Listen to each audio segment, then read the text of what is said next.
This is Audible. Blackstone Audio presents Evalle and Storm by Dianna Love. This book is read by Stephen R. Thorne. Chapter 1. Navajo Reservation near the Grand Canyon in Arizona. Seal stepped from the darkness, swallowing miles of empty land in every direction, and into the faint light cast by a single bulb outside the lone trailer. He called out, "Nasha?" No one appeared at the door. No lights shined inside. Frustrated, he shouted, "Nasha!" Still nothing. Everyone came to Seal to fix their problems. Where was someone when he needed help? Sonny's corpse continuously flashed through Seal's mind. Bile rushed up his throat, but he had nothing else to throw up. Tears leaked down his face. Sonny had been a 22-year-old rising star. No, he'd been so much more. A young man Seal would have been proud to call a son. Seal had to find Nasha. He staggered to his left, feeling every one of his 58 years with each heavy step. Sonny's mangled face demanded he not stop. "I won't, Sonny," Seal promised. He would not sleep until he got answers. If Sonny had died naturally or by accident, he could at least understand it. But what he saw tonight defied description. Once he passed the old trailer and entered the quiet land beyond, he caught a whiff of smoke. He closed the distance to where a lone figure squatted in front of a campfire. Feeling a surge of energy, he took off again. His last stride brought him to the opposite side of the fire. Forcing his voice to calm, he said, "Nasha." Burned herbs and singed wood scents filled the air. Nasha lifted a dark gaze to pin him. Eyes once brown were black pits of anger. Flickering light glowed over wrinkles carved into the 61-year-old weathered face. Nasha's leather vest and a long-sleeved shirt fell loose over his jeans, still dressing as he had when they were both boys. Nasha grunted up at him. "You come with questions, but you do not hear truth." Seal's brain would explode if the crotchety old guy started that crap tonight. In a raw voice, he warned, "No riddles. You claim to be a powerful medicine man. We lost Sonny tonight. His face—" Seal's voice fell off. He couldn't get the words out. Glaring back, Nasha bit out, "I know of Sonny's death." "Okay, then. Do you know how?" Seal held his breath, fearing Nasha would say Sonny had taken drugs or done something equally sickening. Seal would need proof before he could accept Sonny hadn't been the squeaky clean kid he'd watched grow up. Nasha lifted his lip in disgust. "His death, not natural." "I know that. Tell me something I don't know, damn it." Nasha moved no muscle, his hard gaze accusing Seal of all the wrongs in their clan. Seal didn't blink. He stared right back with determination born of pain so deep it had found a permanent place in his soul. With a grunt of dismissal, Nasha broke away first. Words backed up in Seal's tight throat. He prided himself on maintaining his calm when others didn't, but his chest vibrated with anger he needed to release. He gave the medicine man one more chance. "What do you think could have caused Sonny to claw his face off? I have someone running a test for drugs." "You think Sonny took drugs?" Nasha accused. "No! I'm just trying to find a reason for something I can't comprehend," Seal shouted. He'd mentally searched for any reason, even an unwelcome one. But when the medical examiner suggested the possibility of drugs, Seal had lashed out at the poor guy. With no other explanation, he was being forced to consider the unimaginable. Nasha crossed his arms and lifted his eyebrows in challenge. "Dark spirits walk among us." Seal drew in a deep breath, willing himself to stand here until he got information. "Are you saying something like a demon got inside Sonny?" Seal believed in the power of men such as his brother, Sonny, who should have been their medicine man, and Nasha, but he'd never dealt with a demonic problem. Nasha made a sound of disgust. "You look for simple answer." Some deaths have many layers. That's not helpful at all, Bideseel ground out. He spent time with business people who gave him straight answers, and that's all he wanted now. Nasha crossed his arms.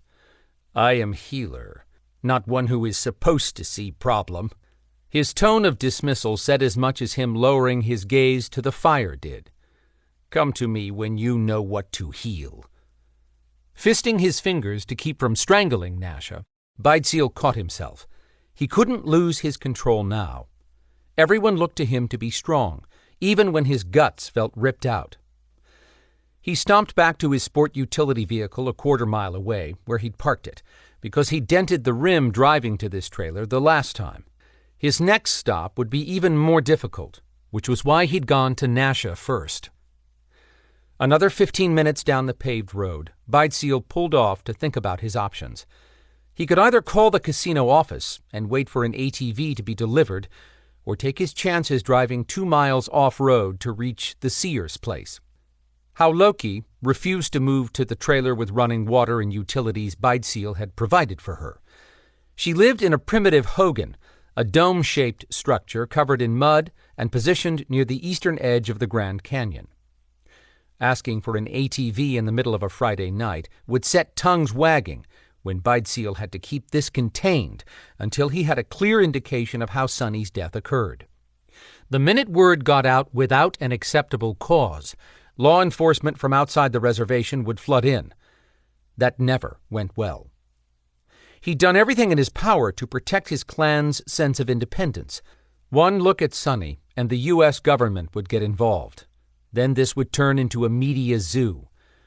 Everyone would forget what mattered most, finding the truth of how Sonny died.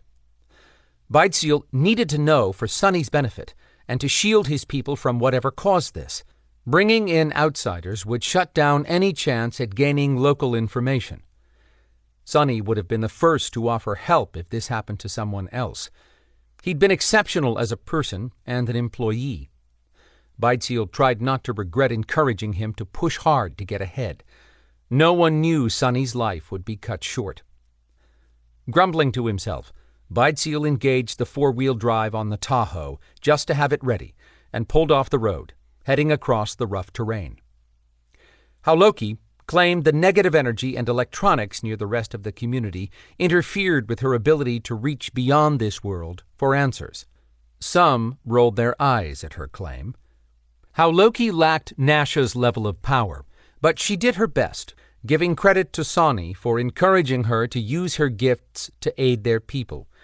She pinpointed health issues for some as physical or emotional problems, yet missed the mark for others. But not everyone believed in spiritual healing. Belief was everything.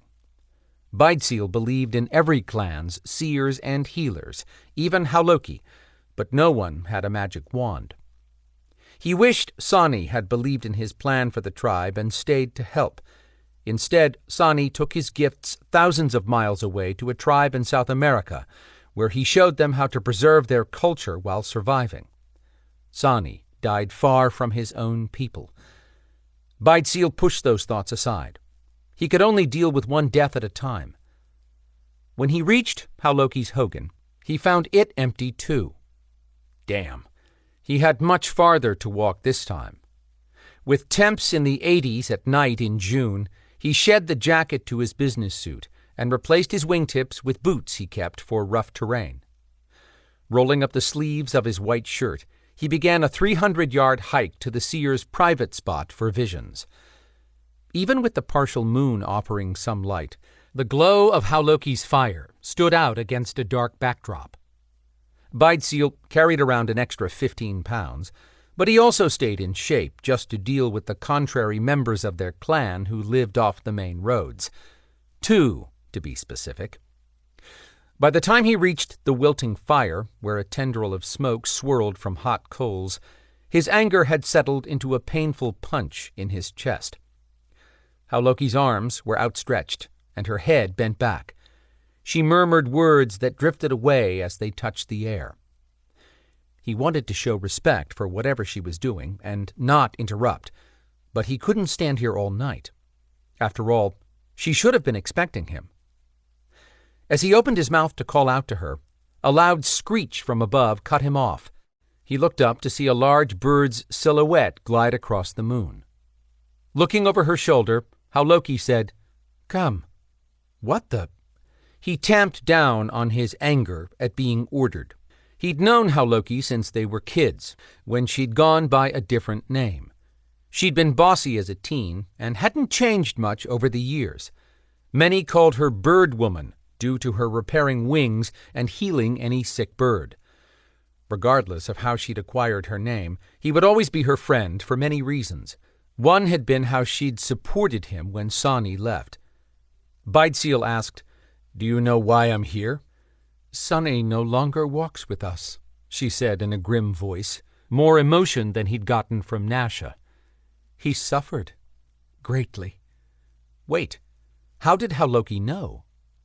He understood about Nasha because the old guy's magic allowed him to see spirits who would have informed him. He'd shared experiences Beidseal considered hair-raising, but the medicine man took it all in stride. That's why he'd expected to get information from Nasha first. Hauloki had shocked him enough he had to regroup. Taking care how he spoke, he said, "I've kept Sonny's death quiet tonight." "Who told you?"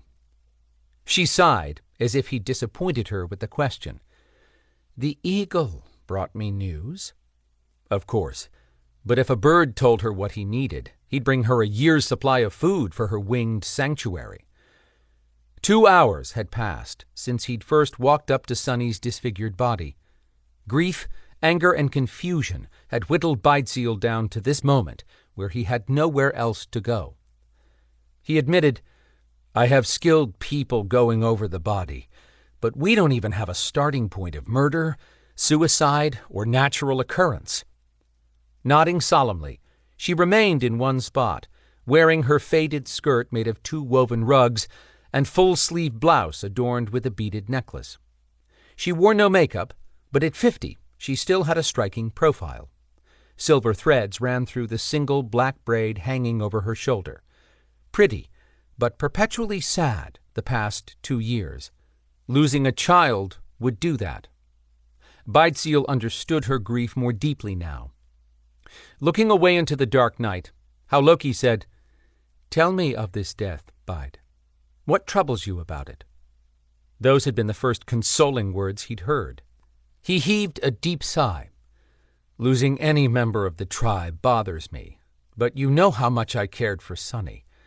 The time I spent helping him with studies, and the plans we'd made for his future. He had so much life ahead of him." She gave him her signature grunt in reply. Taking that as a sign to keep going, Beidseal said, "Nothing about this death makes sense. No sign of a murder weapon. There was nothing natural about dying that way, which leaves suicide.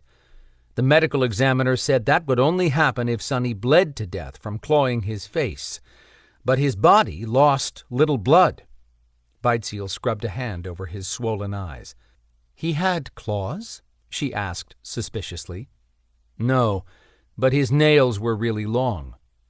Beidseal shuddered at standing close enough to see those thick fingernails dug into Sonny's skin. "I can't say if they were normal or not, Hauloki.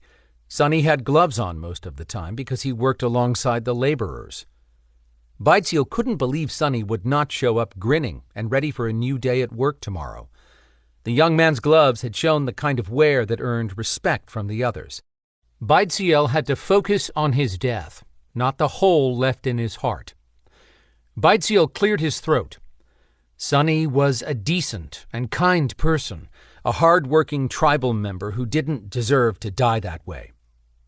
He'd mentored Sonny from the age of 12, when the boy's mother died of poor health from living in squalid conditions. Moving him and his father to a better location improved the young man's life. But his father couldn't be cured of alcoholism, a disease fought across many tribal communities. His father died right after Sonny reached 19. Beidseal had been the one standing with Sonny during the burial, just as he had stepped into the parental role when Sonny needed guidance or to show pride when he won an award at school. Only last week, Sonny had been excited to show Beidseal a new idea for the warehouse.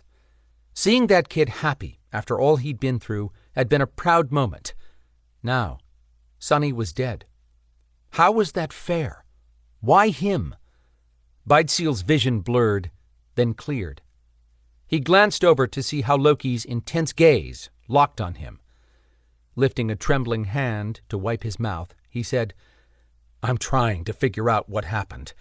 That kid didn't do drugs. I have nothing, nowhere to look." She shook her head slowly, agreeing. "Nasha says—" How Loki hissed at hearing the medicine man's name. He ground his back teeth, tired and short on patience, then plowed ahead. "Nasha says dark spirits walk among us." She narrowed her eyes in sullen silence. Squeezing words from a cactus had to be easier. "What about you, Haloki?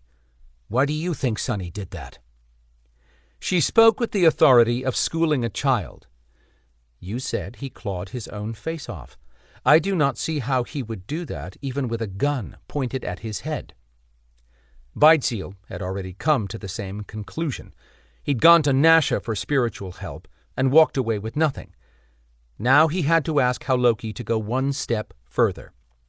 "What do you want from me, Bide?" she asked in a taut voice that brought him up short. Maybe she sensed his hesitation to ask a new question, but he sucked up his courage and got to it. "Would you reach out to the spirits and find an answer or even a clue for how Sonny died? I'm desperate to figure this out using our people. I don't want to bring in outsiders unless I have no other option." She drew up straight and stabbed a withering look at him. He held firm during her silent wrath. She ordered, "You must not bring in strangers. Outsiders will point fingers at our people for fast solutions. That will not deliver justice." "Agreed. But I still need help." He waited for her decision. Staring up at the sky, Haloki muttered too softly for him to hear her words clearly. When she finally lowered her head and faced him, she said, "I will ask the holy people about this death. But Sonny's wind could not have been in balance for this to have happened. To ask about such a death carries risk. They may show mercy and give aid, or they may refuse to respond." She paused, then added, "Or they could choose to take another action." Even as an adult, he shuddered at contacting those spirits. He'd grown up hearing how the holy people, sometimes called the holy wind, could play nice, or not. "Are you in danger if you do this, Haloki?" The hint of a smile lifted one corner of her lips, but it disappeared just as quickly. "They have no quarrel with me." Did that mean the holy people might have a bone to pick with Beidseel? Or Sonny? She angled her head at him in question. He said, "I understand your warning. Please, find out what you can." She ordered, "Move back 20 steps." Once he reached the distance she'd indicated to allow her a private area, she began singing in their native tongue. Beidseel caught some words and phrases, but to his detriment he'd become rusty. No one in his inner circle spoke it often, but he should know his tribe's language. The seer tossed invisible crystals into the fire, sparking tiny bursts of light. He stood there for a half hour, maybe more, but he couldn't come asking for help and disrespect her by leaving before she spoke to him. To be honest, he had no idea where else to turn at this point without allowing an autopsy. Authorizing that would result in an uproar. His people believed the spirit had to be allowed to leave the body naturally 4 days after death. He might not believe as deeply as he should, but he did hold with not cutting a body open and trapping a spirit. He couldn't leave Sonny's locked in that grotesque body. Haloki quieted, drawing his attention. He started to move forward, then stopped. When another long minute had passed, she lifted a hand in his direction, waving him over. He hurried back, noting the sweat pouring from her face. Standing over even a small fire in this warm temperature had to be tough. "What did you find out, Haloki?" The gaze she turned on him was swollen and red, as if she'd been bawling the whole time, but she hadn't so much as sniffled. She spoke in a hoarse voice. "The holy people are not happy with our clan. They will not share how Sonny died." Bideseal slapped his head. "Another dead end." "No, there is a path to the truth." His heart clutched. "Are they willing to give us clues?" She frowned. "They are not servants to do your bidding." "That's not what I meant." Lifting a hand to silence him, she said, "Did Nasha give you answers?" "No." "Did he send you to me?" "No," he said, drawing out the word to indicate he did not want to waste time on their conflict, which had been ongoing for years. "Humph." She lifted her chin. "The holy people sent a message. They advised that one of our blood will bring justice." Screw it. Bideseal would endure Hauloki's criticism of Nasha with no complaint if he left with the name of someone who could help him solve Sonny's death, give Sonny a burial he deserved. Bideseal swallowed at the thought. Using his most respectful voice, he changed his approach for information. "Thank you, Hauloki. Did the spirits offer anything more specific?" She closed her eyes, but her lids twitched with movement. "Sonny did not take his life, not of his own doing. They warn of more deaths until a wrong is made right." "More deaths?" Bideseal asked, appalled. Ignoring his outburst, Hauloki continued speaking as if she'd fallen into a trance. "The deaths will not end until the Old One's child comes to this land." She hesitated and frowned, then continued slowly, as if confused. "The holy people say this child is of your blood. He will bring balance back, where the wind is no longer at peace." Hauloki opened her eyes and started shaking her head. "That is not possible. Old One's child, of your blood." She looked sharply at Bideseal. "That can only be Sonny, but he is dead. He had a son." Bideseal's breath caught at what she said. He quickly explained, "You're talking about Storm, Sonny's only child." Bideseal cut off his next thought before he said too much. Storm had been born a skinwalker in South America, something Bideseal's people considered a demon. Bideseal had met him once. Storm would not come, and Bideseal would not ask him.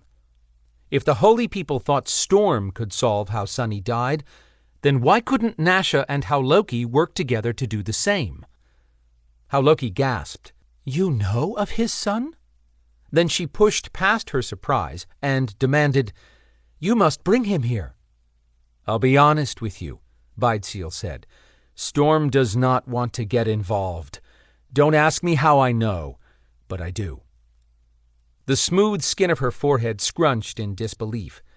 "After Sonny abandoned us, you would protect his son and not your people?" Bideseal's gut twisted at that accusation, but he stated in a firm voice, "I will do all in my power to protect them and Storm, as he is my brother's child, but expecting him to come out here is a wasted phone call." She stood over the fire, staring down into it and speaking in a dead tone. "You may not have a choice, Bide." "Why?" "I warned you about asking the holy people for anything. Sonny's son can refuse them. That does not mean they will accept no from him." Chapter 2. In the Traor realm hidden above the Irish Sea. Standing on the wide landing at the top step to the entrance of Traor Castle allowed Storm a clear view of his mate as she walked away from him. The emotional distance between them felt wider than an ocean. His mind warred with his empathic ability, arguing that he should stop wasting time and bond with Evalle. She needed him. His heart still hammered fast. His jaguar pushed him to take their mate somewhere safe, where nothing and no one would ever hurt her again. The resident druid, Garwiley, knew Evalle well. He'd cautioned Storm to not suffocate her. The druid claimed now that he and Storm had done their part, Evalle had to heal from the inside out. He believed none of them could bring her griffin back. Evalle had to do it on her own. Storm couldn't agree. Garwiley meant well, but Evalle would benefit from Storm's power and healing once they bonded. Evalle crossed the lush open field and disappeared into the woods. Go or stay? Storm waged that silent battle in his mind. He wouldn't allow anyone, even Garwiley, to keep him from protecting his mate.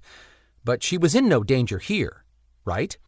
Still, standing firm to give her room to find her way, tore at his insides. "How's she doing, Storm?" Adrianna asked. "Shit!" He jerked at being surprised. With his skinwalker senses, few people managed to approach him unnoticed. The witch's eyebrows shot up. "What did I do?" "I didn't hear or sense you approaching," he admitted.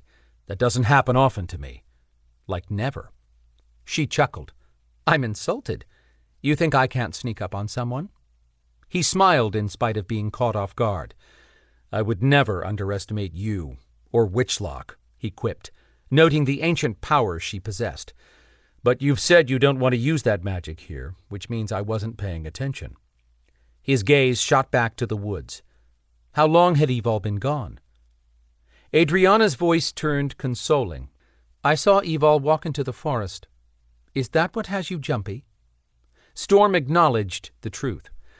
"I'm having a hard time the minute she's out of my sight."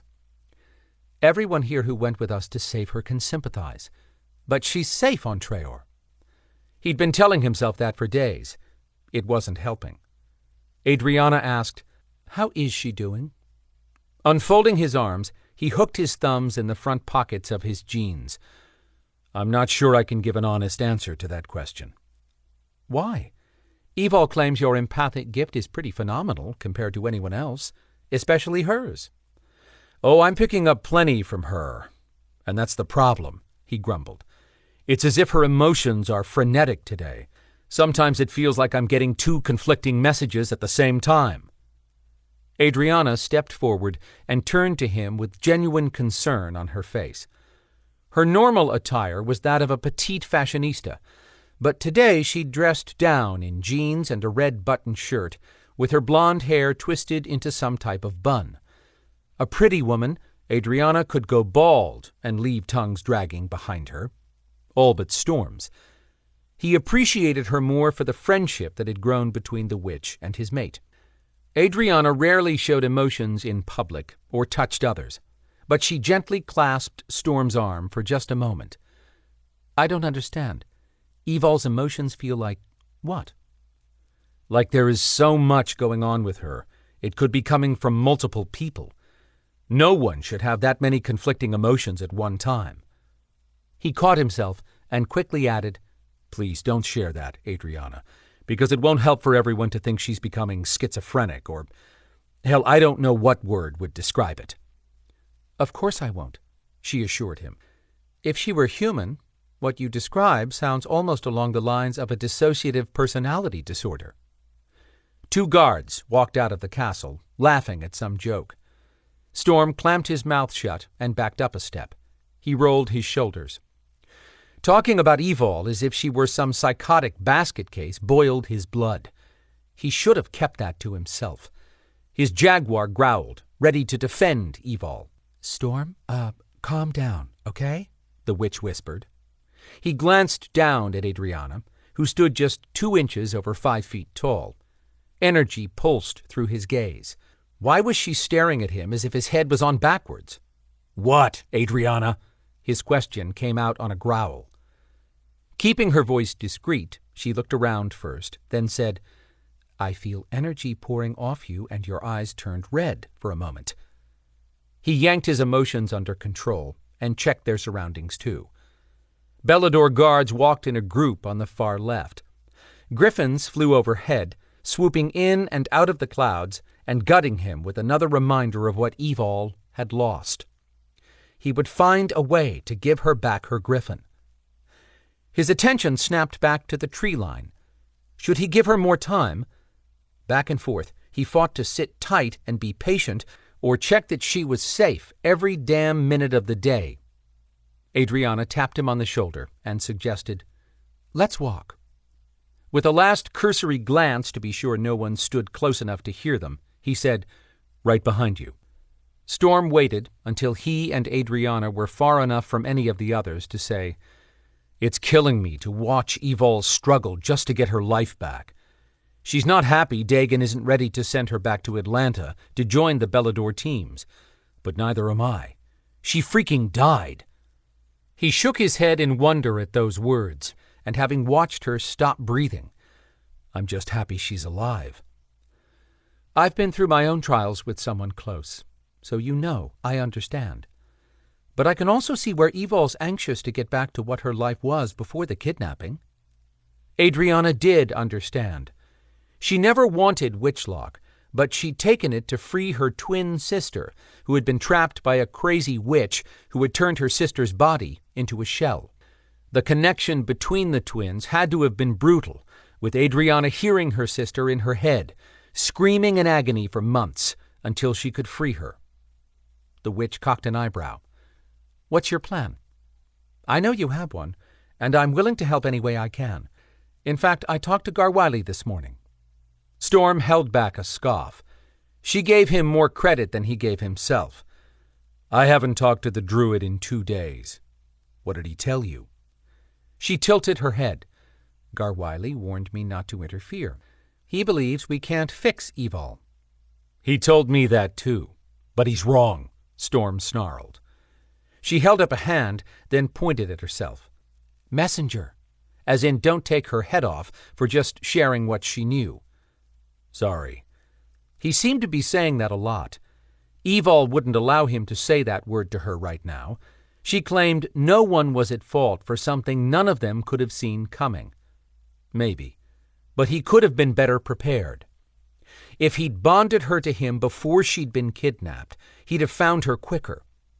"Storm, you still with me?" Adrianna asked as she stopped. Shit. Shifting his gaze from where he kept watching for Evalle to the witch, he muttered, "I'm back." Adrianna continued in the same steady voice. "I also asked Garwiley if Evalle would do better here or back in Atlanta, where she probably feels more at home." "What did he say about that?" Storm had thought the same thing, but he assumed Evalle would continue healing faster in Traor, where her Belador power got a boost. He'd brought Evalle's 2-foot-tall gargoyle, Phoenix, to Traor Castle, along with her clothes, to give her some sense of home. She'd been thrilled to watch Phoenix play outside with no worries of discovery for the first time since she'd rescued him from a sadistic mage. Phoenix and Evalle had a bond as close as any mother and child.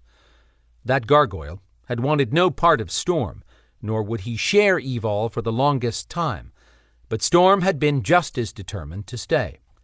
Of all the ways Storm had tried to develop a relationship with that possessive little gargoyle, finding Evalle in another realm and bringing her home had earned Storm a hug and being called mine.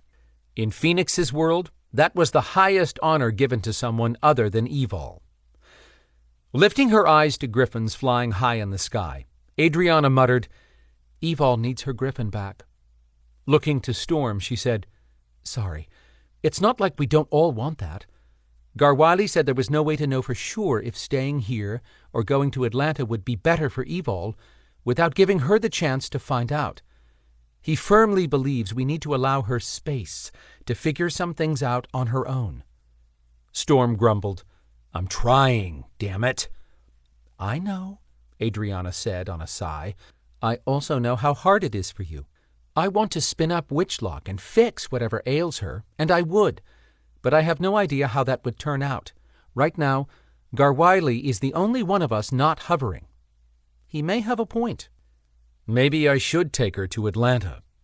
Storm couldn't say that with conviction. What about the preternatural threats waiting in the human world? "I'm torn. I want her home, but Evalle's not in danger here." "I get that. But being in Traor is like going on vacation," Adrianna pointed out. "At some point, everyone wants to go home. People heal better in their own environment in most cases." The witch snapped her fingers. "Getting back to what I was saying, Dagon came in on the end of my conversation with Garwiley and argued that Evalle was not ready to battle anyone.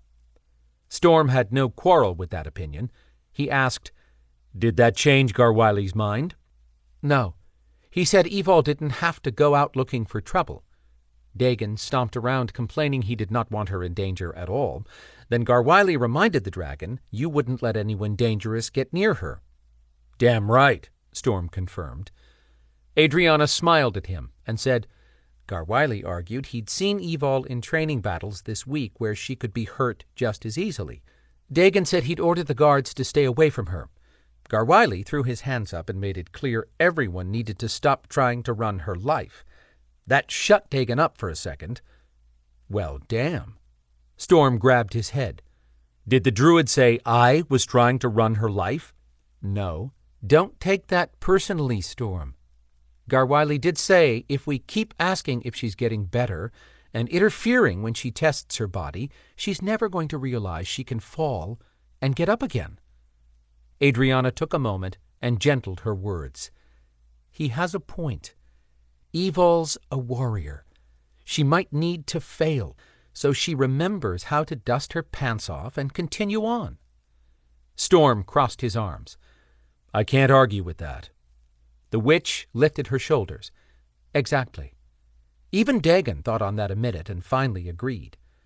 Then he announced he had full faith in you keeping her safe, and he'd teleport you two to Atlanta right away, if you agreed. Dagon's concern for Evalle didn't surprise Storm, because the dragon leader of the Beladors had shown he put his followers first, time and again. Storm blew out a breath of frustration. "Garwiley made a valid point, but Dagon hasn't said a word to me about teleporting." Adrianna rolled her eyes. "That's because Brina heard them talking about taking Evalle somewhere else and hurried in, pitching a fit. That brought Zader storming in and demanding to know who had upset Brina so close to having the twins." Storm found his smile. "Drama, just like in the human world." She chuckled. "I called up a tiny spell to keep their attention away from me and tiptoed out as they argued." "None of them saw you leave?" Storm asked, seriously amazed. "Oh, yes. Just before I reached the door, I caught Garwiley sneaking a look my way with a smile. He winked. Hard to slip anything past that one. I think the old druid enjoys getting them all cranked up." Storm smiled. "I think you're right. Garwiley told me the castle hadn't felt this alive for centuries." Squawking erupted in the air from the griffins flying above him. Storm cut his gaze up, dismissed the ruckus, then glanced over to the woods, hoping to see Evalle emerge. Hoyt entered the forest carrying a sword. What the hell was that Belador up to? Chapter 3. The minute Evalle entered the tree line, hiding her from all eyes around the castle, she took off at a sprint. She had to get out of this realm today. That wouldn't happen if she couldn't prove herself right now. Her body wouldn't give her any more time. Pumping her arms flicked her right bicep into view. The jagged black lines that appeared like inked veins this morning were still there. What the hell did that mean? Knocking branches aside, she kept moving and listened for Hoyt. She couldn't hear a sound following her. That meant nothing. The head of the Belador Castle Guards might have 6 inches on her 5'10" height and outweigh her by 50 pounds, but he could move all that with stealth. Just like Storm, who shifted into a black jaguar. She hadn't looked back before leaving Storm's sight. Was he still talking to Adrianna? Or was her skinwalker mate proving he could give her space? Sweat drizzled down the side of her face, even though the temperature stayed at a comfortable 70 degrees. The Traors controlled the weather and everything else here. Good thing. Real sunlight would fry her body. She hunted for a place far enough from the castle to make a stand, and found it when she broke into a clearing. A pile of boulders 3 times her height blocked an exit on the other side. Breathing like a lathered racehorse, she swung around to wait for Hoyt. Bad sign being this winded. Her Belador powers normally got a burst of extra juice in this realm. Her pulse throbbed from anxiety more than exertion. She'd wanted to be wrong about the lack of power she could feel when she got up this morning, but being out of breath? Yep, it sucked to be right. She hadn't felt her griffin since escaping the Avendinu realm, and now her Belador powers were weakening. Really? What the hell, universe? She clenched her eyes against the burn of tears. No fucking way she was giving in to the ache of losing her majestic beast. But damn it all, she had a dead spot in her chest where she should feel the buzz of her griffin's energy. Garwiley and Storm, the two most powerful healers she knew of, had done all they could. She was on her own now. Finding a way to fix her body meant getting out of Traor, going a route that might not suit everyone, including Storm. Her poor mate had been through enough. She wanted to go home to be with him most of all. Time for her to up her game. First step would be battling Hoyt to the finish without giving in. He stood between her and convincing their Dragon King to teleport her back to Atlanta, where she could rejoin the Belador teams. Being a warrior was all she knew. They could not take that from her, not without a fight. Based on testing her powers this morning, she might lose half in another day. Hoyt attacked from above. She lunged to the side, rolled forward, and came up on her feet. Had she not heard the air rush past his body, she'd have been standing right where he landed. "I request a Belador sword," she put to the realm. Bam! It appeared vertically right in front of her. With a quick thanks, she grasped the hilt with both hands. Hoyt straightened from where he'd landed on bent knees. One look at that brute, and his nickname as the War Machine made sense. He whipped his sword around, warming up his wrists. "You should have waited 3 more days, as we originally agreed." She mirrored his moves as he began sidestepping in a circle. When on the short end of the power stick, Evalle defaulted to her mouth. "You feeling puny today, Hoyt? I'll take it easy on you." "You do that, Evalle, while I show you why you are not ready to do this." To prove him wrong, she had to stay upright the allotted time of 30 minutes, which had technically started. Hoyt had set the time limit. She'd groaned internally, but had given him the thumbs up. Stupid thumbs didn't know any better. He made the first move, striking hard. She met his hit, and it was on. Hoyt sure as hell wasn't on the coddle Evalle train like the others. Metal on metal clashed. It might be due to adrenaline, but she had a surge of excitement when she bested him with her next hit. Hoyt stumbled, then twisted his body back into position fast. Too fast. He brought his sword around in a horizontal arc that slammed her sword, sending her backwards. He'd done that from his weak side. Who was she kidding? He had no weakness. She felt that contact hammer all the way through her body. In contrast to his size, Hoyt's footwork would impress a ballet prima donna. 10 minutes in, her sword strikes began to lose punch. She couldn't do this for another 20 minutes against that wall of muscle. She'd been taught there was only one rule of battle: to win. Hoyt took his time coming in for another attack. That screamed confidence. He wouldn't kill her, at least not intentionally, but she told him to battle her as if she threatened the life of Brina, their queen whose very existence in the Traor realm fueled Belador power. That challenge might go down as a bad life decision. In response, Hoyt appeared prepared to chop her into pieces and deliver them to Brina as evidence of performing his duty.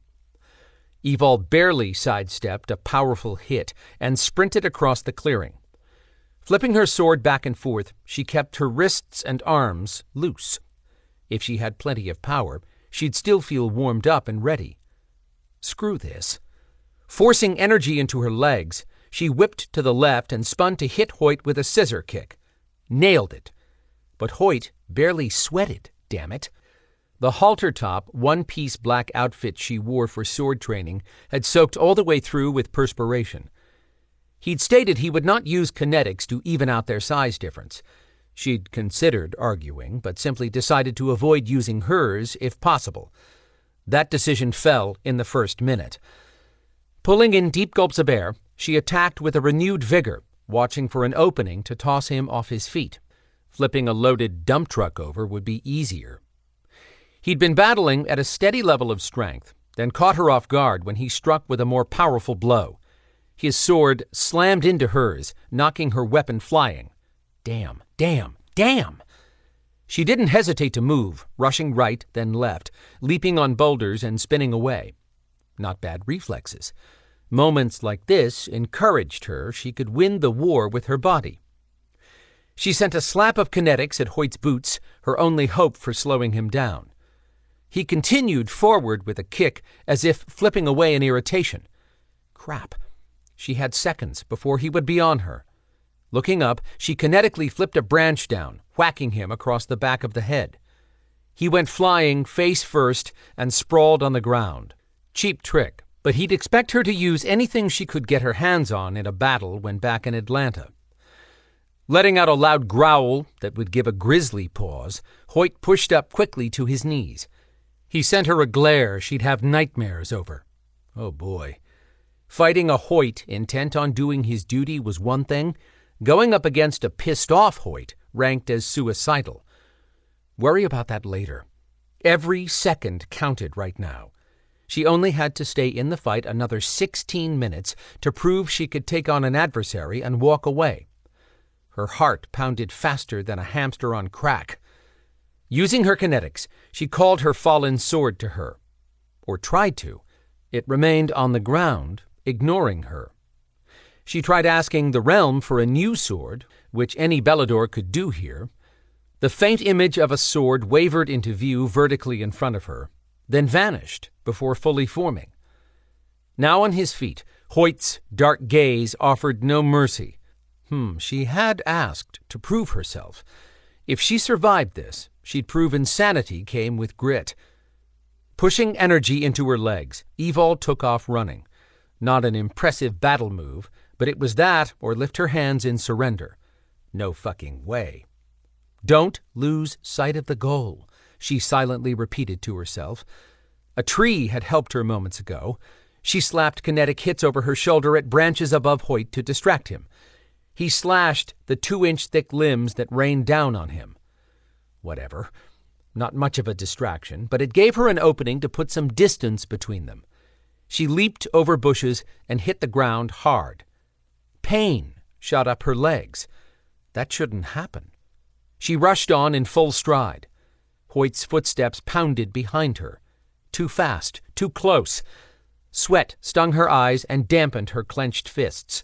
Her heart banged her chest wall so hard she expected bruising. Every breath dragged into her lungs came back out on a ragged exhale. Running would not save her. 12 minutes. She zigzagged, ready to panic, until she found a decent place to take a stand.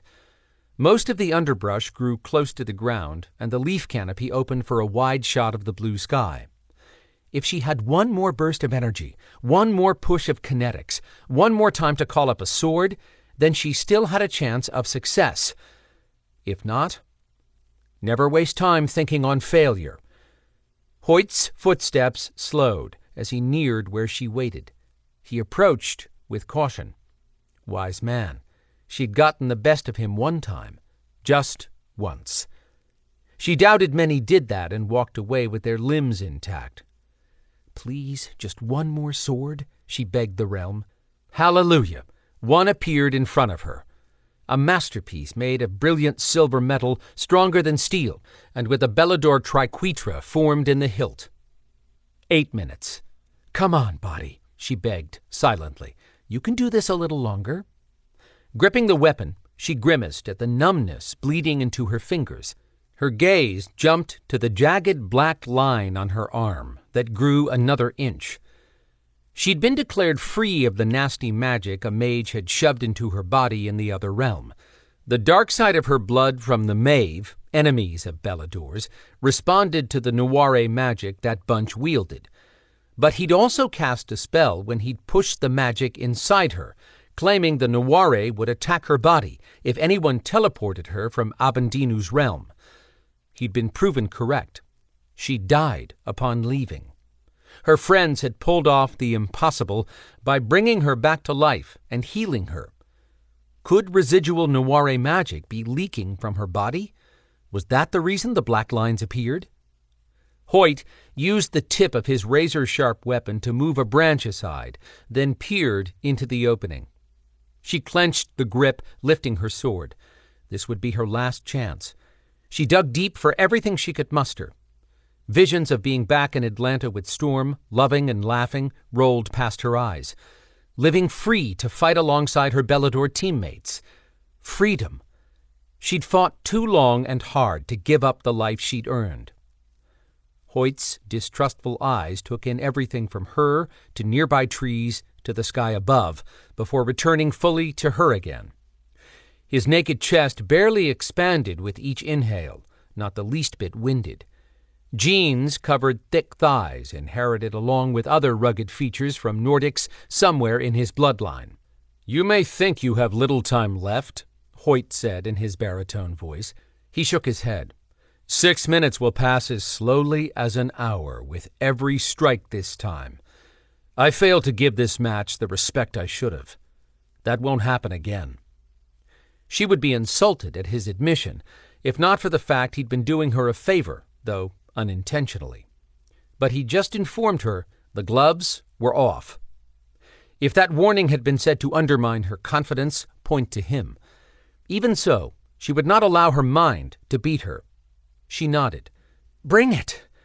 If only those words had come out with a punch of arrogance instead of on a raspy wheeze.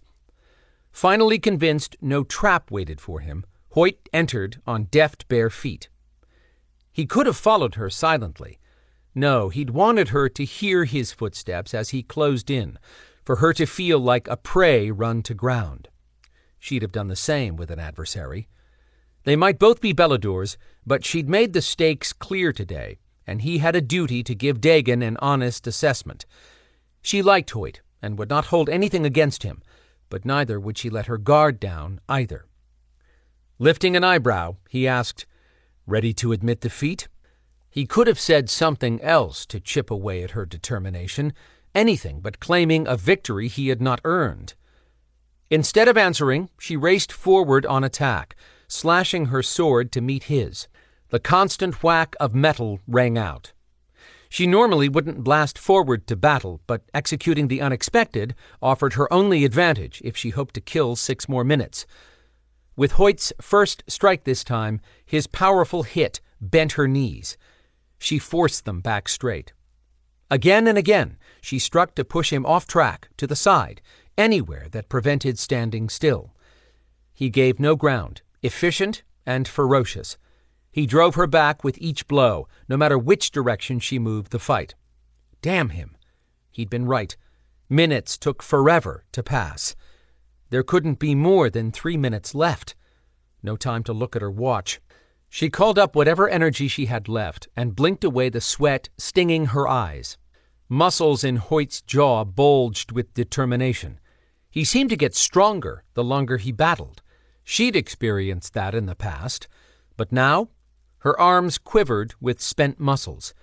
The energy she called up trickled into her chest, making no effort to flood her limbs. She couldn't withstand another 2 minutes. That left one choice. She made a dangerous move to throw him out of sync and swing her sword up to attack. He'd have to pull back or be cut. Solid plan. With the focus of a cobra ready to strike, Hoyt anticipated her move and reacted with precision. He slashed his sword across and down to meet hers. Her idea should have worked. Would have, but her arms couldn't follow through. Her sword swung off track and totally missed connecting with his. Hoyt's eyes flared in surprise, and her mind screamed, "No!" Chapter 4. Evalle flinched at Hoyt's huge sword driving at her. A black flash of fury knocked her aside. Not in time. The sharp tip slashed a deep cut across her upper arm. She hissed in pain, grabbing her right arm and rolling on her stomach. Never stay down. She'd sit up just as soon as the world stopped spinning. A jaguar roared, shaking the ground with his fury. Clamping her teeth shut to keep from moaning or throwing up, she shouted, "Don't, Storm!" Twisting to her knees and looking up, she found the jaguar standing between her and Hoyt, who stood very still. The Belador's gaze jumped between her and Storm. Where Hoyt never showed doubt he could best Evalle, his expression displayed serious respect for Storm's jaguar. "Storm!" she gritted out. His jaguar head swung to her with glowing yellow eyes. A deep rumble vibrated his chest that threatened Hoyt would bleed for hurting her. Storm had warned her his jaguar also claimed her as mate and had almost taken over his body when she turned up missing in Atlanta.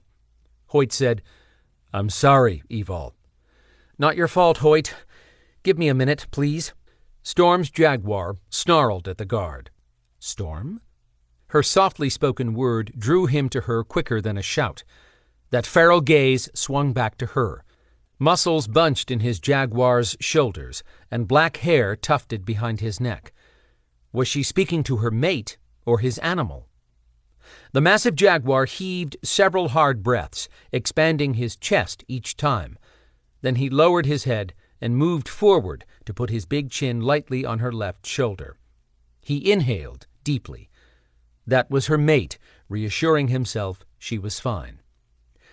Now that Storm realized she wasn't in mortal danger, Evalle said, "Hoyt did exactly what I asked of him." A deep growl rumbled. She added, "If you want to be mad at me. I made a mistake. Hoyt did his best to avoid cutting me at all." Saying more pushed the limits of her ability to sound calm.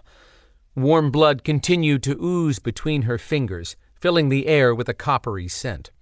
The wound hurt, bone deep, but she could have lost the limb. Shifting his black head to her right side, the jaguar lowered his nose to where her skin had been slashed. As if the wound wouldn't upset him enough, thin black lines continued to spread down her bicep. In a flash of energy, Storm shifted back to his human form, naked as the day he'd been born. Not that he gave a flip. What man would who walked around in a toned body wrapped with bands of muscle? Plus, Storm lacked the ability to care what anyone thought of him. Anyone other than her, and she loved every inch of that man, especially naked. Storm reached down to lift her to her feet. Every move hurt, but she held on to her stoic warrior face. Failing today had taken a toll on her heart. She would not fold in front of him or Hoyt. The Belador guard had given her the chance she'd asked for, and she wouldn't fault him for doing his duty when he reported the outcome to Dagon. Storm's rich brown eyes no longer glowed yellow. His gaze swept from her face to her arm with a frown. She got ahead of the next problem by saying, "We'll talk about the lines. I think I know what might be going on." With a look of resignation in place, he rested his palms lightly on her shoulders. On his next breath, he whispered tribal words she'd heard before when he'd healed her in the past. The ones he currently spoke came from his Ashaninka tribe in South America, but he had a few Navajo ones as well, which he'd learned from his father. She couldn't translate what he said, but she recognized the different cadence between the languages. Her wound closed and the pain eased. The black lines remained. Hoyt cleared his throat, probably feeling as if he imposed on their moment with Storm standing there naked, or maybe he'd had enough of this outing. Storm looked past Evalle to the warrior. "Sorry, Hoyt." "No problem." Evalle backed out of Storm's touch. "Give me a minute, please. I'll meet you at the castle. It's not far. Okay?"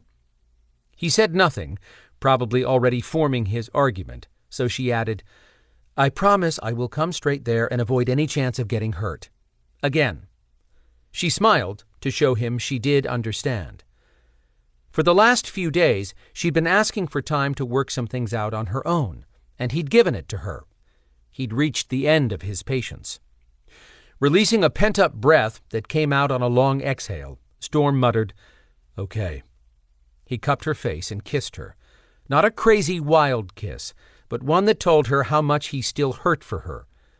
Storm had brought love into her world where she'd had nothing. No one could match his patience, but she wanted to be a partner in their relationship, not a constant liability. When he ended the kiss, He touched his forehead to hers and gave a gentle warning. "I'll wait 5 minutes once I get to the castle." Any other time, she'd mouth off with some wise-ass reply about not living on anyone's time frame.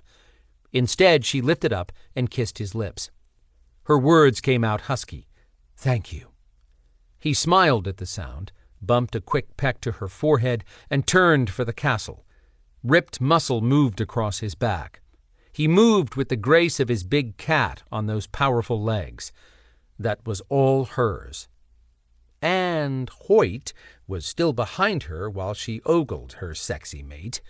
Letting her sore arm drop to hang straight and give the impression it didn't throb, she walked over to the guard.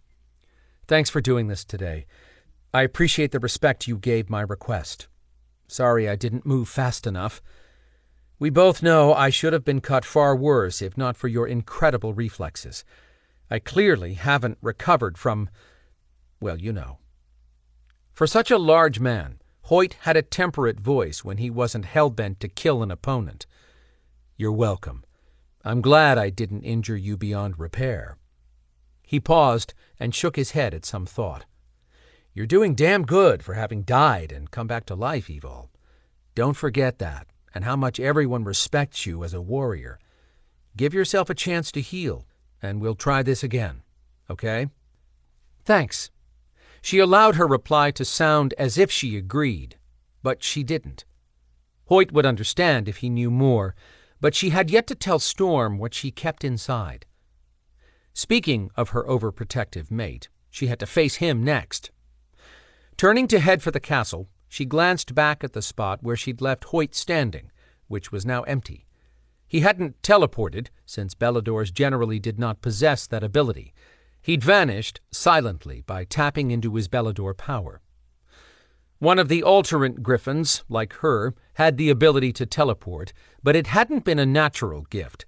Tristan gained it from a wicked concoction he drank while imprisoned in a jungle. Correction, not like her. She could no longer claim being a griffin, maybe not even an alterant. Of all the things she'd suffered, losing her griffin hurt beyond description. She wanted an enemy to stomp to the ground, but those responsible were dead.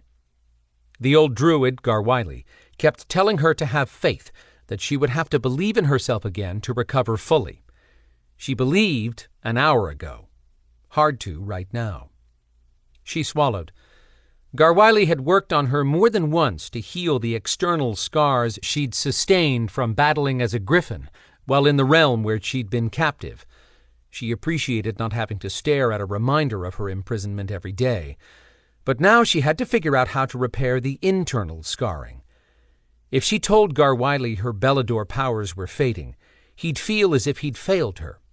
So would Storm, after all he'd done. She strolled forward, stepping over downed trees, which seemed odd since the Traors controlled everything in this realm. Maybe a dead tree made the landscape seem more natural, unlike a dead griffin. How could she convince Dagon to allow her to return to Atlanta? She couldn't walk around in real daylight due to her body's lethal reaction to sunlight, which meant she'd return to walking the streets of Atlanta at night, just like before. She ran a hand over her damp hair and turned to another problem she had to tackle. Bonding. Storm believed once they formed a powerful connection, he would be able to help her find her griffin again. Opening a bond meant energy flowing both ways. If his powerful energy traveled toward hers to unite, then what happened if her corrupted energy flowed to him? When he explained bonding a while back, he'd said they would be eternally connected. She'd asked, "What if I die? Would you die too?" He'd said yes, without hesitation. She would have too, when she only thought about following him into the afterlife. As she emerged from the tree line, she searched across the wide field between her and the castle. Storm stood patiently waiting for her. Her stomach twisted at her next battle. She could no longer avoid discussing the bond. Chapter 5. A knife of guilt dug into Evalle's chest, as she avoided meeting Storm's gaze from where he stood on the castle steps. He tracked her like a heat-seeking missile from the moment she stepped into view. Surprisingly, he'd stood firm when she paused halfway across the field to watch the griffins fly far above her head. The giant beasts swooped in and out of puffy clouds floating across a powder-blue sky. Garwiley had to be behind Storm staying put and not rushing out to check her wound. That druid would forever be dear to her after aiding Evalle to return something precious to Storm, his soul. He reminded her of a grandfather, based on what others had described of theirs. She'd never had one, but if she did, she'd want him to be like Garwiley. What a kind soul to believe she really could call up her griffin again. At some point, she had to accept the reality she could no longer shift. Watching the rhythmic flow of the colorful griffins move gracefully back and forth mesmerized her. Just one more time, she wished to shift again and take flight. Her cruel conscience said, "Not happening, so let it go." Not bad. She'd admitted the inevitable to herself and hadn't fallen into a fetal position. A high-pitched screech ripped through the air. Her heart pounded wildly. That sounded like Phoenix. He couldn't fly that high, could he? She recognized the golden-headed griffin as Bernie. He would never harm Phoenix. But that second one, Ixter, better known as the jerk of the pack, had bullied the others in the past. She'd thought that was behind Ixter after she'd helped Tristan rescue him from being tortured. He wouldn't hurt her gargoyle, right? Ixter knew she'd...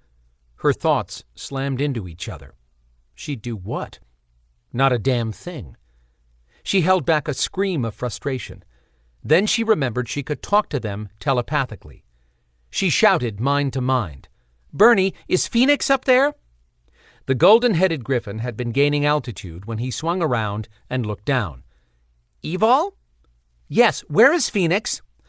"I told Ixter not to take him up, but—" "Liar!" Ixter charged in his Slavic accent.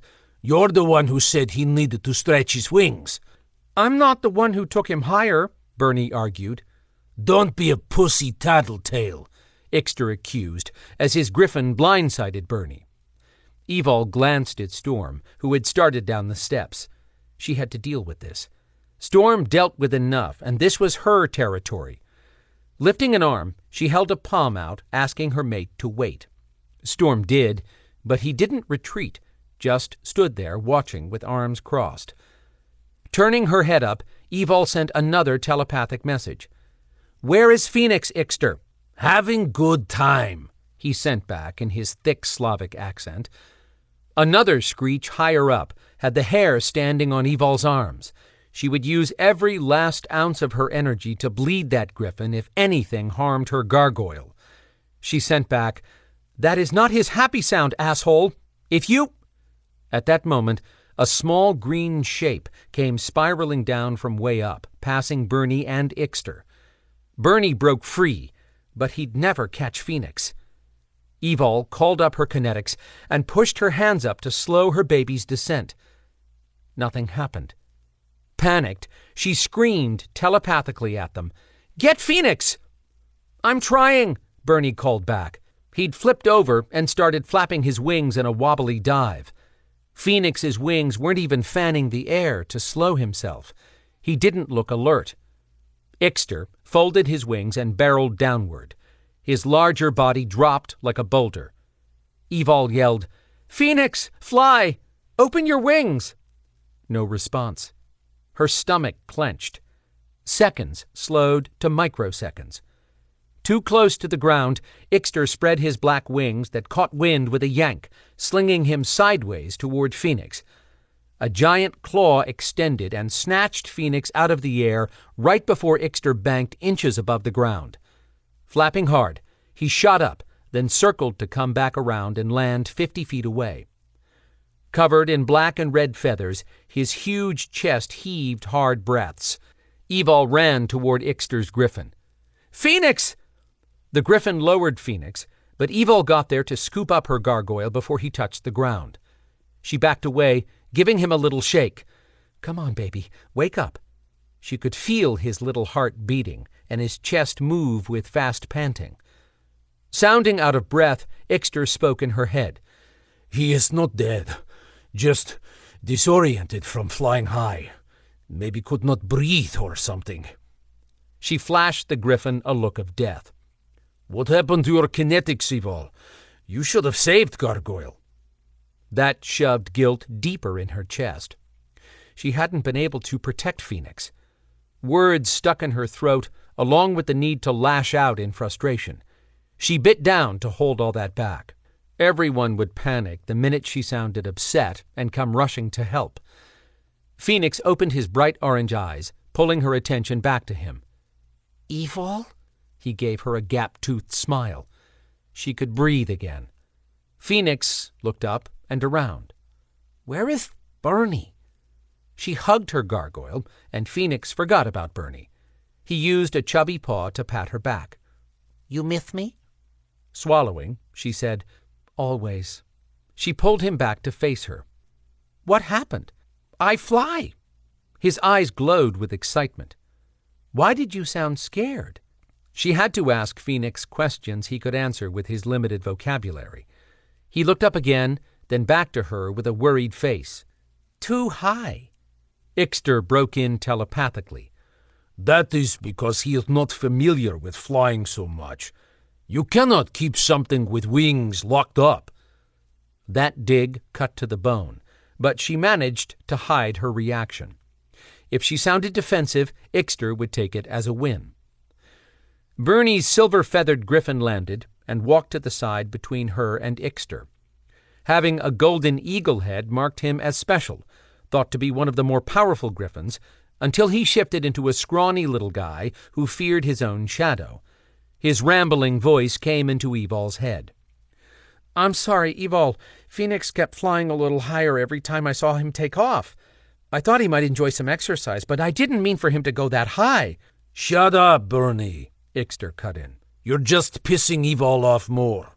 "I'm not the one she's pissed at," Bernie countered telepathically. Both griffin gazes cut to her. She kissed Phoenix's head, careful not to let one of his horns stick her. Then she put him on the ground and turned her fury on Ixter, who had taken Phoenix too high. Phoenix had not feared griffins from the first. He thought they were big playmates. Some might be, but Ixter thought he knew better than anyone else. She would normally be thanking someone for saving her gargoyle, but she wouldn't rush in with appreciation when Ixter had been the one to put Phoenix at risk. She continued with telepathy, since these two couldn't speak out loud in this form. "What the hell were you thinking, Ixter?" "That your gargoyle deserves some freedom." "That's not your decision to make," she sent back with a load of anger. "So it's better to keep him locked in box?" She gave up and shouted out loud at Ixter. "He's never been put in a box. He has an entire floor of a building as a playroom." Ixter's growl was the only warning before energy pulsed and the black griffin shifted into a man who towered over her. He wasn't particularly attractive, but he had a beefed-up body that belonged to a Spartan warrior. His gaze skated past her. "You need your hand held?" She looked over to see Storm walking her way again. Damn it! She shook her head at her mate. That didn't go over well, but Storm paused 50 feet away. Adriana had just climbed the castle steps and stood quietly, taking it all in. Guards had paused, then shifted their stance as if ready to come to her aid. She appreciated everyone more than they would know, but she could still make her own decisions. Everyone tried to keep her calm. They didn't want to upset her. She didn't want calm. Her body shook with unspent fury. She wanted to bust out her griffin and teach Ixter the bully a lesson. But that wouldn't happen, would it? Turning back to him, she checked on Phoenix, who had hooked an arm around her leg and nibbled on the tip of one claw. "You owe me apology," Ixter demanded. "What?" Evalle curled her fingers to hide the trembling. Too shy to shift in front of women, unless he had clothes handy, Bernie could only speak telepathically. "You should apologize to Evalle and keep the peace, Ixter." "Shut up, Bernie," Ixter said out loud. He hit his chest with his fist when he said, "I save Gargoyle, and she yells at me." She'd been giving him a chance to explain. "I owe you a fist sandwich, Ixter." She crossed her arms. "You should take Bernie's advice. It would be a nice change to see you act like a normal, human being? Is that word you look for?" Ixter sneered. "I am normal for Griffin. I did nothing wrong. Apologize." His shoulder muscles bulged when he hunched his back and stepped in to meet her. Evalle shoved Phoenix further behind her and hoped Storm stayed back. She had no intention of fighting Ixter, but she wanted him to know he couldn't intimidate her. She might have lost some power and strength, but she still possessed the ability to win a verbal argument. Ixter had to acknowledge that he'd taken a risk with Phoenix and scared her baby. She needed one win. Who was she if she couldn't gain that? In a blast of energy, Tristan appeared in human form between them and shoved a hard palm at Ixter, who rocked back 2 steps. Evalle swiped hair off her face. Just great. Saved again. No Belador or Alterant Griffin would look at her the same after today. They'd all been tiptoeing around her as it was, and now Tristan had come in like a principal breaking up a schoolyard argument over a toy. Wait, where was Phoenix? She twisted around looking for him. Her gargoyle tapped the bright blue petals of a flower growing close to the ground. When she turned back, Tristan first took in Ixter, then arched an eyebrow full of question at her. Speaking loud enough for Bernie, Ixter, and Evalle to know they were all being addressed, Tristan asked, "What the hell started this?" Evalle snapped, "Ixter!" At the same moment her opponent shouted, "Evalle!" Tristan held up a hand for silence and turned to Bernie, but said nothing. That meant those two were conversing telepathically, and Tristan had chosen to shield his words from Evalle and Ixter. Nodding, as if to end their conversation, Tristan faced Ixter and Evalle, saying, "Bernie tells me they were flying with Phoenix." Ixter snarled, "Bernie squeals like little girl." Bernie's griffin made a threatening sound. As the leader of the Alterant Griffin pack, Tristan made a louder growl, adding, "Everyone shut the fuck up for 1 minute so I can sort this out. I called to Petrina, who has been teaching Phoenix how to maneuver. My sister said she left when you showed up, Ixter. She didn't want to get into a conflict." Then Tristan grumbled under his breath. Must be nice to have that choice. "Evalle owes me apology," Ixter shouted. "So you're the victim?" Evalle asked, lifting her hands in disbelief. She kept up her angry mask, but leave it to Ixter to point out how she'd failed Phoenix. Had Phoenix been longing for a chance to fly in the open? Her sweet little gargoyle had seemed content, but it was her job to know what he needed. Tristan shook his head. He probably regretted agreeing to take over leading the Griffins from Evalle. She crossed her arms, losing patience, but she'd conceded the position of pack leader to him. He'd earned everyone's respect, including hers. He might not have the most diplomatic style, but he'd been sorting through Griffin issues for months when she'd been in Atlanta, and she would not undermine his authority. Ixter gave Evalle a dark look, but stopped mouthing off. Good to see that jerk could show respect for Tristan as well. Sounding tired, which made sense because Tristan must have just teleported back from Atlanta and into this mess, he started again.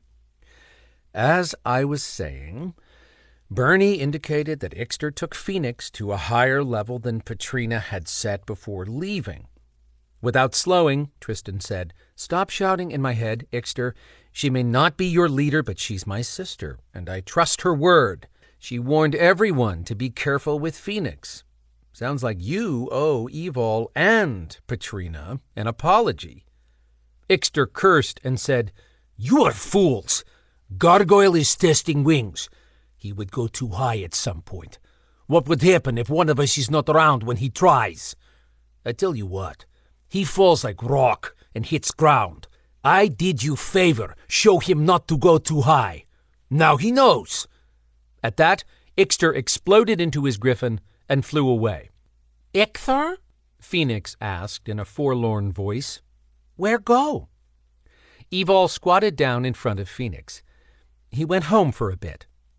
Ixter's words kept banging around in her head. She had to ask, "Did you go too high, Phoenix?" He nodded with droopy eyes. "Yes." "Are you going to do that again?" "No. High not good. Ixter tell me." Shit. She hated to admit Ixter had a point.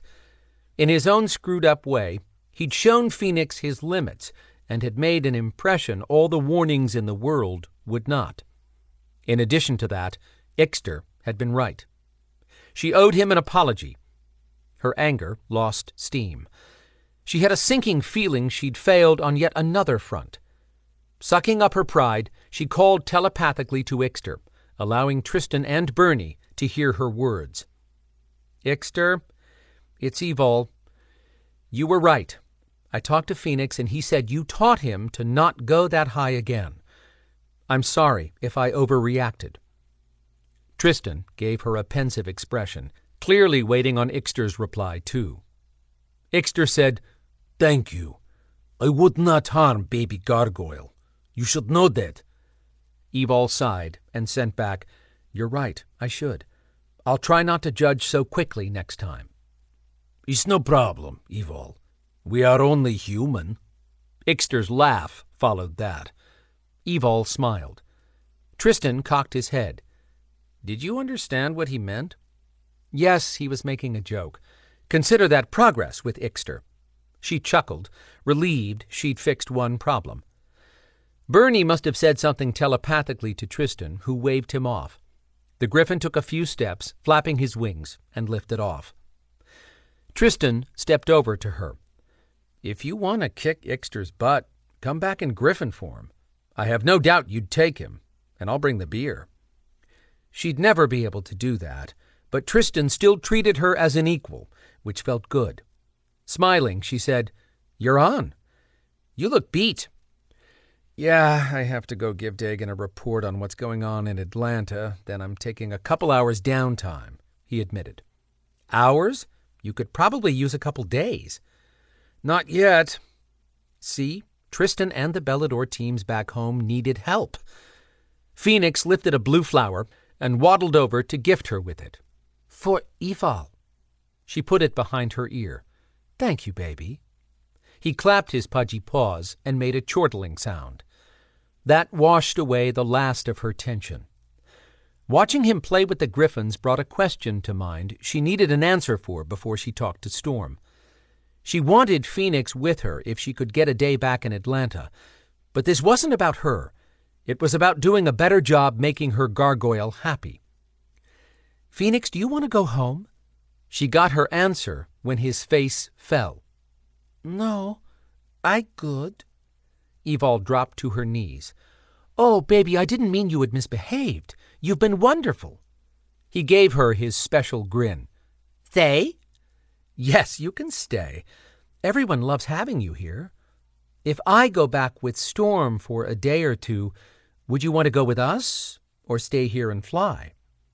Phoenix looked up, then at Evalle, then back up and at Evalle again. "They?" he asked, sounding unsure if that was the right answer. She hated to leave him, but she wouldn't deny him this joy. She had one more idea for fixing her power loss, which required going back to Atlanta. Smiling to reassure him, she said, "It's okay with me if you stay. I'll be back before you know it." "Yes, stay!" He clapped and waddled around as if dancing. A large yellow and white butterfly came floating by 3 feet off the ground. Phoenix grinned and lifted into the air, flapping just enough to follow his new playmate. She called out, "Will you stay with the butterfly?" That might keep him close to the ground if the bug didn't fly into the woods or go way up in the air. His orange eyes blazed at her in a quick glance. "Yes." Little bat-like wings stayed busy as Phoenix angled to the side and banked to the right in a sweeping movement as he watched the butterfly and chortled the whole time. Now that was his happy sound. She had never flown with him. He'd been cooped up in her underground apartment until she'd met Storm, and eventually moved into their building. A powerful energy approached slowly from behind. Storm stepped up beside her. The butterfly won't go any higher or leave this area. She should have known Storm had been behind Phoenix's new toy. Tristan had started to walk off, but turned back to say, "I'm headed to meet with Dagon. He asked for you two to join us. By the way, Storm, here's your phone."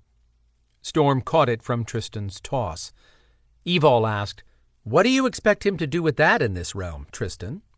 Storm answered, "I asked him to take my phone to the human realm, in case I had messages from the twins or someone else." "Oh, good thinking."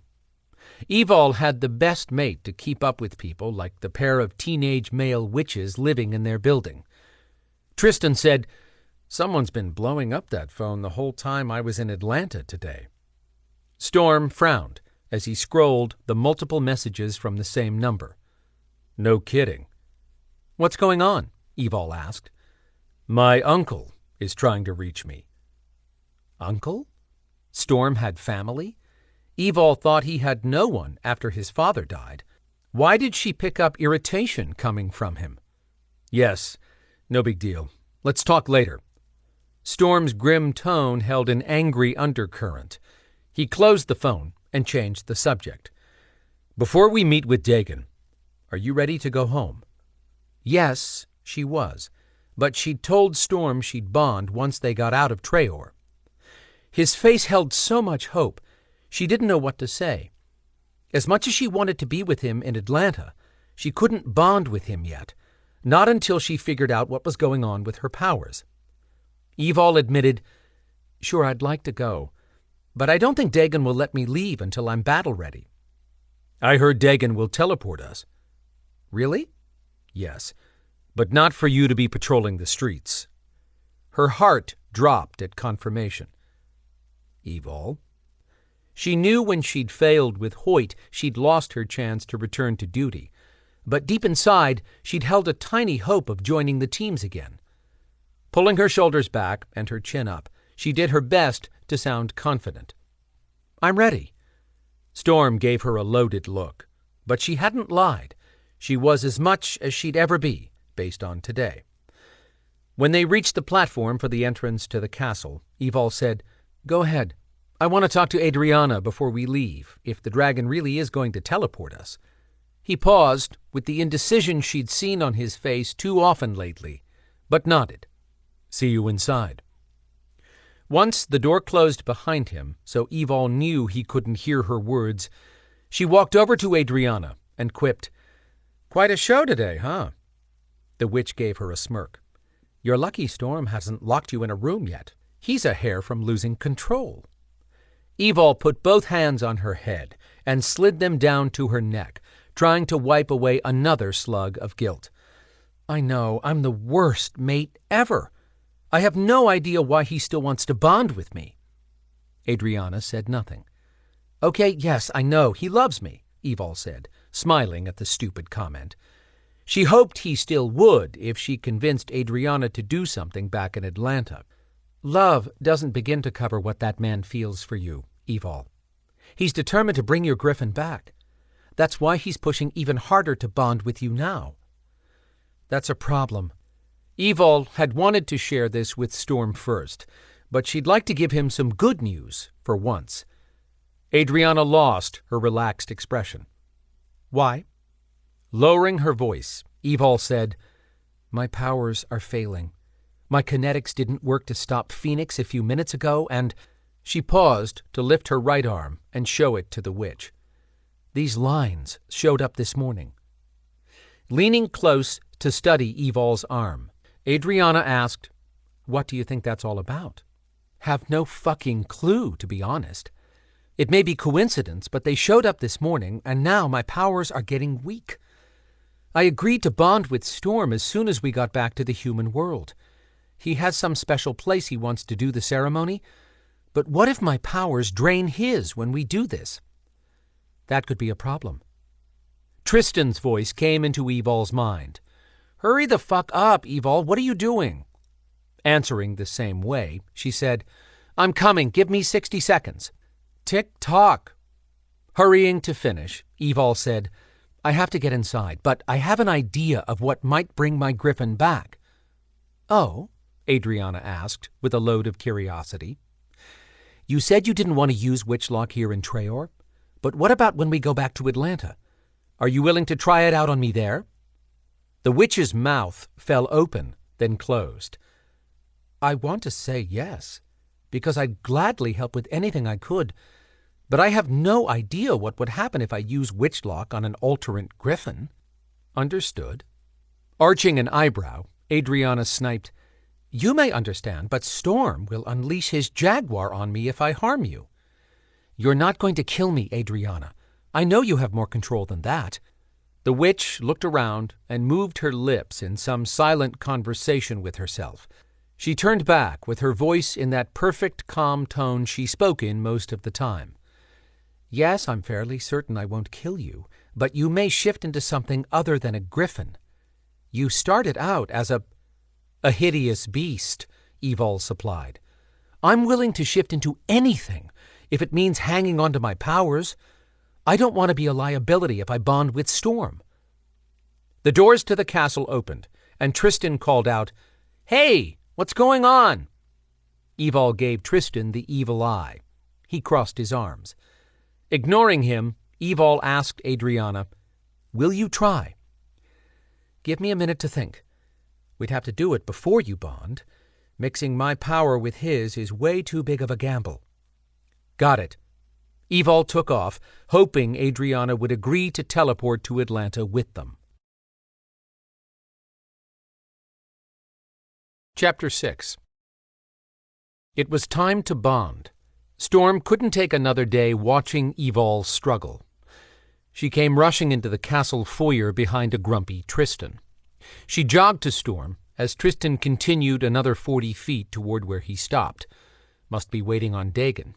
She caught her breath and said, I owe you an apology.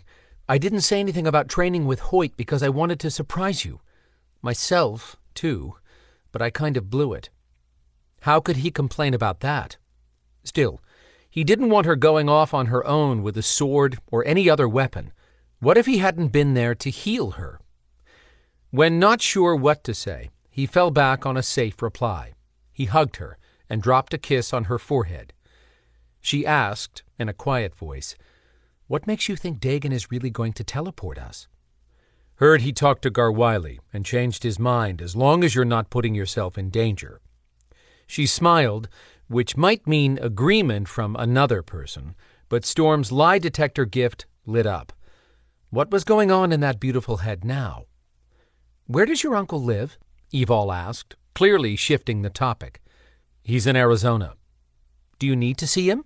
She sounded excited at that idea. Not really. Storm hated to squash her interest, but the surprise trip he'd planned to Arizona for their bonding had not involved his uncle.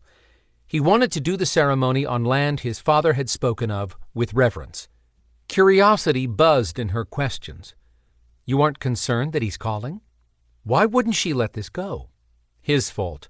He should have told her about Bide before now. Had his uncle not chased a dream of riches where his father fought to maintain the tribe's culture, his father might still be alive. Evalle's frown reminded Storm she'd asked why he wasn't jumping to get in touch with his uncle. He brushed it off with, I doubt it's anything significant. Bide is my father's only sibling. He's in the casino business. I met him one time. He wanted me to join his clan on the reservation. I said no. You're not close? Hell no. Just having to return the call annoyed him. The only thing important to his uncle was making tons of money. I'll eventually contact him when I have time, because I owe my father's only family respect. I don't have to drop what I'm doing to get back to him. He'd figure out what was going on once he returned to Atlanta. Right now, he had one task, to bring joy back to his mate's eyes. When Tristan angled his head to call them over, Storm caught Evalle's hand to get moving. He said, I want to take you home more than anything. I miss you, miss us. I'm not asking for more than you can give, but I'd like some alone time with you just to be. I figure you're ready to get out from under an army of people watching over you. She cocked an eyebrow at that. "You've been part of that army." He gave her the truth. "I'll always be there for you, but will do my best to give you room to work out whatever you need to." A wave of relief rushed from Evalle, which bothered him. She should know he'd meet any reasonable request she made, meaning she did not want him to put herself in jeopardy. Just before they reached Dagon and Tristan, Evalle paused to whisper close to Storm's ear, "I may never be the person I was before." That had been a huge admission, the first she'd made about her outlook of the future, and it had been pure truth. Seeing her eyes glisten with emotion hit him hard in the gut. He brushed a strand of hair off her face and behind her ear. He'd never tire of touching her. Running a knuckle down her cheek, he said, "You will always be my Evalle, no matter what powers you have. You will always be the woman who Phoenix calls home. You only have to find peace within yourself." She didn't say a word at first, just held his gaze with her bright green eyes. He kissed her lightly, just enough for a taste. That drew a lusty sigh from her he loved hearing. After a moment, she gave him a sexy smile. "I have high hopes about going home, too." That earned her another kiss. He had no idea what would happen with her physically once she left the Traor power base and returned to Atlanta, but Storm was thankful Phoenix would be here so she could focus on herself. Thinking of Phoenix reminded him how it seemed she'd shoved her kinetics up to slow Phoenix's fall from the sky, but nothing had happened. Was she unable to regenerate her Belador power and strength after battling as quickly as she had in the past? As they reached a round area of marble where hallways met beneath a tall ceiling, Evalle said, "We're here, Tristan. Where's the boss?" "He'll be here. Better that we're waiting on him than the other way around." In spite of Tristan giving Evalle attitude, Storm picked up guilt still rolling off the Griffin leader when Tristan got around Evalle. Tristan had linked with her as she died and used the second of his 3 regenerations to bring her back to life. No simple feat to perform with any person, but Evalle had been given 0 chance of surviving if she teleported out of Abendinu's realm. She'd been warned the Naware magic shoved in her body would rip her apart from the inside out. Dagon had no choice but to teleport her, along with the entire team, as the realm collapsed around them. He'd even pulled out a dragon he gave his own blood to save. That beast remained contained beneath the castle to keep everyone safe until he remembered how to shift into a human form. Just as Evalle's griffin had been damaged, maybe that dragon would never shift. When Evalle could no longer shift, Tristan believed he'd failed her. Storm would never fault her griffin leader for the gift of bringing her back to life. Dagon appeared next to Tristan in a rush of energy. The Dragon King had the powerful body of a man born in the time when bloody battles were fought with huge swords and other brutal weapons from 2,000 years ago. He'd spent the majority of that time cursed into the shape of a dragon throne in the Maeve realm. Storm had joined a team of Evalle's people to free him. In return, the Beladors now had a powerful leader. Though rough around the edges sometimes, that dragon shifter had proved himself worthy of following. Tristan asked Dagon, "Ready for a report?" Dagon said, "I will be in a moment." Evalle appeared immediately interested in Tristan's mention of reviewing a report. Before the dragon told her she would not be involved, Storm jumped in first to make it easier for her. "Do you need us in the meeting, Dagon?" Evalle frowned at Storm. "Of course he does." Dagon shut that down immediately. "On the contrary, I'd rather you not return to duty right away, Evalle." Storm sighed. Some things couldn't be avoided. "I see," Evalle said, showing no hurt on her face, but Storm's empathic senses hadn't missed it. In the following silence, Evalle's gaze shot to Dagon. Storm took that as Dagon speaking to her privately via telepathy. Tristan appeared to also be waiting to find out what those two discussed. She lowered her eyes, looking embarrassed, but nodded. Had the dragon's abrupt way of dealing with things hurt her? Evalle put her hand on Storm's arm. Don't be angry. Dagon was only telling me he knew the result of my training exercise with Hoyt. The dragon lifted an eyebrow at her. Storm's senses pinged that she'd only told a partial truth. Evalle must have caught the subtle expression on Dagon's face and admitted, okay, not training, but a battle test. A battle test? Storm snapped out before he could stop himself. He would not criticize his mate in front of her leader, but damn! A battle test meant no holds barred. No wonder she got injured. He muttered, what the hell was Hoyt thinking? She turned to him with a frown. Shit, should have kept that to himself. Evalle said, he was thinking to respect my request. I wanted to see if I was ready to do more than lounge around Traor like a lazy house guest. She paused, and her gaze swept across everyone. Storm offered, I wasn't criticizing you. Evalle held up a hand to take the floor. Please, don't. I'm not entirely back physically, but I am capable of explaining myself to all of you. She glanced at Storm before continuing in a softer tone. You are all incredible, and I appreciate what everyone did to rescue me, and since then. Her gaze shot to Tristan, who stared at the floor, but she wasn't finished. I won't break if you piss me off.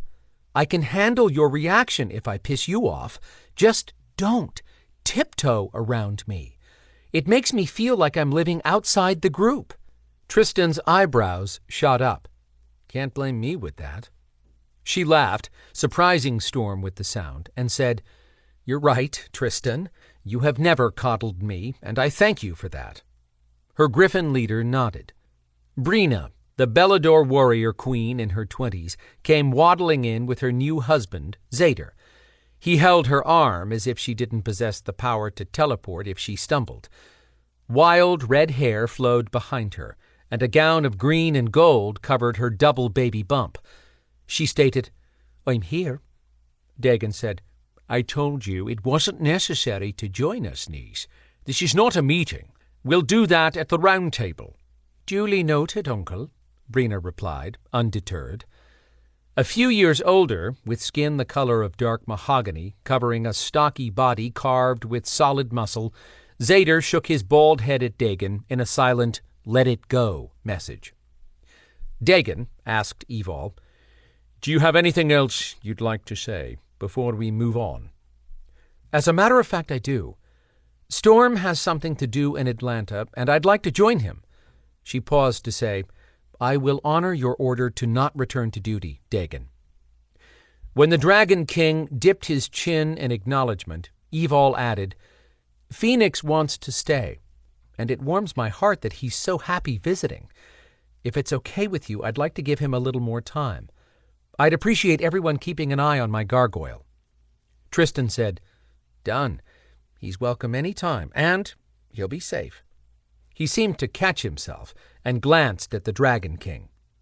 Right, boss? Dagon smiled at Tristan. I support your decision, and will do my part to watch over the little beast. Evalle grinned at Dagon's teasing tone that made it clear the dragon held affection for Phoenix. Seeing Dagon continue to give Tristan support, even over small things, continued to turn Tristan into a tremendous Belador asset. Who'd have thought that would ever happen, considering how Tristan had been the enemy when Storm first met him on the opposite side of a battle? Everyone seemed fine, until Brina piped up. No, I want you to stay here and heal, Evalle. You could be attacked in Atlanta. She will not be harmed, Storm stated, allowing no argument on that point. Speaking in Dagon's direction, Tristan offered, I could have a security patrol keep an eye out in the area of their building. I don't need anyone watching Evalle when I'm around, Storm said, with enough force to make it clear to all. Evalle snapped. Tristan? What? No coddling, remember? Sorry, my bad. All the conflicting comments drew a frown from Dagon.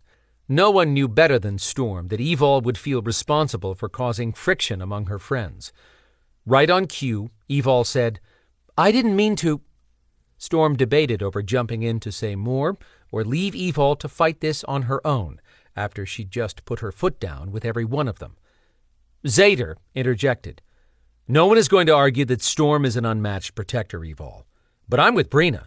We want you here with us a little longer. Garwiley came striding in quite fast for an ancient druid. His grey robe swirled around him when he stopped. What's all this noise? How's it bein' to think with this racket going on? The old guy winked at Storm, stalling his next words, until he saw what Garwiley had up his sleeve. Dagon ordered, Everyone, calm down. You're distressing Brina. They are not, uncle. Don't be making me sound like a hormonal woman. But you are, the Dragon King argued, clearly confused. I didn't mean to cause problems, Evalle finally finished saying. Storm's heart bottomed out at her capitulation. Garwiley inquired, What problem might you be talking on? Turning a smile to her favorite druid, Evalle explained, Storm needs to return to Atlanta, and I thought I'd go with him. How is that a problem? Garwiley asked, directing his question specifically at Evalle. She glanced at her friends and shrugged. I don't want to upset anyone, especially Brina so close to having the twins. What you do will have no bearing on her giving birth, Garwiley said. He turned to Brina. Am I right? Brina had opened her mouth as if to protest, but huffed out a breath. No, I won't be needing her help. But I think— The old druid lifted a hand that demanded silence, and not even the dragon spoke. Garwiley brushed his fingers along the long white beard that hung to his waist. We've all been taking turns at giving aid to Evalle. A body can weary of so much attention. She is a powerful woman on her own. I know you want to be mothering her, Brina, but you will have plenty to mother soon enough. I see no reason to keep Evalle here when she has a life to get on with back in Atlanta. Have none of you considered she may want a wee bit of time alone with her mate? Storm stifled a smile at the guilty looks Garwiley drew with that comment. When no one spoke up, the druid asked, Now, is there any other problem to be solving? No, blast it.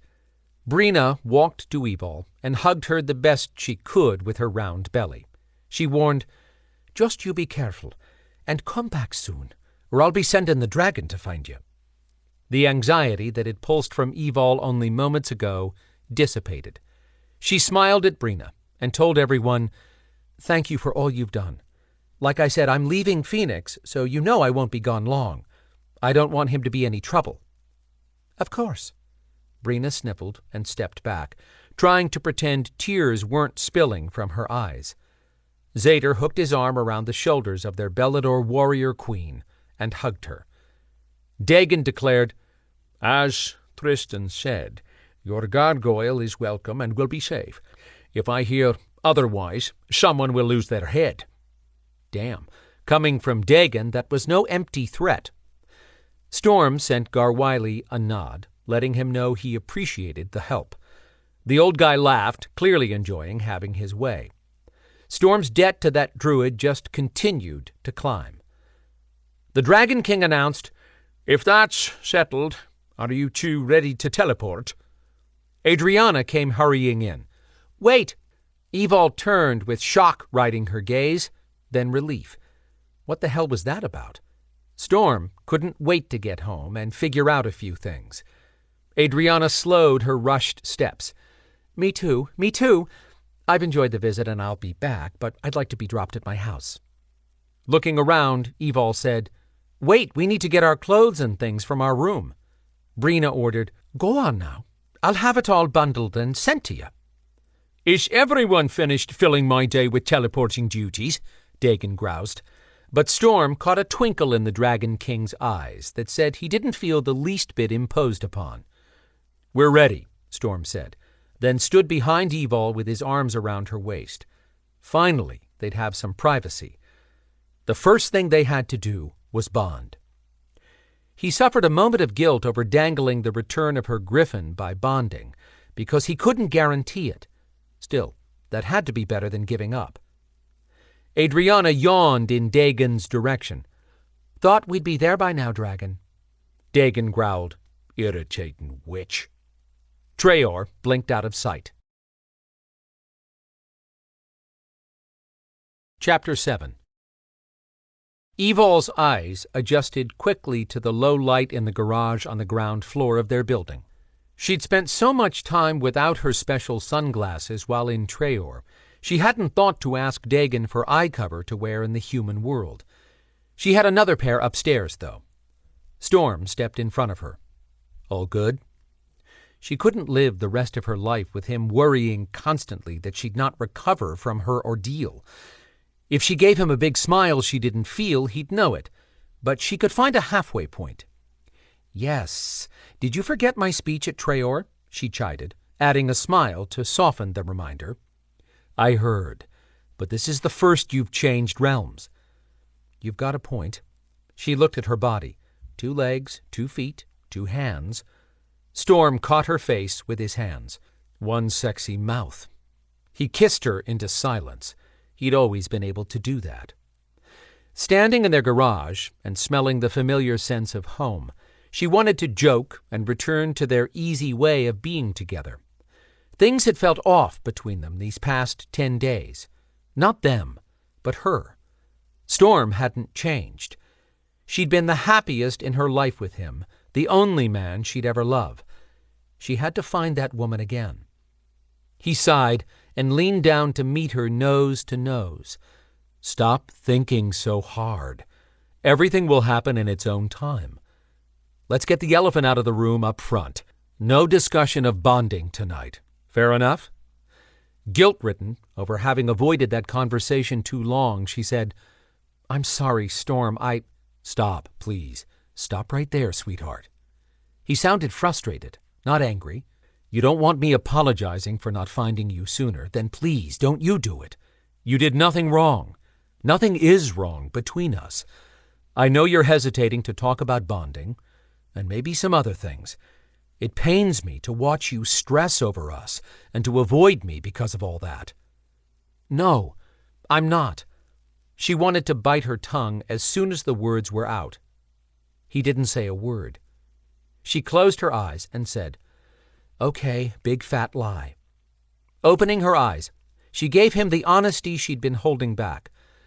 "I love you so much there are no words, and I have never doubted ours for each other. But when I was in Abendinu's realm with no possibility of ever seeing you again, I was actually glad we hadn't bonded. That sounds bad, but it's the truth. I can only imagine what would happen if you never found me again and had no way to unbond, if that's a thing." His eyes fired up along with his voice. "Bond or no bond, I will always come for you, and I will find you, no matter where you are. This world means nothing to me without you. But for right now, I'd like to table the bonding conversation and enjoy being home. Agreed?" She should have known he'd be fine about all of that, but leave it to Storm to state it bluntly and release a ton of pressure she'd been holding in. She could wait until tomorrow to meet up with Adrianna.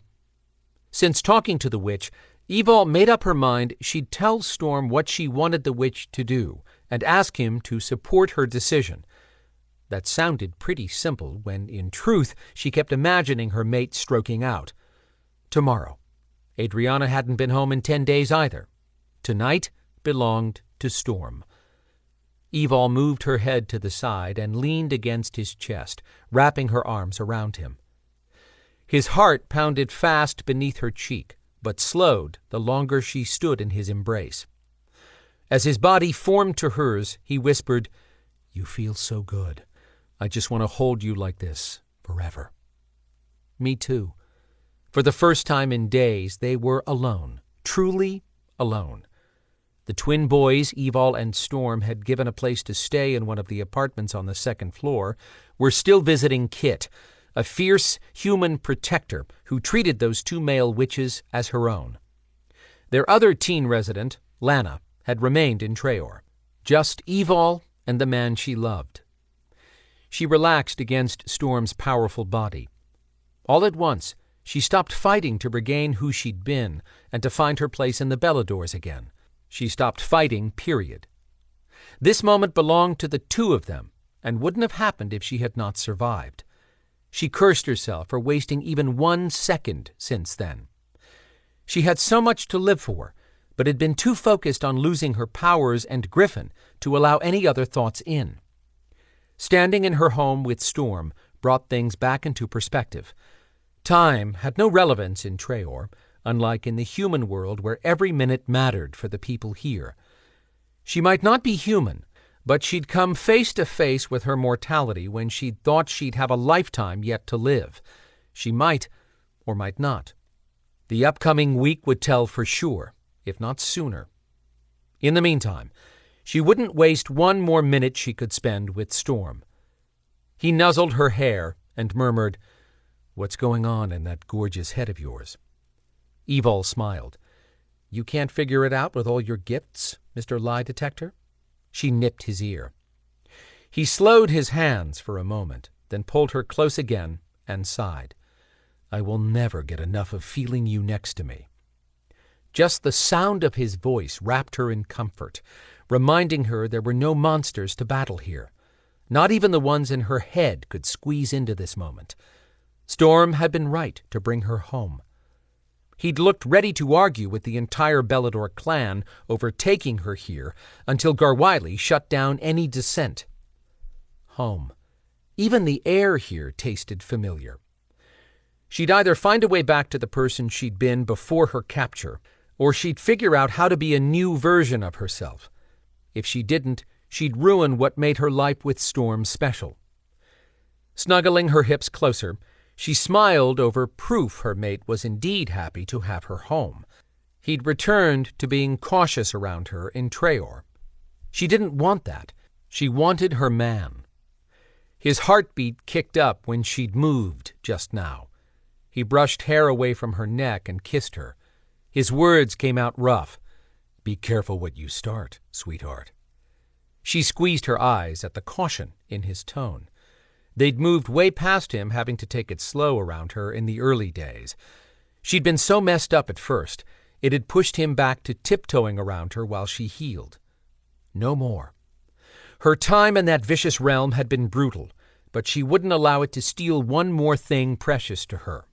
Reaching deep for the playful side he'd always loved, she teased, "Is warning me to be careful the same as saying you have a headache?" He stilled and didn't answer. Damn, had she sounded ridiculous? That had been a stupid move. Now Storm would feel uncomfortable around her. How could she screw up this moment when being intimate had always been so natural for them? Gripping her hips, he lifted her in the air. She grabbed his shoulders and stared down at him. "What?" "You. What do you want?" Heart pounding a crazy beat, she lifted an eyebrow. "Am I going to have to train you all over again?" she taunted. He laughed and shook his head. "I've missed you."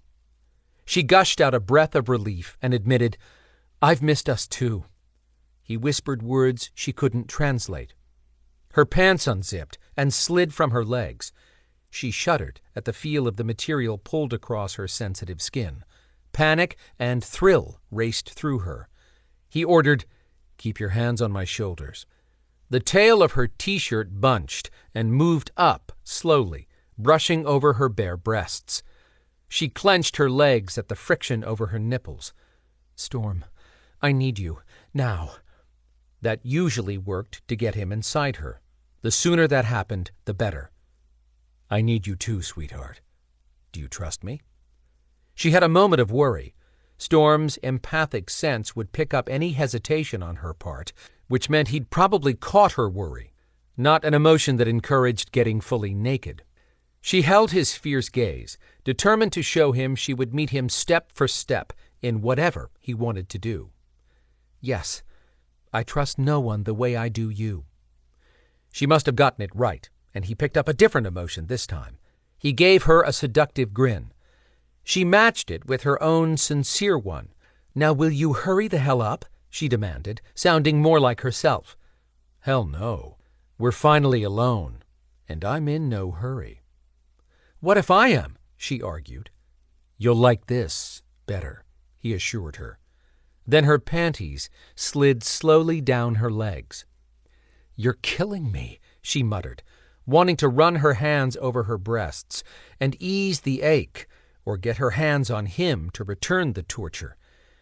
You still have all your clothes on.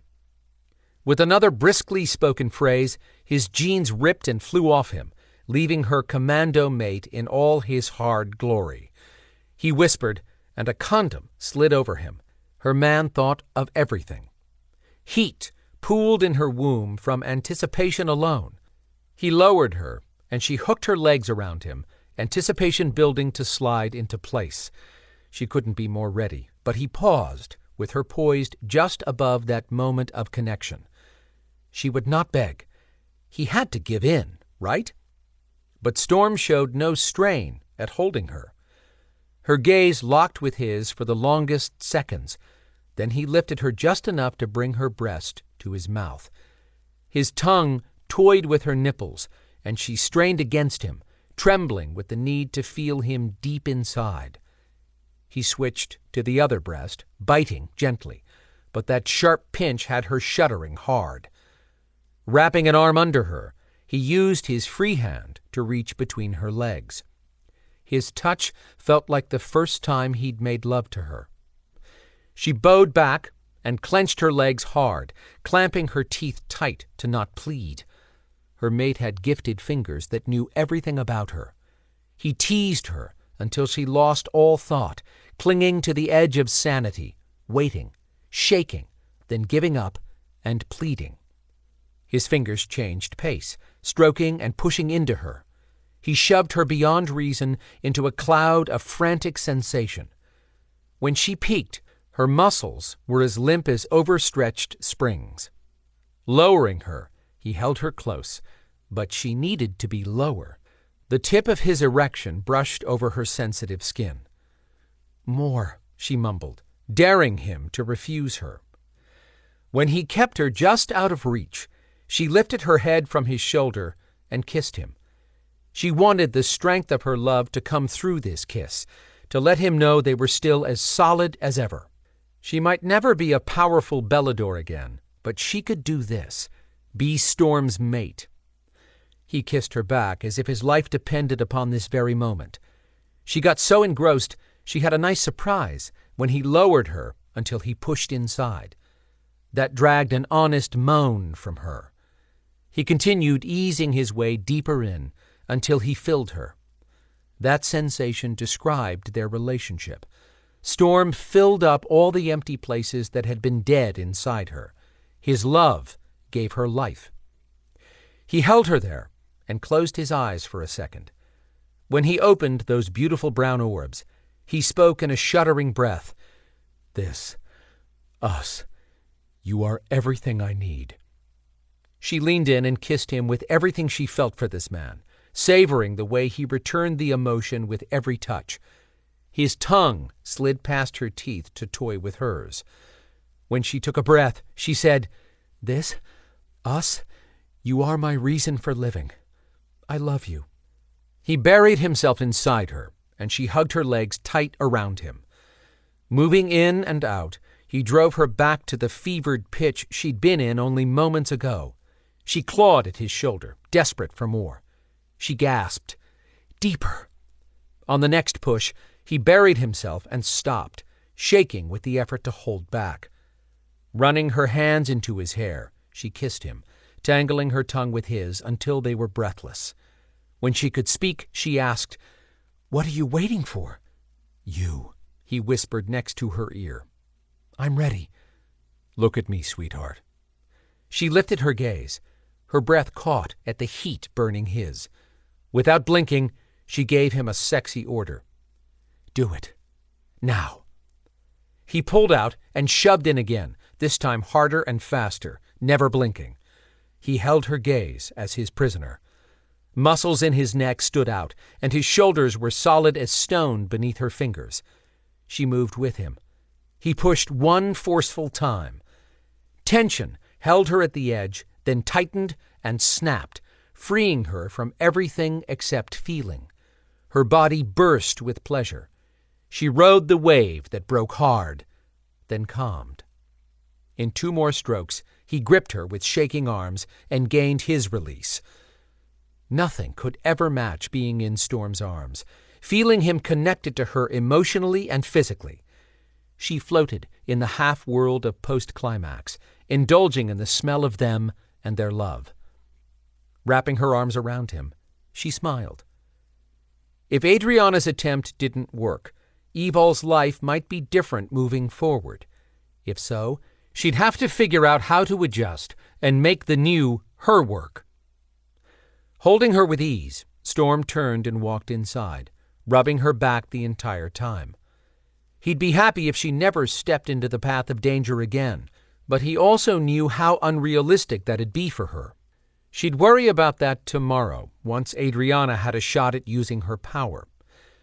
Eval dreaded telling Storm, but she couldn't in good conscience go to the witch without him knowing. When he reached the landing for their living area, Storm announced, "You know what I want now?" Based on how hard he still felt inside her, she could make a guess. She squeezed him in reply. "Clearly you and I are not on the same wavelength." He gave her a put-upon sigh. Had she been wrong? Lifting her head off his shoulder, she expected to see him confused or annoyed. Humor flitted through his gaze. Before she could come up with a snappy comment, he said, "Don't get me wrong, sweetheart. I'm always interested in another round with you, but I thought we'd grab some food. The food on Treor is excellent, but I miss eating in the human realm." Talk about the power of persuasion. "Now that you mention it, I'm starving." He accused, in faux hurt, "You'd toss me aside that easily for food?" "Maybe." She grinned and qualified, "Depends on the restaurant." 6 feet under? Her favorite restaurant. "That is a great big yes. I just got my fill of you." "Literally," she laughed.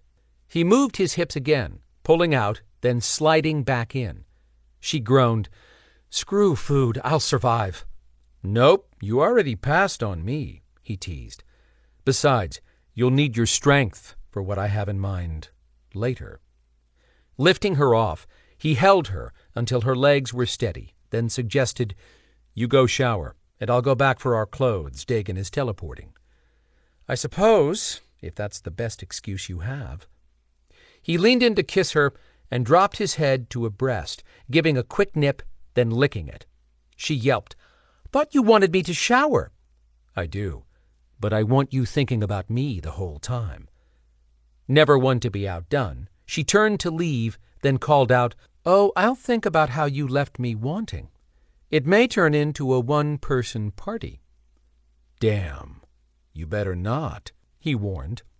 "Then hurry up," she ordered. It felt good to banter with him again. Normal. Her kind of normal. After grabbing clean clothes, she hurried through the shower, rushing to get ready and look extra nice for him. If only she knew how to add pizzazz. Lana could make that happen. Since the young woman wasn't here to help, Eval would just do the best with what she had. She brushed out her damp hair with no choice but to pull it back in her usual ponytail. When she checked the arm wound Storm had healed, her attention stopped. The strange black lines that had started just below her armpit and moved down were now an inch longer.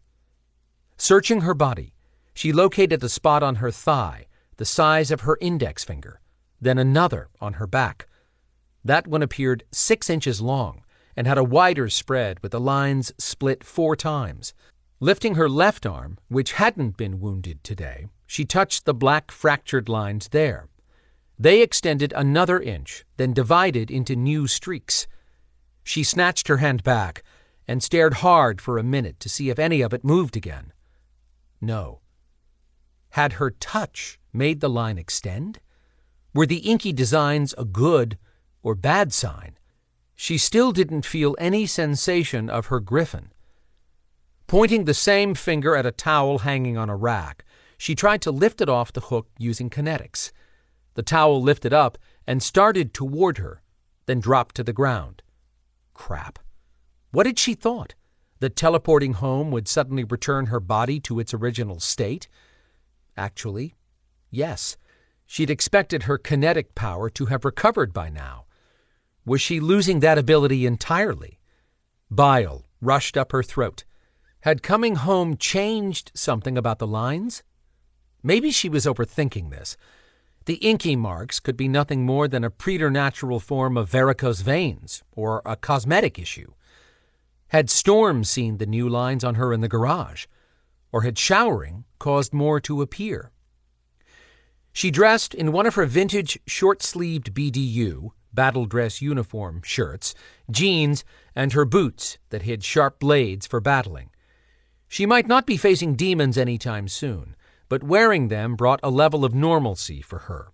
Squirting a drop of lotion in her hand, she brushed it over her face. Her gaze returned to the black, jagged streaks that reminded her of the root from a cartoon tree. Her body had been declared free of Noire magic, but what if they were wrong, and she had residue? A crazy mage had forced that magic into her damaged body and fed it into her bloodstream and organs while she'd been captive. What if these lines on her skin were signs of the dark magic trying to leach out or take over? Would Adriana's witchlock fix this power drain or force whatever was happening to Evalle's body to escalate?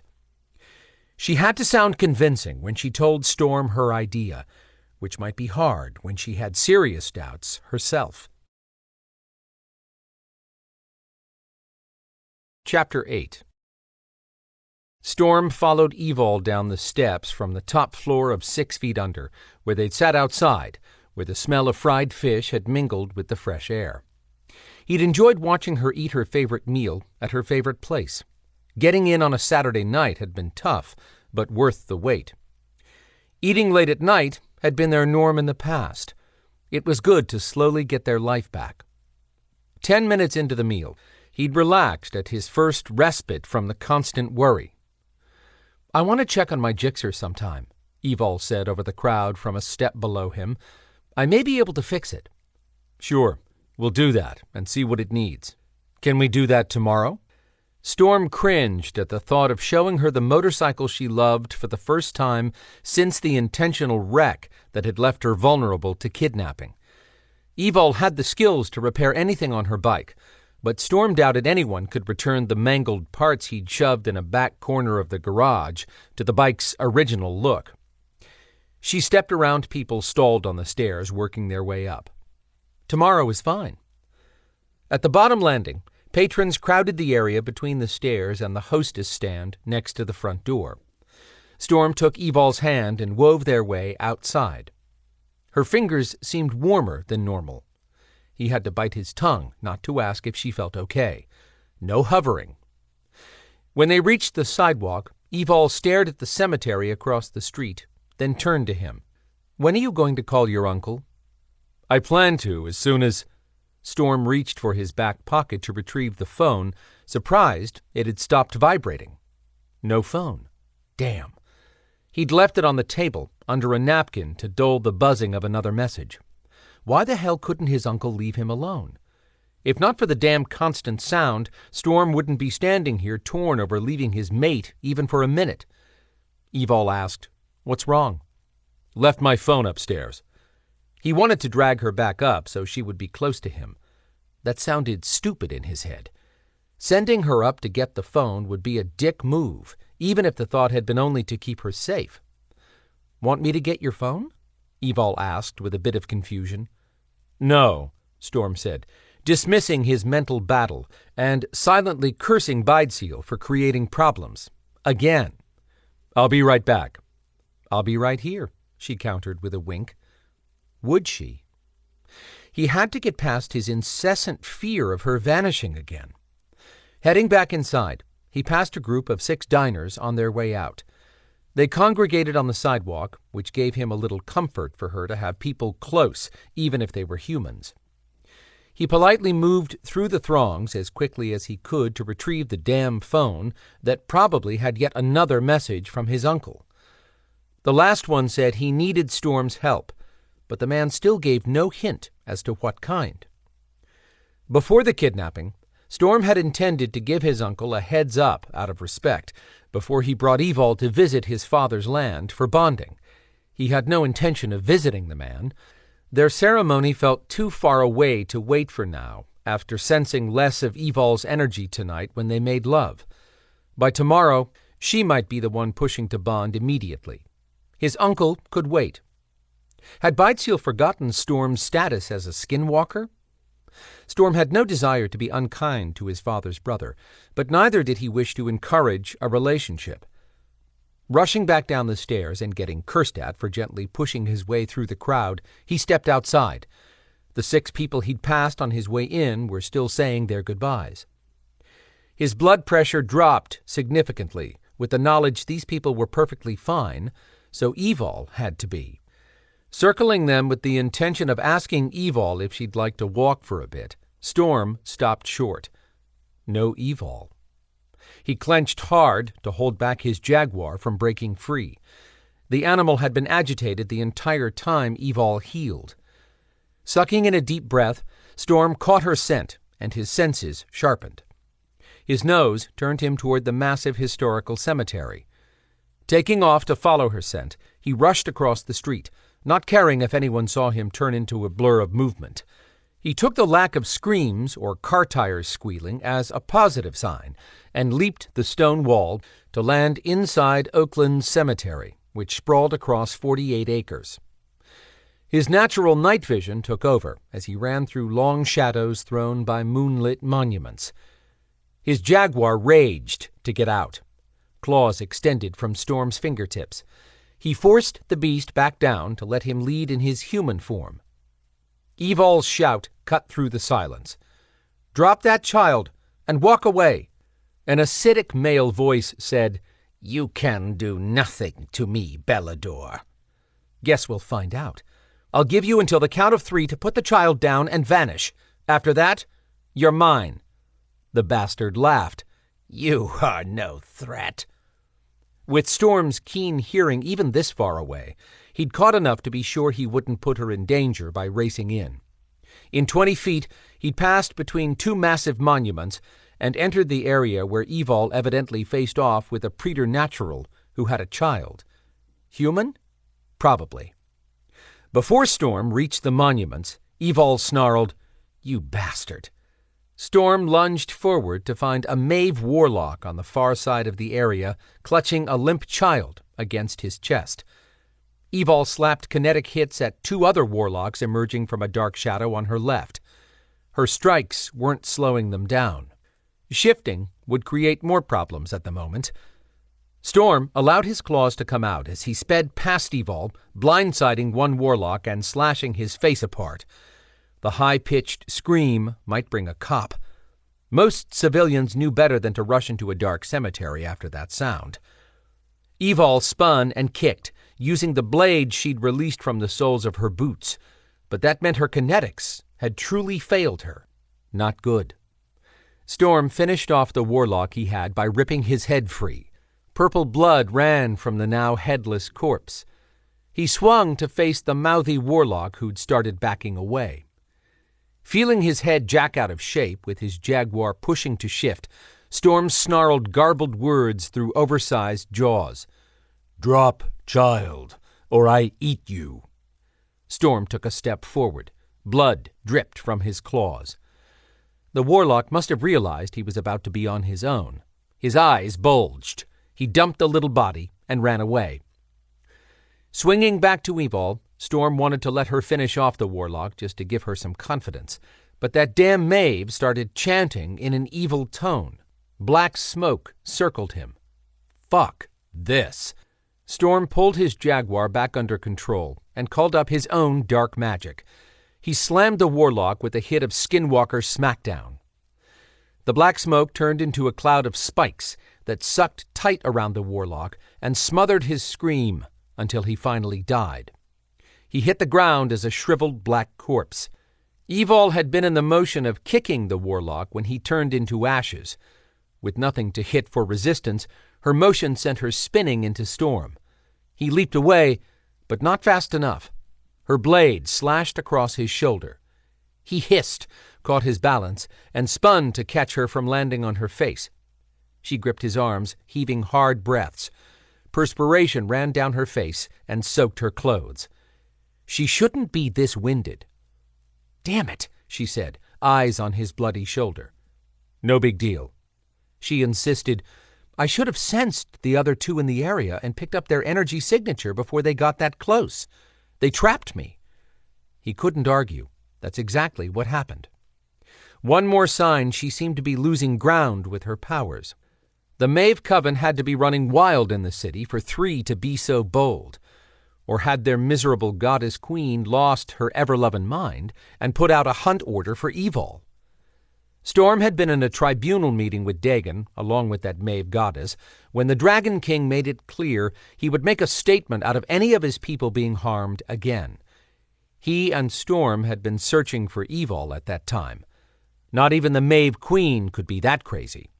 Those warlocks had to be opportunistic, probably wanting to expose a griffin to the public.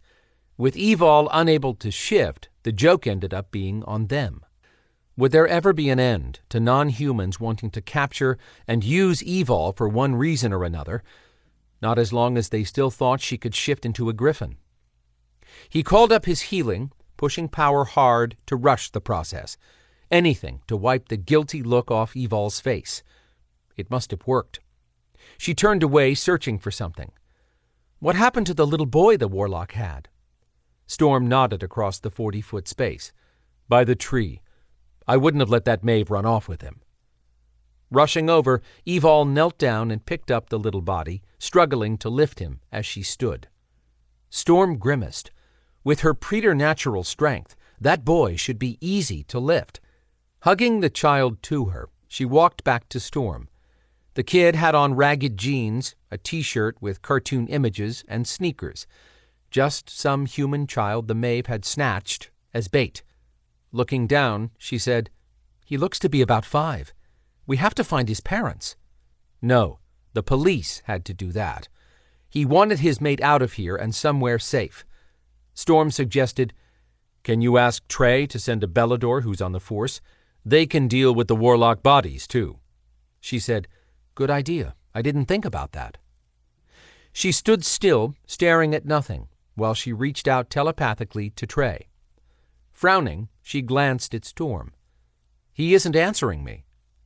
Trey had ridiculous power when it came to telepathy and handled communications for the Beladors in this city. He would not ignore Evalle. Had he even heard her? "Let me see if I can reach him." Storm pulled out his phone and gave Trey a quick rundown as soon as the Belador answered. Trey said he'd send in a cleanup crew and instructed Storm to meet a cruiser near the far end of the cemetery, where they'd have less chance of being seen. Taking the child from Evalle, Storm relayed the plan as he led them to meet the car. "Did Trey say he heard my telepathic call?" Evalle asked. "I didn't ask," Storm admitted, which was true. He hadn't wanted to start telling Evalle's people she had issues. She could tell them if the time came for disclosure. She walked along quietly, but her emotions churned up a cloud of anxiety.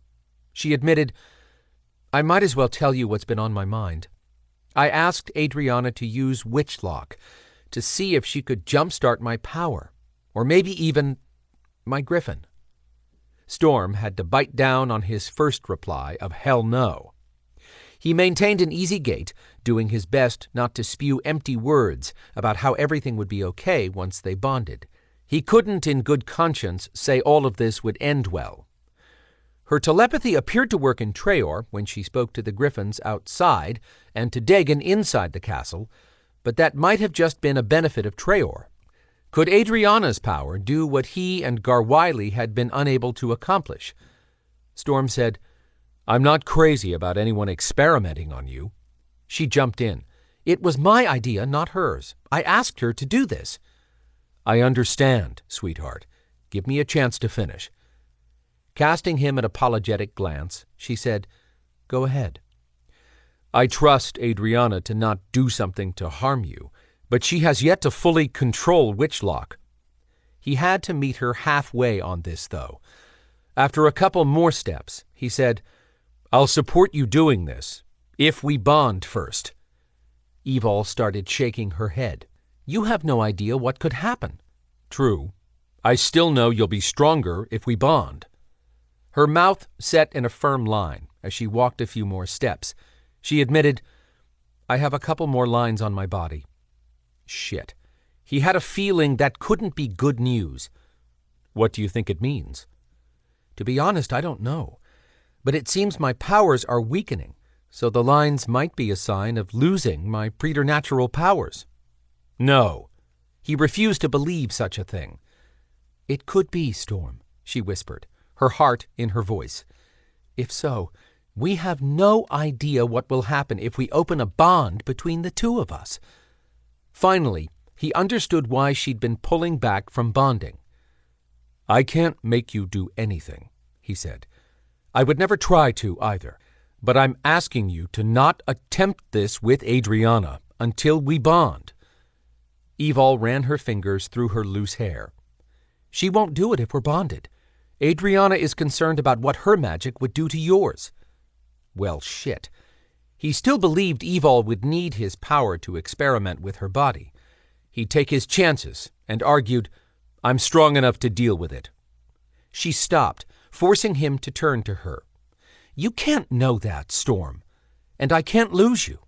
I can't stand by and watch you take this risk when your powers aren't 100%. They were getting nowhere with this. He feared few things, but Evalle running out on her own to solve this terrified him. He needed her agreement on one thing now, when they could discuss it with no pressure. I meant what I said a moment ago about not forcing you to do anything, sweetheart. Ever.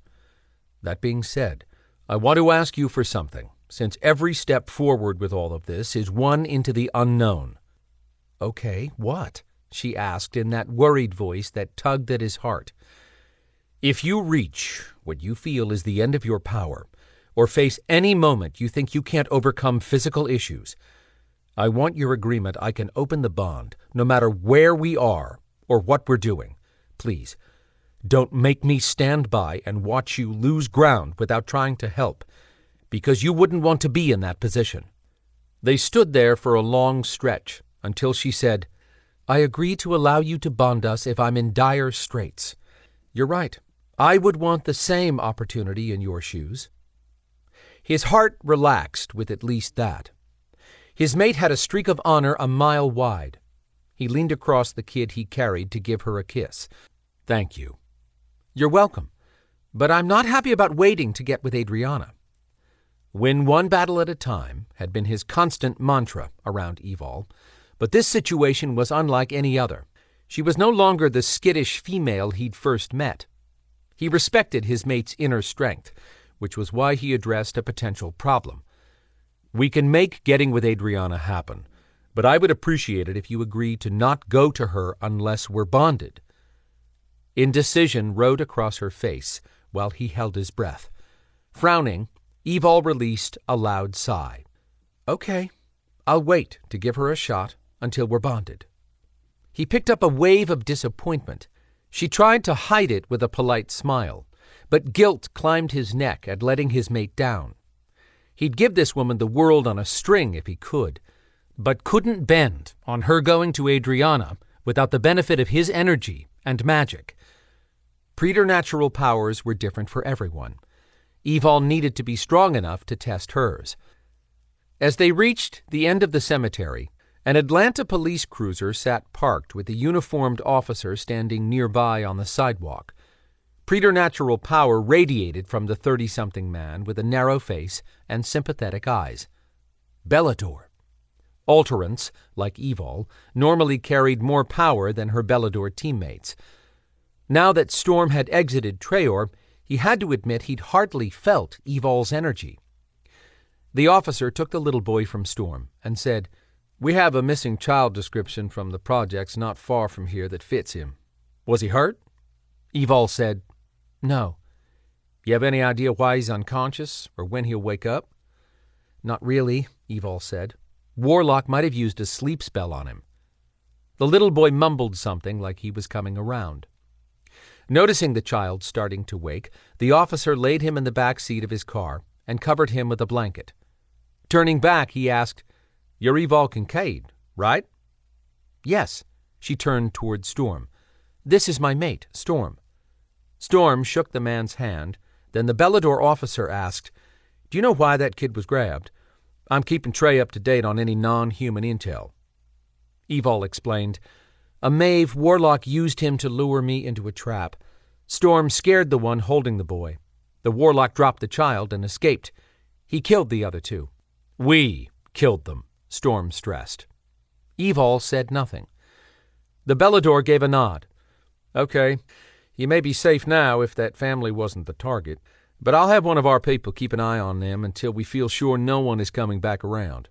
He added, "Thanks. Be careful who you trust." Storm asked, "What are you talking about?" "Not sure you've heard, but rumor has it some of the bounty hunters working for Viper as agents are teaming up with the Maeve. We have no idea who's on our team these days, unless they're Beladors or declared allies of the Dragon." Viper represented a coalition of non-humans who protected humans from predatory preternaturals. The organization seemed to be breaking apart at the seams. Everything Storm heard translated into more danger for Evalle. She stayed inside all day to avoid the sun. He couldn't expect her to hide at night from a threat. Shadowing her everywhere as a bodyguard wouldn't go over any better. Hell, he'd made a mistake by bringing her back here. When the cruiser pulled away from the curb and drove off, Storm's phone rang. In his hurry to silence the call, he hit the wrong button, making it live. A human wouldn't have heard the words as clearly as Storm when a voice said, "Storm, if that's you, don't hang up. This is Belador." His uncle, damn it. Evalle gave him a just-do-it look. Storm lifted the phone. "I can't talk right now, Belador. I'm busy at the moment." Clearly ignoring Storm's words, his uncle rushed ahead. "Please, listen, Storm. This is important. Critical, even." Evalle watched him silently. Storm had his hands full trying to navigate what was going on with his mate and figuring out if he should take her back to Traor. Was it too much to ask for her to be free to move around without expecting an attack or trap constantly? Hell, was it too much to ask for his uncle to stay out of his hair? Storm's father would expect him to show respect, no matter how much Belador annoyed him. He told his uncle, "I wish I could help you, but—" "Storm," Belador interrupted, his voice pleading. Trying to sort this out so he could move on, Storm asked, "You have how many hundred employees? Why do you need me?"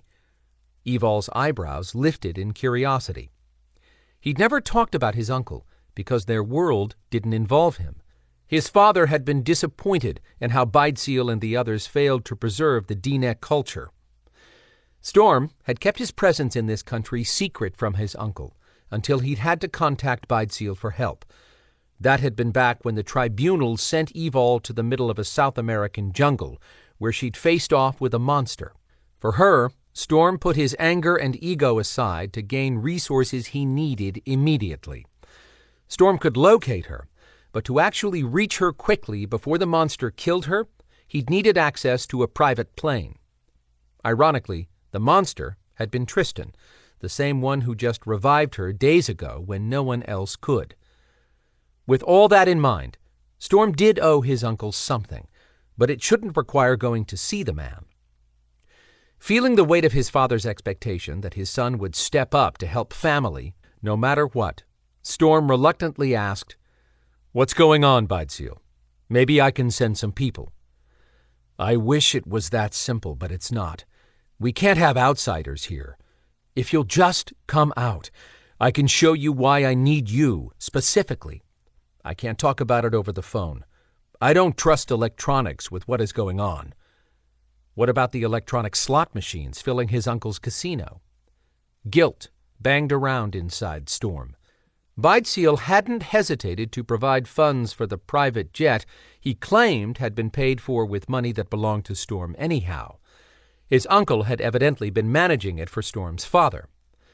Swallowing hard, Storm wrestled with trying to do right by his uncle, but he couldn't get past a long-held grudge. Storm's father might not have gone to South America and died there if not for Bideseal pushing so hard to take their clan in a direction his father opposed.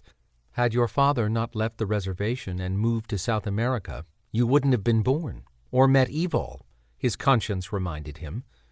Or had that voice been Storm's spirit guide, Kai? "Storm, you there?" Bideseal asked quietly.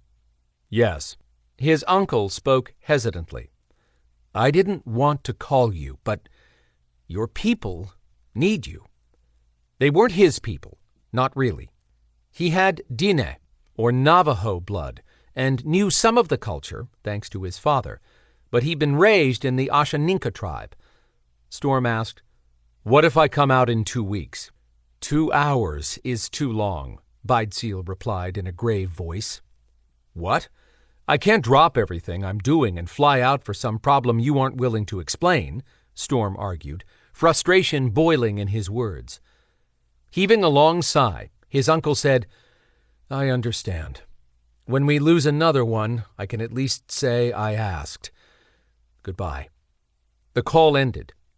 Evalle said, "If you squeeze that phone any tighter, it's going to be plastic confetti." Storm opened his palm to see the sides of the phone crushed. Wiping a hand over his mouth, he stared at the ground and thought back over the call. When we lose another one. That sounded dire. Had his uncle been talking about someone dying? That man had a team of people who leaped when he spoke. He had enough money to hire an army of doctors if his medicine man couldn't cure someone. Why would his uncle not allow strangers in when he'd opened the tribe's life to the outside world? Your people need you. Storm's father would have dropped what he was doing to return to this country, regardless of any difference with his brother, if he thought he could save even one tribal member. His father would expect no less from Storm. It was hard to swallow, but Bideseal had done the same for Storm. Still, why couldn't his uncle explain more over the phone? Storm could get people in place to help, but right now he had one primary concern: the impossible task of keeping Evalle safe while trying not to smother her. "Storm?" He lifted his head at her soft voice. "Sorry, got sidetracked." "When Tristan delivered your phone in Traor, he said someone had been blowing it up. Were all those messages from your uncle?" "Yes. He's got some problem he'll only discuss in person." "You should go." Storm opened his mouth to argue that it was more important to be with her. He paused when an idea hit him. Within seconds, he had a new plan and told Evalle, "You're right." Relief floated through her gaze. Storm didn't believe that emotion had to do with concern over his uncle, which meant it might be about Storm leaving. They just enjoyed a pretty damn good return home. Why would Evalle be glad to see him go so soon? His mate had something else going on, something she wanted to deal with herself. She'd agreed not to go to Adriana unless she bonded with him first, but she knew a shitload of other non-humans. He was not going to negotiate one more agreement at the moment. Neither would he push her to tell him who else she might be considering. But his mate wasn't fighting her battles, internal or otherwise, alone, as long as he lived. She knew this, but fighting alone had been ingrained in Evalle from the beginning. Her mother died in childbirth, and her father abandoned her the minute he saw bright green eyes and was told she could never be exposed to sunlight. He'd paid his sister to raise her, which had been nothing more than locking Evalle in a basement and keeping her fed for the money the woman received. He understood his mate's need to heal her body and not put him at risk, but that didn't mean he wouldn't do his best to keep her safe while she tackled those issues. Checking his watch, he said, "I'll call my uncle back and let him know we're flying out right away." "We?" Her eyes flared with surprise. He tested the water with a simple question. "Do you not want to go with me?" "No. I mean, yes, I want to go with you. I just thought it didn't involve me." "Anything I do involves you." He gave her a quick kiss and said, "Let's go pack. I want to arrive in Arizona before daylight." Everything Storm said made sense to him, but he couldn't shake the feeling he might be moving too quickly, as if something compelled him to fly out now. He brushed that off as another bout of guilt, because his father would be disappointed in him if he didn't. He also rationalized that this trip would put Evalle halfway across the country from Atlanta, demons, Maeve warlocks, bounty hunters, and any other non-human threat. "I'm excited," Evalle said with forced enthusiasm. Her smile triggered his lie detector ability, but he attributed all of that to how little she'd traveled and possibly a bit of anxiety over meeting his uncle. She'd settled down once they were on the way. Getting her out of here topped his priority list. He had a solid plan that would keep Evalle far from preternatural harm and wipe away some guilt at the same time. What could happen to her at a casino on a reservation in the middle of the desert? Chapter 9. "What if someone wants an ID when we land?" Evalle asked, running out of reasons to not join Storm on this trip. She had 60 feet left to come up with a viable idea before they boarded a Learjet. The drive west of downtown Atlanta to Fulton County Airport, better known as Charlie Brown Field, had them on time to depart just after midnight. Finally, when they landed, would it still be Saturday? Did Arizona use daylight savings time? She was too tired to figure that out. They'd arrive before daylight. That's all she needed to know. Even if she dragged her feet packing, Storm would have made the jet wait. Inconveniencing others would have been inconsiderate, and she did want to be with Storm, but he could function far easier without her. Hadn't the Warlock in Oakland Cemetery proven that? As always, Storm had an answer for everything. "You won't need ID for anything. Stop worrying. This will be fun." She argued, "Your idea of fun has flaws. Remember when you tried to tell me camping would be fun?" "Bad analogy. You haven't camped yet. You will enjoy it when we go." She silently disagreed. Going to a reservation in Arizona didn't sound as if they'd be in a city, and there'd be nonstop sunshine. Give her an urban landscape any time, with some Georgia rainy weather on occasion. At the moment, though, camping sounded much more appealing than flying in an airplane to an unfamiliar city and staying in a casino. What would those people think of her wearing sunglasses all the time? How did women dress to visit a casino? Evalle doubted they wore clothes like her standard jeans, boots, and BDU shirts. What would his uncle think? How could she be of help when she couldn't go outside during the day? She could keep coming up with reasons not to go. A new idea hit her. How many people could the jet hold? 50?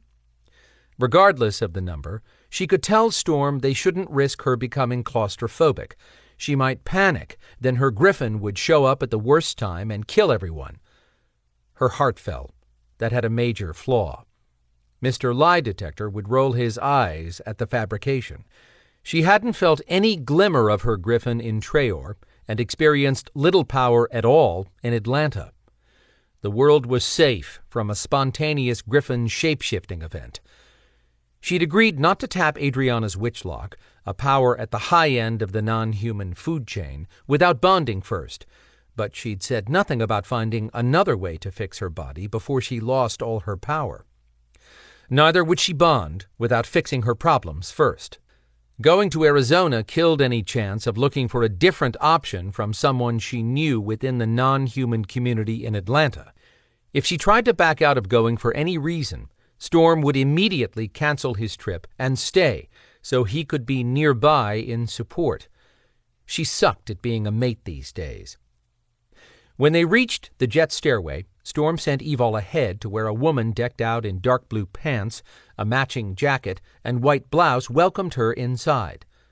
Murmuring her thanks, Evalle stepped past the woman and into the cabin, where she paused. The interior reminded her of what she'd seen in movies of a corporate-style jet with luxury furnishings.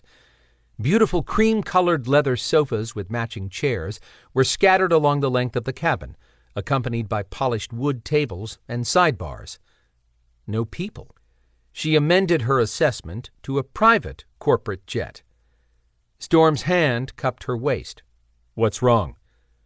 "Are we the only ones on this flight?" "Yes," he confirmed. "Why don't you pick where you want to sit?" Drawing in a breath, she continued halfway down the aisle and chose a sofa.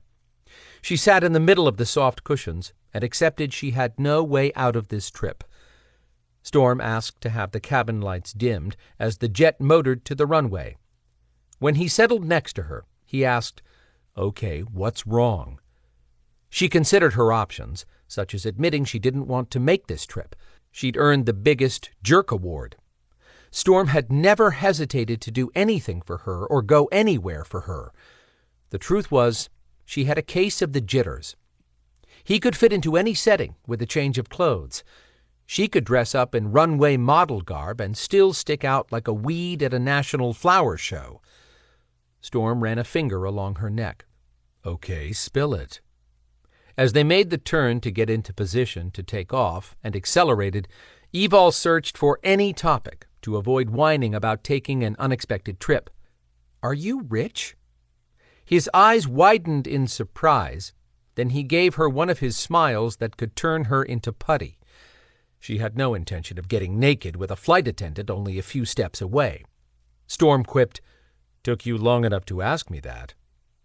Lifting her shoulders, she said, "I've never thought about how much money you had until now." "Really?" "Well, that's not entirely true. I mean, we live in a building in downtown Atlanta, and you have other real estate. Plus, I did wonder how you found me so fast in South America and down on the southeastern coast of Georgia when you showed up in a helicopter.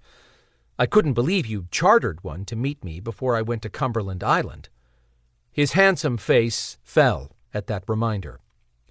Her empathic gift picked up emotions she'd label as stress from a bad memory.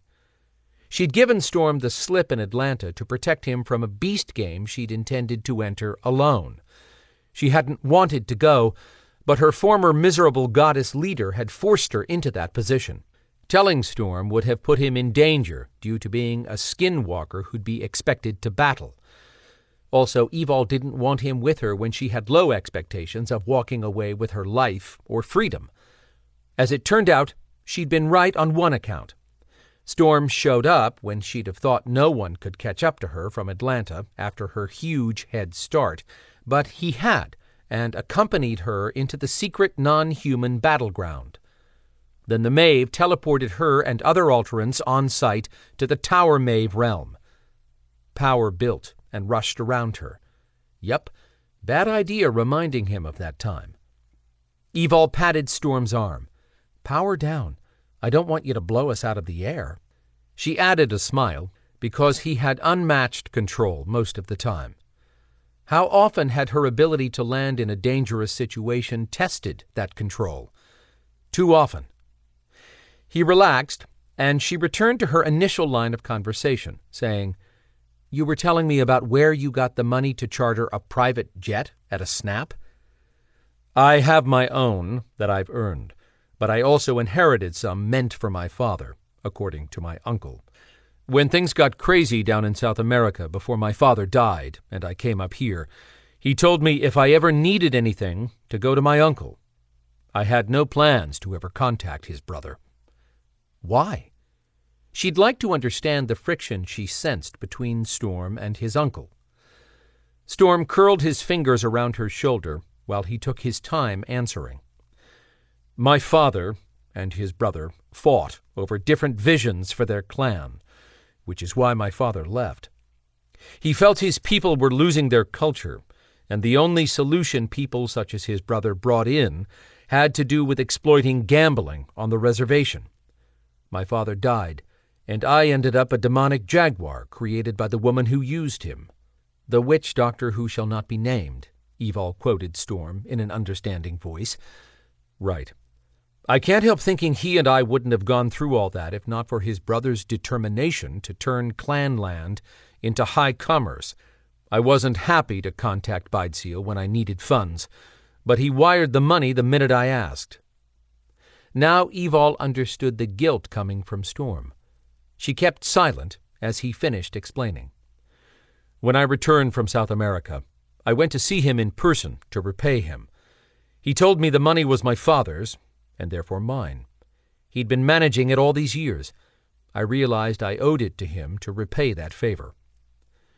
She thought about when a tribunal had teleported her to a jungle in South America. "You needed money to find me, right?" She shook her head and looked away. "I'm not just a constant danger to be around, but an expensive mate to keep up as well." His jovial mood flew out the window. Storm came off the sofa and swung around, kneeling in front of her. He used a finger to turn her face back to him. When she met his gaze, he said, "Do you think I care one bit about any of that money? I would burn it all in a bonfire this minute if I thought it would fix—" His lips closed in a firm line. "My griffin?" she finished for him. Storm had to give her the truth. "Yes, I'd give anything for you to shift into your griffin. You want honesty, so I'm not going to dance around that topic. I didn't ask to be a skinwalker, or to have the ability to shift into a jaguar with my demon blood. But losing a limb would be easier than my animal. My jaguar is part of me. I get what you're going through, and will do anything in my power to help your griffin return." She smiled, but her eyes wouldn't commit. "I know that, even without you saying it, and love you for not pushing me or expecting me to just get over it. To be honest, I hesitated to come on this trip because I want to be able to move on at some point, and if I stayed home, I could figure out my limits.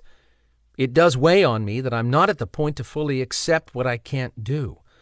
For now, I'm going to try not to dwell over losing my griffin and do my best to enjoy this trip." Reaching for the right words were never easy in difficult times, but for her, he would try. "I will always support you, whatever you decide. But I'm going on record to say I think you shouldn't put a time limit on determining if what you feel right now is going to be your status quo." She listened with a thoughtful expression. After a few minutes, he sensed her emotions evening out, as if maybe he'd given her what she needed to hear. He hoped so. Silence sometimes offered as much comfort as words. Storm waited until she corralled her thoughts. Lines formed at the bridge of her nose while she pondered. She drew in a deep breath and let it out slowly. "Remember the shaman you brought in to bless our house? Is he like Garwiley and you? Was she looking for someone else to heal her? Didn't she realize he would have found that person?" Storm gave her an answer he hoped met the point of her question. "Yes, that shaman could heal, but his gifts are more suited to calling upon protective spirits, like he did for our rooftop room. Garwiley and I possess stronger healing gifts than him." She frowned. "Your father's people have, a medicine man, right?" Only Evalle would get that he didn't feel connected to his uncle's tribe in a way that would make them Storm's. "Yes, unless he's died and not been replaced. Why?" Huffing out a big breath of air, she said, "This will sound dumb, but I was wondering if he'd see a non-tribal member." Storm considered that. Did Evalle just want to have someone give her a spiritual reading? What harm could there be in her meeting with a native healer? None that he could see. "Nothing you say ever sounds dumb, sweetheart. To be honest, I don't know if a new person is in place, or if that person will agree to meet you, but I'll find out. My father said he grew up with a man who should have taken his place once he left." "Your father was a medicine man?" Storm hadn't realized how little he'd spoken of his father, but Evalle had no true blood relation she'd acknowledge, so those conversations hadn't happened. He explained, "Had he remained with the tribe, he would have been." "That makes sense, considering the power from your Navajo side. What was your father's name?" "Sani." Storm hadn't said it in a long time. "I got the impression he became the go-to person around his clan from an early age. You've heard people call someone an old soul?" "Yes." "That's how I think he was considered in his youth. I inherited some of my gifts from him. He spoke little of his time before South America, preferring to tell me about my heritage more than his life growing up there. His power lay in his passion for native culture he felt was being lost. That's what drove him to travel thousands of miles to settle with a reclusive tribe like the Ashaninka and offer his aid." Storm still couldn't believe that witch doctor, his birth mother, had deceived someone as powerful as his father, but she used her magic well to hide her dark side. That manipulative bitch had also managed to trick Storm into being captured in an underworld demon realm. He could appreciate how his father must have felt when he realized he'd been used. "I wish your father was here, Storm." He returned his attention to the woman he loved, far more deserving of his emotions than the one who'd birthed him to be her personal demon. "I do too. He would have loved to meet the woman who holds my heart in her hand." For that, he finally got a real smile that kicked his heartbeat into high gear. But he wanted to return to where this discussion had been heading. Maybe visiting Arizona and engaging with some of the locals would reignite Evalle's interest in bonding. They wouldn't be that far from the location where he'd wanted to perform the ceremony. He asked, "So you want to meet a medicine man, huh?" "I guess. I mean, he heals people on the inside, right?" His heart did a nosedive to his feet. A medicine man in Beidseel's tribe had very likely never encountered someone with a missing griffin.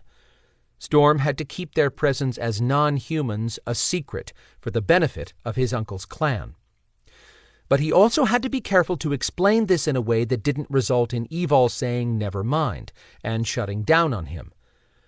"Yes, the tribe's medicine man's form of healing is to bring a person's body back in balance. That often includes healing songs." Concern lit in her eyes. "Will he know I'm not human?" "He shouldn't, because he is, and my uncle wouldn't have shared that I'm a skinwalker with any of the tribe." "Your uncle knows that about you?" "Yes. When I tried to repay him, he pushed for me to move there and join the tribe. I gave him a demonstration of how my eyes change, and shared that I was an Ashaninka skinwalker they wouldn't want around. That's all it took to drop the topic." "Does he think a skinwalker is a demon, like you said the South American people do?" "Demon or a witch," Storm shrugged. "Either is considered to be from the dark side. The Dina people honor the earth and all the bounty it offers." "The Dina?" "Yes. Many of the tribe prefer to be called that instead of Navajo." He paused, thinking about what they'd encounter at the reservation. If the medicine man his father spoke of still performed healing for the tribe, he'd be much older by now, and possibly less receptive to meeting with a woman who didn't belong to the clan. The last thing Storm would tolerate was anyone denying Evalle a simple request, but at the same time he had to respect his father's people. It dawned on him that he might have a way to make that easier to set up, and also be better for Evalle. Storm stated, "Here's how I think it works most of the time." He clarified, "I'm not positive because I'm not a member of my uncle's tribe, and only know what my father taught me." "Okay, I'm listening." Evalle sounded eager to hear more. "You should actually meet with the seer first, because he, or she, is the one who determines in what way your hojo is out of balance." "My what?" He chuckled and moved back to the sofa where he could feel her close to him. "Think of hojo as your body and mind being in harmony. Once the seer has determined where the problem is, the person in question goes to the medicine man with what the seer has pinpointed. Then the medicine man uses that information to perform the healing." "Huh. So the seer is like a specialist giving a diagnosis?" Her genuine interest encouraged him to tell her more. "In theory, yes, but if I can arrange for you to meet the seer, it won't be like meeting a human doctor." "Good. I don't like doctors." Storm curled his fingers into a fist, then relaxed his digits before he set his power churning again. A man working under the pretense of being one visited Evalle as a teen while she lived locked in a basement, and that bastard had abused her. The aunt and pseudo-doctor were both dead, or Storm's jaguar would be roaring for a hunt. Evalle almost shifted the first time in that basement, which scared the predator into a panic. He died upon impact in a single-car wreck. Too nice of a death. "A seer sounds more like you and Garwiley," Evalle speculated, dragging him back to the present. Storm said, "Sort of. With the exception of the healing, which is left to the medicine man. Those two don't normally work together specifically, as in the same location, but they do share the responsibility of keeping their clan healthy. She tapped her chin. That makes sense. Now that Storm thought about it, he warmed to the idea of Evalle talking to a seer. Being a spiritual person, the seer might be open to a non-tribal member looking for help. His father had spoken of how the people he grew up around were compassionate and had an honest approach to healing. Just talking to a seer could be beneficial for her psyche. At this point, she had only two paths for moving forward. She either found a way to call up her griffin or accepted that she'd never be able to again. The latter possibility sickened him. Storm made up his mind that Evalle would have her wish. She asked for so little. He suggested, "If you like the idea of meeting the seer first, I'll find out about getting you an invitation. After that, if you still want to meet their medicine man, it will probably be easier than just asking out of the blue. Either way, I'll gain an audience for you." "No, don't ask the medicine man yet," she hurried to say. "Meeting the seer sounds interesting." Then she sat up. "But first I'll help you with whatever your uncle has going on." "We can do both. Beidseal will be waiting at the airport when we arrive.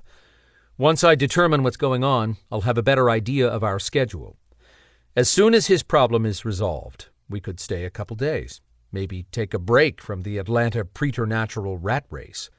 This would be the perfect chance to complete their bond. He hoped she considered it before the end of the trip. "Sure, we could do that as long as Quinn or someone doesn't need us back home," Evalle said. That hadn't been an ecstatic reply, but one step at a time. He drifted a finger over her hair. "Good.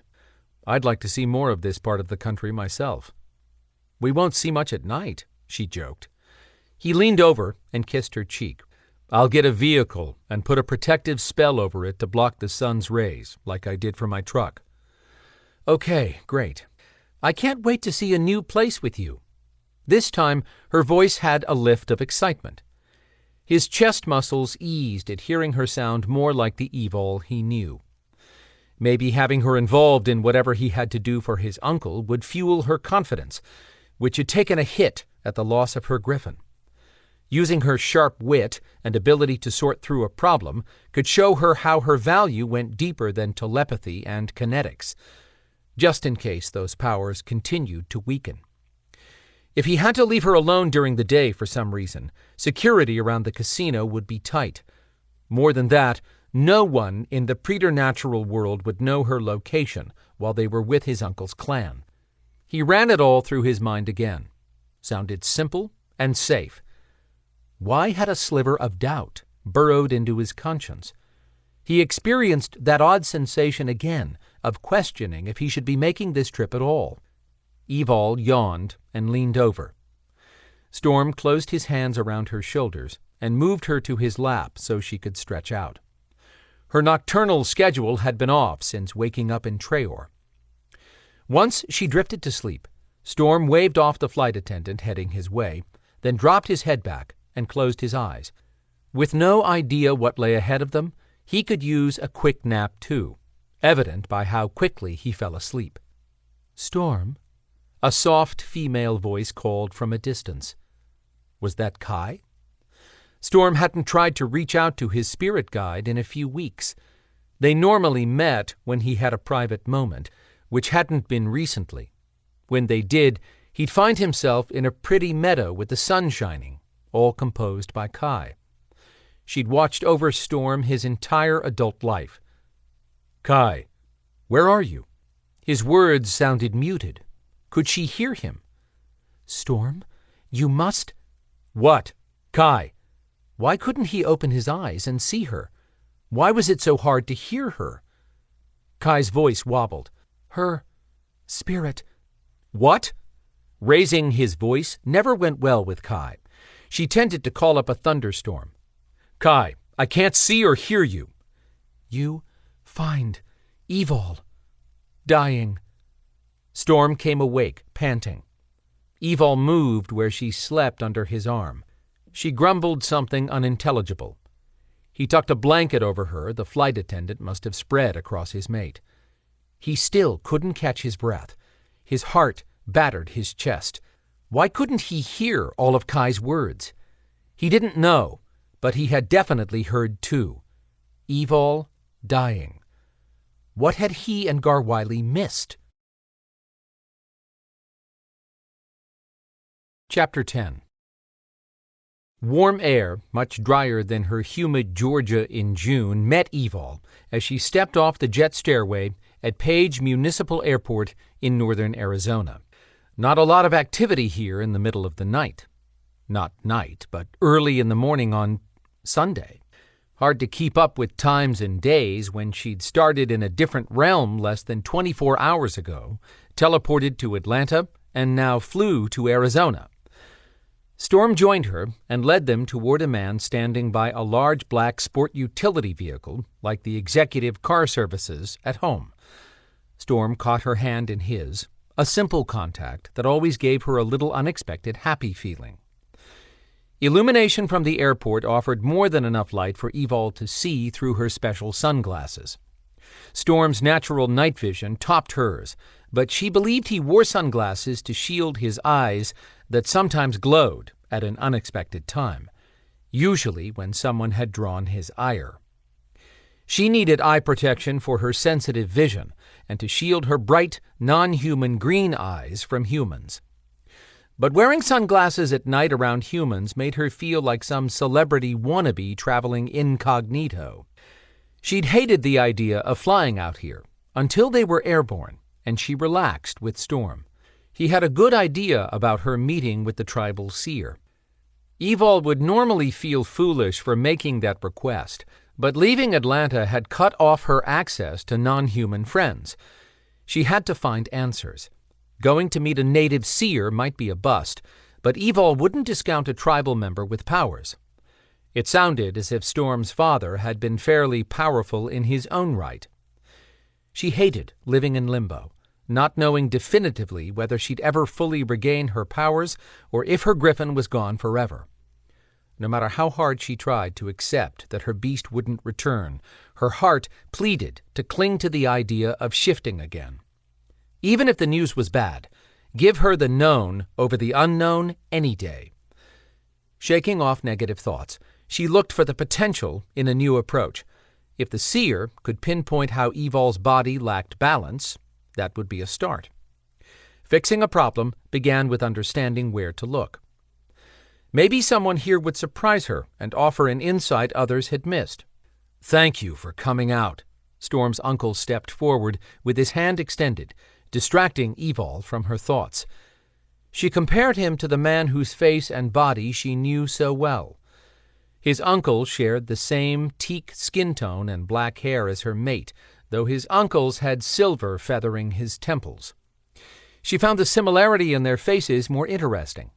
For the first time, she had an idea of what Storm's father might look like if he'd had a large frame with a little bulge of middle hidden beneath a nice-fitting dark suit. She hadn't expected her first impression of him to be positive, but it was. Storm shook hands and introduced her. "Bideseal, please meet Evalle, my mate." His uncle offered her the same handshake, which she accepted with a smile, saying, "I'm sorry for the circumstances, but it's nice to meet you." "It's nice to meet you, too." Then Bideseal turned to Storm. "I've arranged for private accommodations outside the casino, as you requested. I understand the intense noise and smells would disturb you, or would that be for both of you?" Evalle picked up on a flash of irritation from Storm before he cleared up his uncle's confusion. "She's not a skinwalker." She gave Storm points for skipping over her identity without having to lie and pay a price physically. Bideseal quickly added, "I only ask so that I can make your stay as comfortable as possible." The negative energy dispersed, then Storm moved on. "What's going on out here?" "There's a privacy window between the driver and the rear passenger area. I'll explain on the way." "The way where?" Storm asked. "A makeshift morgue at our law enforcement center." Curiosity piqued. Evalle withheld questions to allow the uncle to explain. Once they were moving, Beidseal explained about a dead tribal member named Sonny.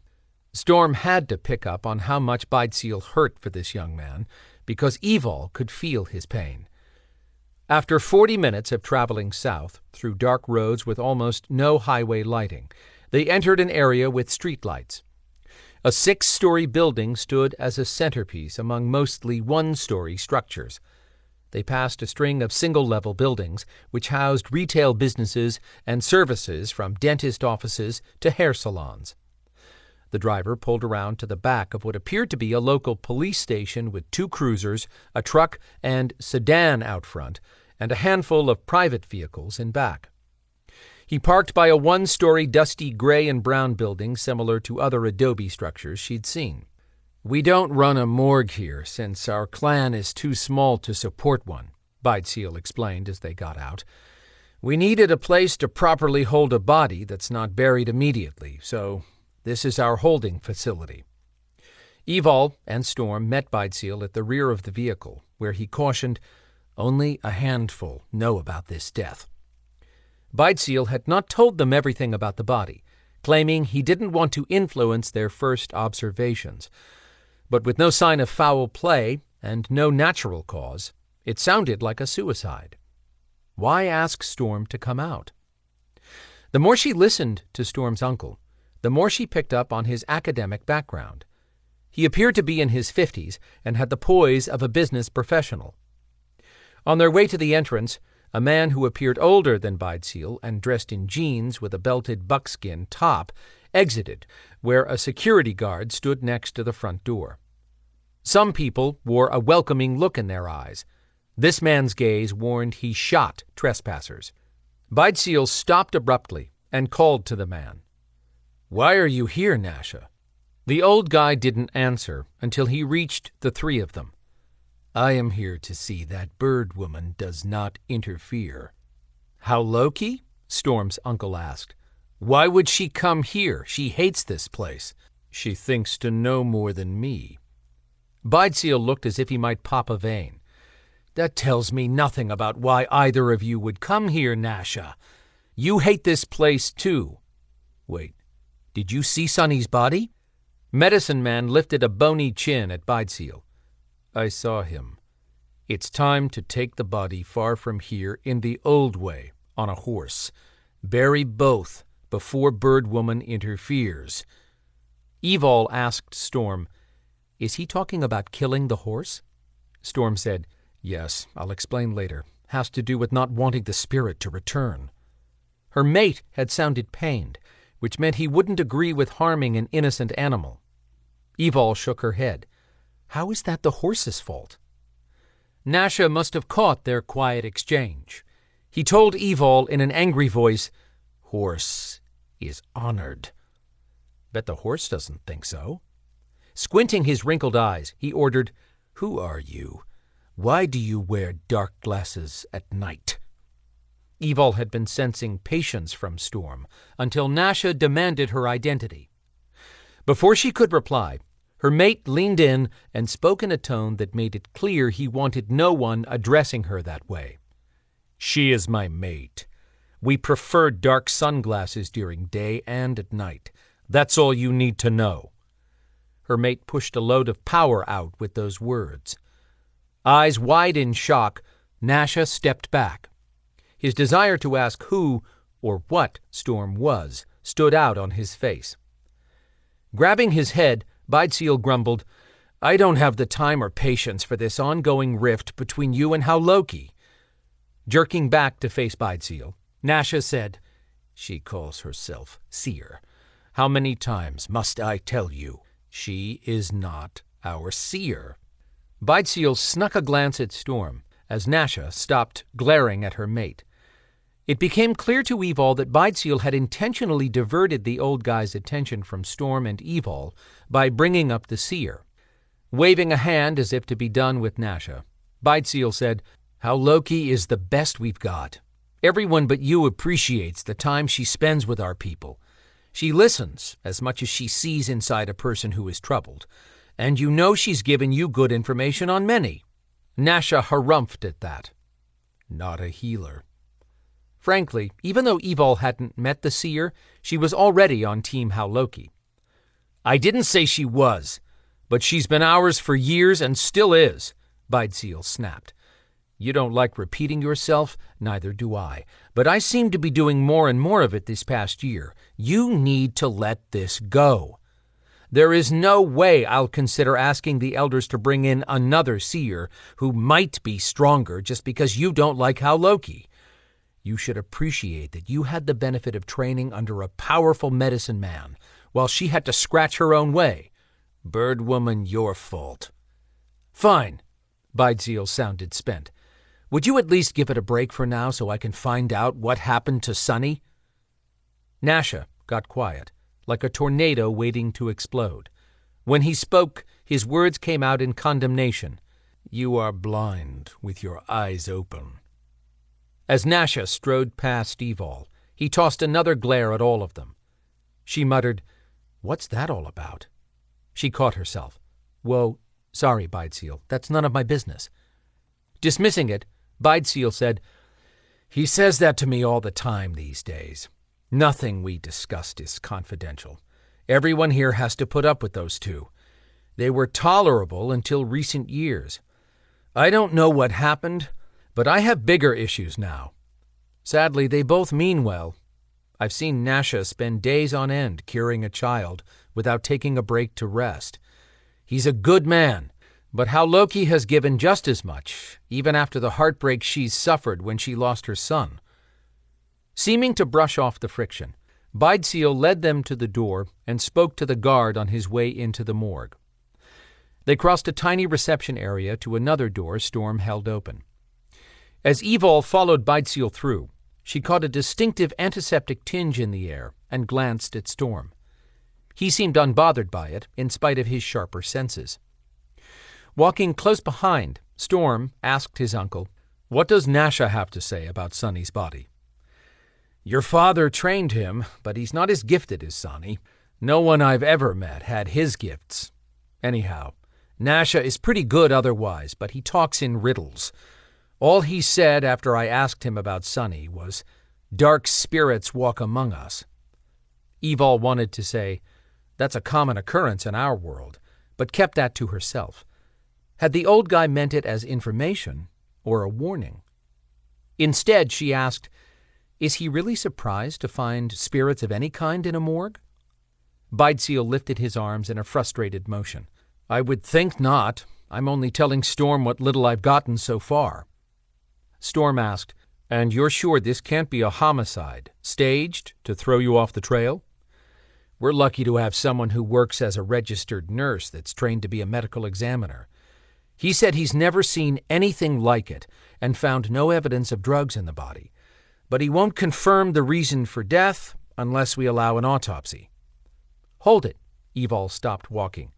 "You haven't autopsied the body yet?" "No. He has no blood relation, and I can't even share details with his friends until I know what happened," Bydseal explained. "We're calling this a suicide for now to minimize questions, though it pains me to say that about Sonny. No one wants to believe he'd take his own life." Storm's uncle seemed distracted for a moment, then shook it off and said, "Many of our people would be upset at an autopsy. We believe the spirit should be allowed to depart the body in a natural way, where cutting a body open could actually lock the spirit to this plane." "Thank you for explaining."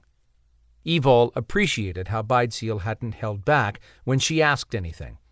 She glanced at Storm to see if she'd overstepped her place by questioning Bydseal. Storm gave her a look of admiration, quieting any doubts. Continuing with Evalle and Storm following, Bydseal reached the middle of a short hallway and stopped. "You'll see what I couldn't tell you over the phone.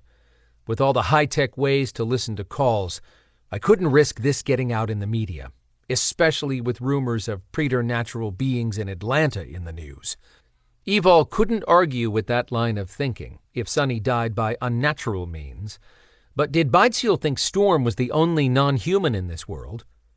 Reporters and the internet were ripping away the curtain of anonymity for their existence. A waist-high solid wall with the same length of glass above it created one side of an all-white and stainless steel room. Beidseal touched a button on an intercom unit mounted on the wide frame between the windows, then paused. Turning to Evalle, he suggested, "You may not want to see this." She politely assured him, "I've worked in a morgue. Not much surprises me." Giving her a quick nod, Beidseal pushed the button and called out, "Henry?" A young man in pale blue scrubs that contrasted against his golden skin entered the enclosed room from a door on the far side. He wore his straight black hair cut in a short style. Still pressing the button on the speaker, Beidseal said, "Please bring out Sonny's body." Giving Storm's uncle a quick wave of acknowledgement, Henry reached for one of two drawers on the refrigeration unit and pulled out a gurney with a gray-skinned corpse. Once Henry moved to where the three of them could view one side from head to toe, he waited for further instruction. Evalle took a long look at the young man's body covered with smooth skin, which looked perfectly normal until she took in his face. She cringed at the disfigurement. Starting at the side of his cheek, just below his eye, the skin had been gouged and ripped away from the tissue and bone underneath. His fingernails were still gripping deep under the skin torn from his face. His neck remained in a rigid curve from straining in pain. Thick muscles stood out from his throat, and his mouth remained frozen in a silent scream of agony. Had he done that damage to himself? Evalle looked at Storm in horror, but said nothing. Storm had pulled his emotions in so tight she couldn't sense them, which told her this had to be hitting him hard enough he wanted to shield her from feeling it. Storm asked, "Has anyone used chemicals on the body?" "No. Again, that's why I wanted to get you here as quickly as possible. Sonny died just over 24 hours ago. He should be buried within 4 days, according to our beliefs. I'm hoping with your skinwalker gifts you might pick up something beyond our abilities." His uncle's frantic calls now made sense. Beidseal reeked of misery, but he gathered himself to finish giving all he could. "We have no idea what happened, but there is nothing natural about that. I have to alert the tribe if we have a serial killer. If not, I still have to tell them if this means there's a threat of a different sort to our people. I asked the seer to contact the holy people." Storm whipped his head around to Beidseal. "That is not a door you should open." Evalle watched their interplay. Why would holy people be a problem? Letting out a sigh born of exhaustion, Beidseal admitted, "I know. That's how desperate I was by the time I called you." "Did your seer have anything to share?" "Yes. The holy people warned there would be more deaths, unless I brought you here." "They named Storm?" Evalle asked, no longer able to wait quietly. Evidently Storm had the same question. "Are you sure they meant me?" Beidseal explained how the spirits had actually referenced the son of the Old One, who was of Beidseal's blood. He and the seer determined the holy people had to mean Sani. Evalle understood the point Beidseal was making, but had to play devil's advocate when spirits were naming her mate. "Old One sounds like a term of respect for an elder. Are you sure they meant Storm's father?" "Storm," answered her. "You're right about that term, but in this case the name Sani actually means Old One." "Exactly," Beidseal agreed. "We believe the holy people sent us to find you." Nodding, Storm said to Evalle, "Please wait here. I'm going to step inside and take a closer look at the body." "Go ahead." She didn't envy him getting near that corpse with his heightened sense of smell. Once he entered the room, Storm spoke to Henry, who backed away to the far wall. The guy sent a curious look to Beidseal, who lifted a finger, silently asking Henry to stand by. Evidently Henry was on the short list of people allowed to know about the condition of Sonny's body. Storm walked around the gurney, studying the corpse closely, as if looking for a mark or something that'd indicate why Sonny had died so viciously. Once Storm had circled him, he stopped on the far side, allowing Evalle a clear view of her mate. Then he lifted both hands, palms down, holding them over Sunny's destroyed face. Storm closed his eyes for a couple seconds. He pulled his hands back and snapped his eyes open, staring down as if he'd seen something startling. Backing up one step, he raised his arms again, but high above the body this time. He started chanting as he moved slowly around the gurney. She couldn't hear the words, but she'd seen Storm in this mode before. If Bydseal opened a speaker, they'd hear the nasal sound of him speaking words learned from his father. Evalle checked Henry to gauge a reaction from a member of the tribe. At first, Henry appeared bored and impatient. He leaned against the wall with a bent knee. As Storm continued his ritual, the body began to tremble. Bydseal sucked in a breath and said, "I have to get Storm out of there." Evalle said, "No, he knows what he's doing. If you interfere, you might harm Storm." Bydseal gave her a weighty look. She couldn't explain how she'd been through so many unusual situations with her mate and would know if he was in danger. Small, dark red patches started to appear across the chest, then down Sunny's leg. The patches spread like paint splattered on his skin. Once the blobs met, dark outlines formed around each splash of crimson color. In seconds, the entire body had turned into one giant red patchwork. The skin began cracking. Storm's voice picked up volume, which happened when he pushed power into his chants. Energy sizzled along the squiggly dark lines marking the outline of each red blob of skin. The body lifted 10 inches and floated. Those dark lines thickened and turned into a hard finish that reminded Evalle of a plastic shell. The skin shattered. Flames erupted along the outlines, shooting a foot high. It was as if someone had ignited Sunny's insides, and the fire needed to escape. Evalle checked on Henry again. His mouth flopped open, and all color washed from his face. Bydseal cursed and grabbed his hair. "Storm has to get out of there. I wouldn't forgive myself if he ends up hurt." "Storm knows what he's doing," Evalle warned gently. "This is clearly a non-human issue. He can handle it." She never took her eyes off Storm and the smoldering corpse when she added, "However, if anything happens to him while we're here, you'll have more to worry about than a guilty conscience." She felt Bydseal's eyes on her, probably wondering if she could back up her words. Hurt Storm, and there would be no question.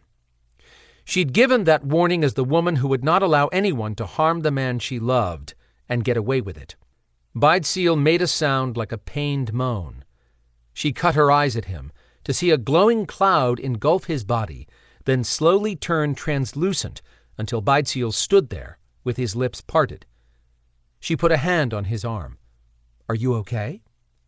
Turning rounded eyes to her, he whispered, I can't describe it, like Sunny's spirit hugged me." She'd tell Storm about this later, if Bydseal didn't, but for now she said, "It could have been him telling you goodbye." Bydseal's pain eased for the moment. Now she empathically picked up awe and love from him. Storm lowered his hands and studied the blackened corpse that had returned to lie upon the gurney. Next, he spoke to the attendant, who refused to walk back over. Turning to the door, Storm stepped away and out to the hallway. Bydseal shook his head and seemed to recover from his experience. He glanced at Evalle, who just smiled at him. No, she wouldn't share what he said. That had been a private moment. She was only glad it might have given Bydseal closure. Turning to Storm, Bydseal asked, "Do you know what caused the death?" "No." Evalle gave Storm the question Bydseal should have asked. "What did you learn?" Storm said, "Sunny's spirit was trapped. I released it, and as the spirit escaped the body, it whispered to me." Clearly not experienced with anything like this, Bydseal's eyes widened. What did it say?" "Something that sounded like, 'I see.'" Evalle felt a chill race over her body. His uncle had been right on 2 counts. that did not sound like a suicide or natural death. Storm had clearly come to the same conclusion. Someone cast a spell or used dark magic on Sunny. Evalle rubbed her arm, feeling an urge to wash her hands after being here. Which way to the restroom? Bideseal led her to the ladies' room just off the reception area, as he and Storm followed, discussing what they'd just learned. Evalle's boot heels echoed over the bathroom tile, but she heard nothing else to indicate another person in the room. She washed and dried her hands, then finger-brushed her hair. Seeing a black line exposed when she lifted her arms, she pulled the short sleeve up to show more skin. Shit. She'd actually forgotten about the damn lines, veins, or whatever they were, but they were getting longer and branching off more. She let out a breath she'd been holding. Then she leaned into the mirror to take a closer look at the V opening of her buttoned shirt. Pulling it wide, she found another patch of jagged lines running down her breast, maybe farther. No one seemed to be in here, so she unbuttoned her shirt fast to take a look. The lines twisted almost like braids and ran across her abdomen as well as the long slash over her breast. She pulled up her jeans and found 2 new ones on her legs. One thing for sure, what had started out as a spot on her arm was now spreading across her body faster. If these had to do with leftover noire bleeding out of her, she'd probably be feeling the negative effects by now. The entire time she'd suffered with that nasty magic in her body, she'd battled preternatural creatures in Abendinu's realm while sick. She'd been unable to heal completely because the magic wouldn't allow her Belador blood to work with her Maeve blood. Nothing had prevented Garwiley or Storm from healing her, another indication she should have no noire in her system. Also, Storm would have sensed the dark magic presence by now. She ran through more possibilities, but finally admitted she was only dancing around the one she didn't want to accept. These lines could be the definitive sign that her griffin had been too damaged and would never recover. Chapter 11. On the way out of the morgue to their waiting car, Evalle struggled to dismiss her revelation in the bathroom. There had to be a better explanation. Her antagonistic conscience asked, what else makes more sense? Evalle had no idea, but she'd been on the go non-stop from fighting Hoyt in Traor to facing off with warlocks in Atlanta, and now leaving a morgue in Arizona where something really bad had just killed a young man. Important life decisions shouldn't be made until she had a clear head. Storm turned to her before they reached the car and asked, "All good?" She heard the doubt in his voice, but still told him, "Yep, what about you?" He put his arm around her shoulders and leaned closer. "I'm fine, and I won't pester you every minute if you promise to come to me when you're ready to talk out what's bothering you." Busted by the sexy lie detector. Fair enough. She snuggled her arm around his waist and gave him a squeeze to let him know she appreciated him not hounding her. They made a short ride to the resort where the driver continued around the casino property until he reached the rear area. He parked next to a walkway surrounded by desert landscaping that belonged in a style magazine. A thick slab of gray stone made into a sign indicated the direction of private villas down the natural walkway. Storm would avoid staying in the casino hotel for many reasons, but had given his uncle 2 that hadn't been insulting. Bideseal stepped out and told the driver to stay put, that he'd handled the bags. He met Storm at the rear cargo area. Storm lifted both bags with a simple, "We won't need any help." Keeping his voice down, Bideseal asked, "Have you come up with any ideas?" Evalle stepped away to give the men a moment to talk. Even with her Belador powers not back to full capacity, she could hear everything in the quiet night. Storm lowered the bags to the ground. "I don't want to point a finger at anyone until I know more. But what happened to Sunny wasn't a simple spell." "A spell? This magic stuff is over my pay grade," Bideseal mumbled. "What do we do next?" Storm hesitated for a brief moment. "No one is going to like this, but you have to determine if anyone in the tribe is performing dark magic. Beidseal pulled back and scratched his neck. I've never heard of anyone doing that in our clan. I'm not surprised, because no one who does will advertise it, Storm contended. I'd like to get the security people you trust in one room and question them, then suggest things to watch for while in the community. They may have seen or heard something they didn't realize was odd. Beidseal said, I don't want to sound close-minded, but Sonny would never have been involved in any dark magic stuff. He didn't do drugs, didn't drink, didn't gamble. Hell, he didn't really date much because he was so driven to succeed. If that was a dark magic spell, Sonny might have done nothing worse than being in the wrong place at the wrong time. Evalle admired her mate's soothing voice. Storm had issues with his uncle, but that hadn't stopped him from offering comfort. Beidseal stared off with pinched mouth and a gaze full of disappointment. He wiped a sleeve over his damp eyes and swallowed. It might sound crazy, but I could swear I felt his spirit leave tonight. I hope so. I need to know he's at peace. Storm spoke with confidence. He is. Standing straighter, Beidseal sounded more like a strong businessman. Thank you for what you did. His death is killing me. But seeing him like that, and now knowing someone really might have done that to him, I will do anything and give you any resources to find them. But I have no idea where to start looking for dark magic. Storm consoled. I understand, but I do have the skills and gifts to figure it out. Also, I'm the most objective person here because I have no connection to anyone. That means you'll have to be open-minded as we narrow down potential suspects among your clan. How are we going to get someone to admit to being a... Beidseal seemed at a loss for the right word. Which, Evalle supplied, stepping over to enter the conversation, but keeping her comments just as quiet. Lucky for you, one of Storm's gifts as a skinwalker is his ability to tell if anyone is lying. For that, she earned a glance from Storm, followed by a wave of love that brushed her empathic sense. No kidding. Beidseal seemed more impressed than shocked. That could wrap this up quickly if we can find suspects. Possibly, Storm allowed. After I meet with your security people, we'll narrow the field by striking the easy names off the list, starting with people like Nasha and Hauloki. Beidseal groaned. Nasha will lose his mind if he realizes he's suspected of using dark magic. Hauloki will too. I don't really suspect your healers, but that doesn't mean they haven't been around someone learning from either of them that they turned away out of instinct. I hadn't thought of that, Storm.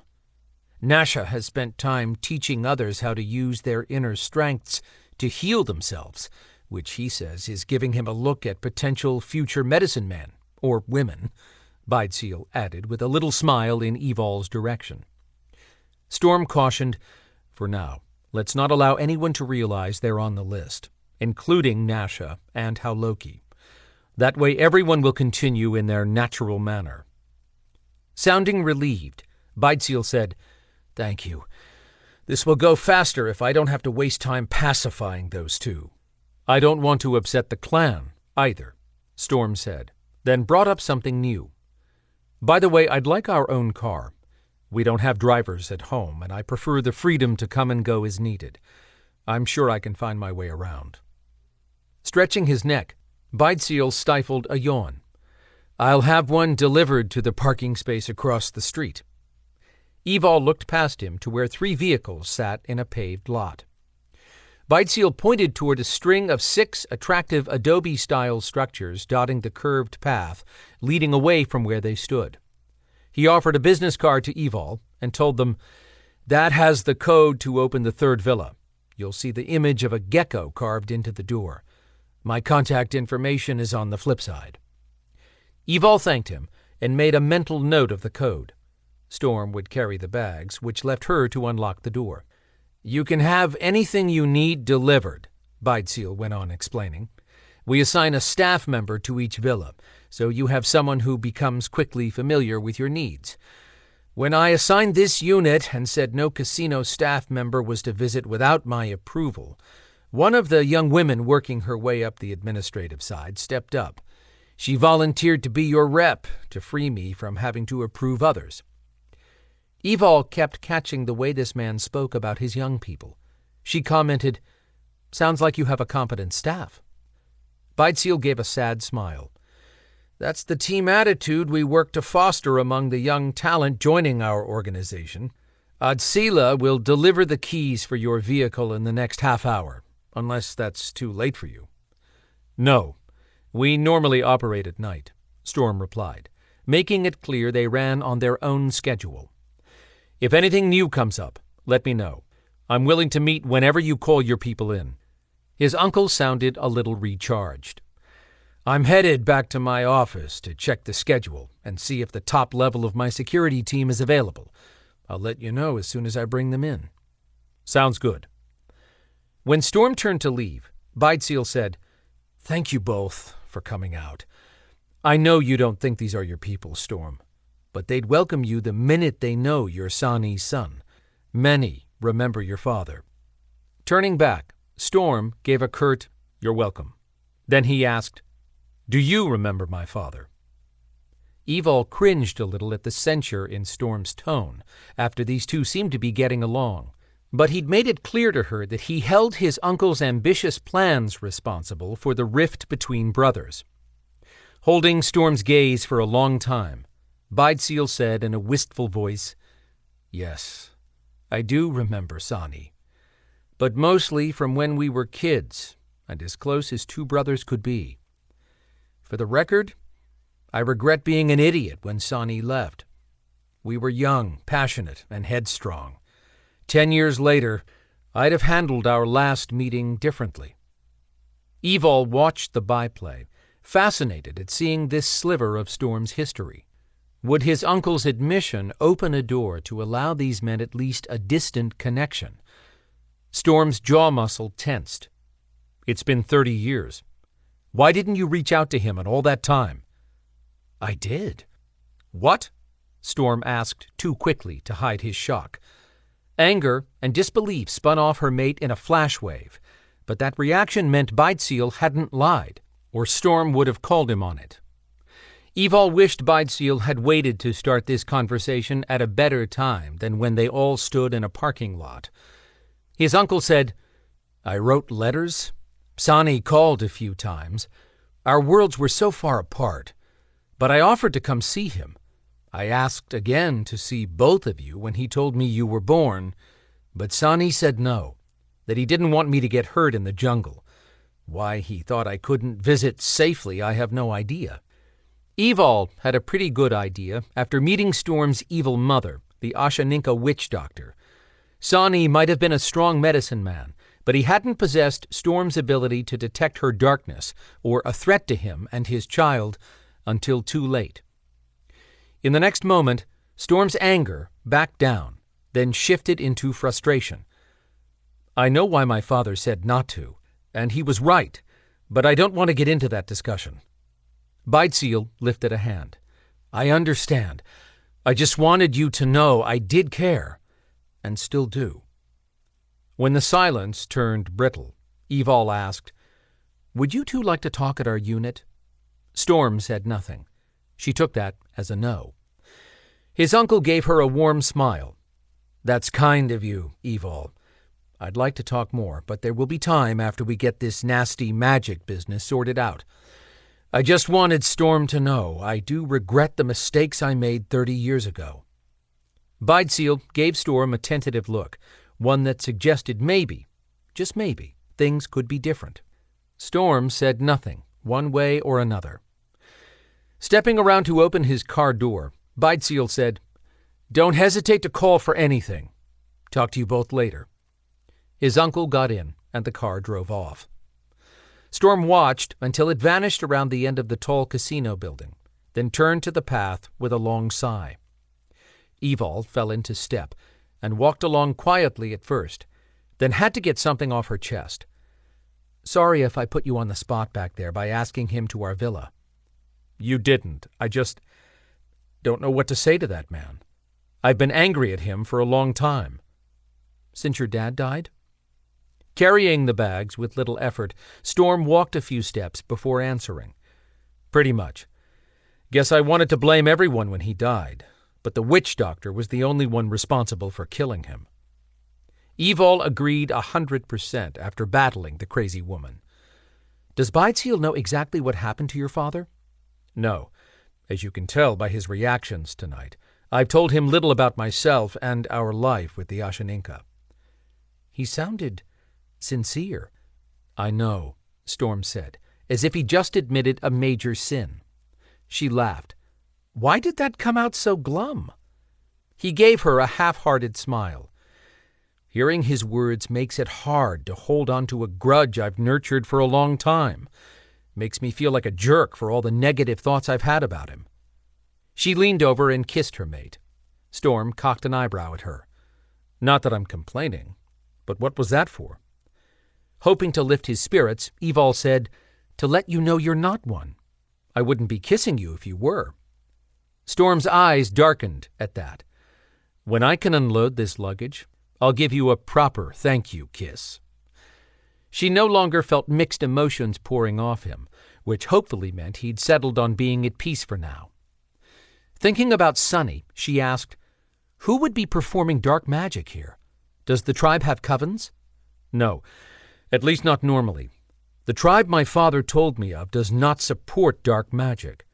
I have to disagree with Belador on one point. These people may have cared for Sonny, but they wouldn't welcome me. The clan wouldn't be happy to find a skinwalker among them, which is synonymous with witch. Wait, do they think all witches are bad? That there's no distinction between light and dark? Many do, but keep in mind I'm only speaking based on what my father shared about this clan. Still, I don't think it's much different in other tribal communities. They believe a witch can take the form of an animal and perform magic, thus the tie to a skinwalker. If not, he or she would be a shaman or medicine man expected to heal the tribe. She didn't like that Storm wouldn't be accepted here, but she understood. Every culture had its beliefs. Plus, Storm would point out that he was, after all, of demon blood. She'd remind him that small part had been buried beneath all the good. Storm continued, I'm sure there's more to their belief than what little I can tell you, and things could have changed in all the years since my father lived here. But he spoke of customs passed down from one generation to the next. He said that while some had lost their way with drugs, alcohol, and other temptations, the majority of the Dianna were peaceful people with good hearts. While listening, she noted the emblem on each door. The first two buildings had a wolf and a bird that might be a roadrunner. The third southwestern-style villa, painted an inviting sand color, had a lizard image carved into the door. Is that a gecko? She asked. Storm slowed his stride and looked over. Yes, the gecko, or brother lizard, as it is also called, is considered by some a symbol of dreams, and others a symbol of protection. She liked how Storm shared little details without her asking, as if maybe just being here touched a place inside him. Reaching the door first, she punched numbers into a keypad lock and heard it snick open. Pushing the door open, she stepped into a stunning interior with terracotta floors that gave way to hardwood in an open floor plan. The place smelled of new leather and fresh paint. Cream-colored walls had been formed with soft corners around a fireplace and with shelves sculpted as part of the entire structure. All of it gave off a peaceful feeling, with a sofa upholstered in tooled leather and a coffee table with a rich wood finish. Rugs appeared to be wool woven with geometric designs. Everything about this villa had a fresh and welcoming appeal. Storm walked past her, then paused as he swept a look around to the dining area between the great room and kitchen. With a glance at the stairway with an ornate black wrought iron handrail, he said, Looks like the master bedroom is up there. Evalle hurried upstairs behind him and into the bedroom, where a light-colored wood covered the wall behind a large bed on 4 thick legs. Each piece of wood furniture had a custom feel. He sat the bags down and crossed the space to check the window decorated with beautifully woven curtains one would expect in Arizona. Turning back, he sounded relieved. I asked for blackout shades that permitted no light to enter.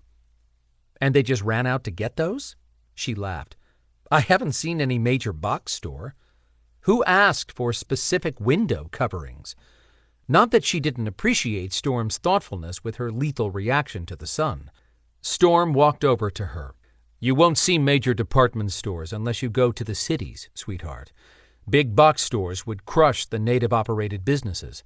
Casinos are normally very accommodating. The shades I asked for were nothing compared to what a high-rolling gambler would demand.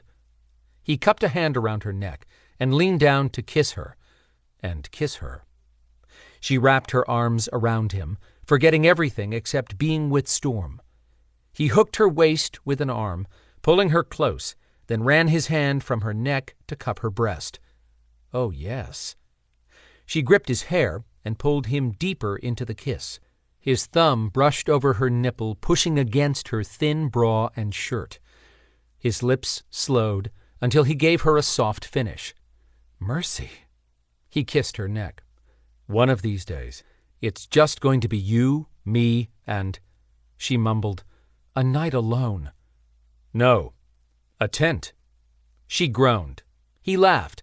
You can't get any more alone than out in the middle of nowhere in a tent. Stepping back, she shook her head. I want air conditioning and showers. In fact, I want that shower right now. Chuckling, he lifted her bag and placed it on a suitcase stand, then dropped his duffel beside it. As she dug out fresh clothes, Storm announced, Go ahead. I want to see what we have to eat and drink before that woman arrives with the keys. That way I can tell her if we need anything now. Good thinking. With everything she needed in hand, Evalle stepped into the bathroom.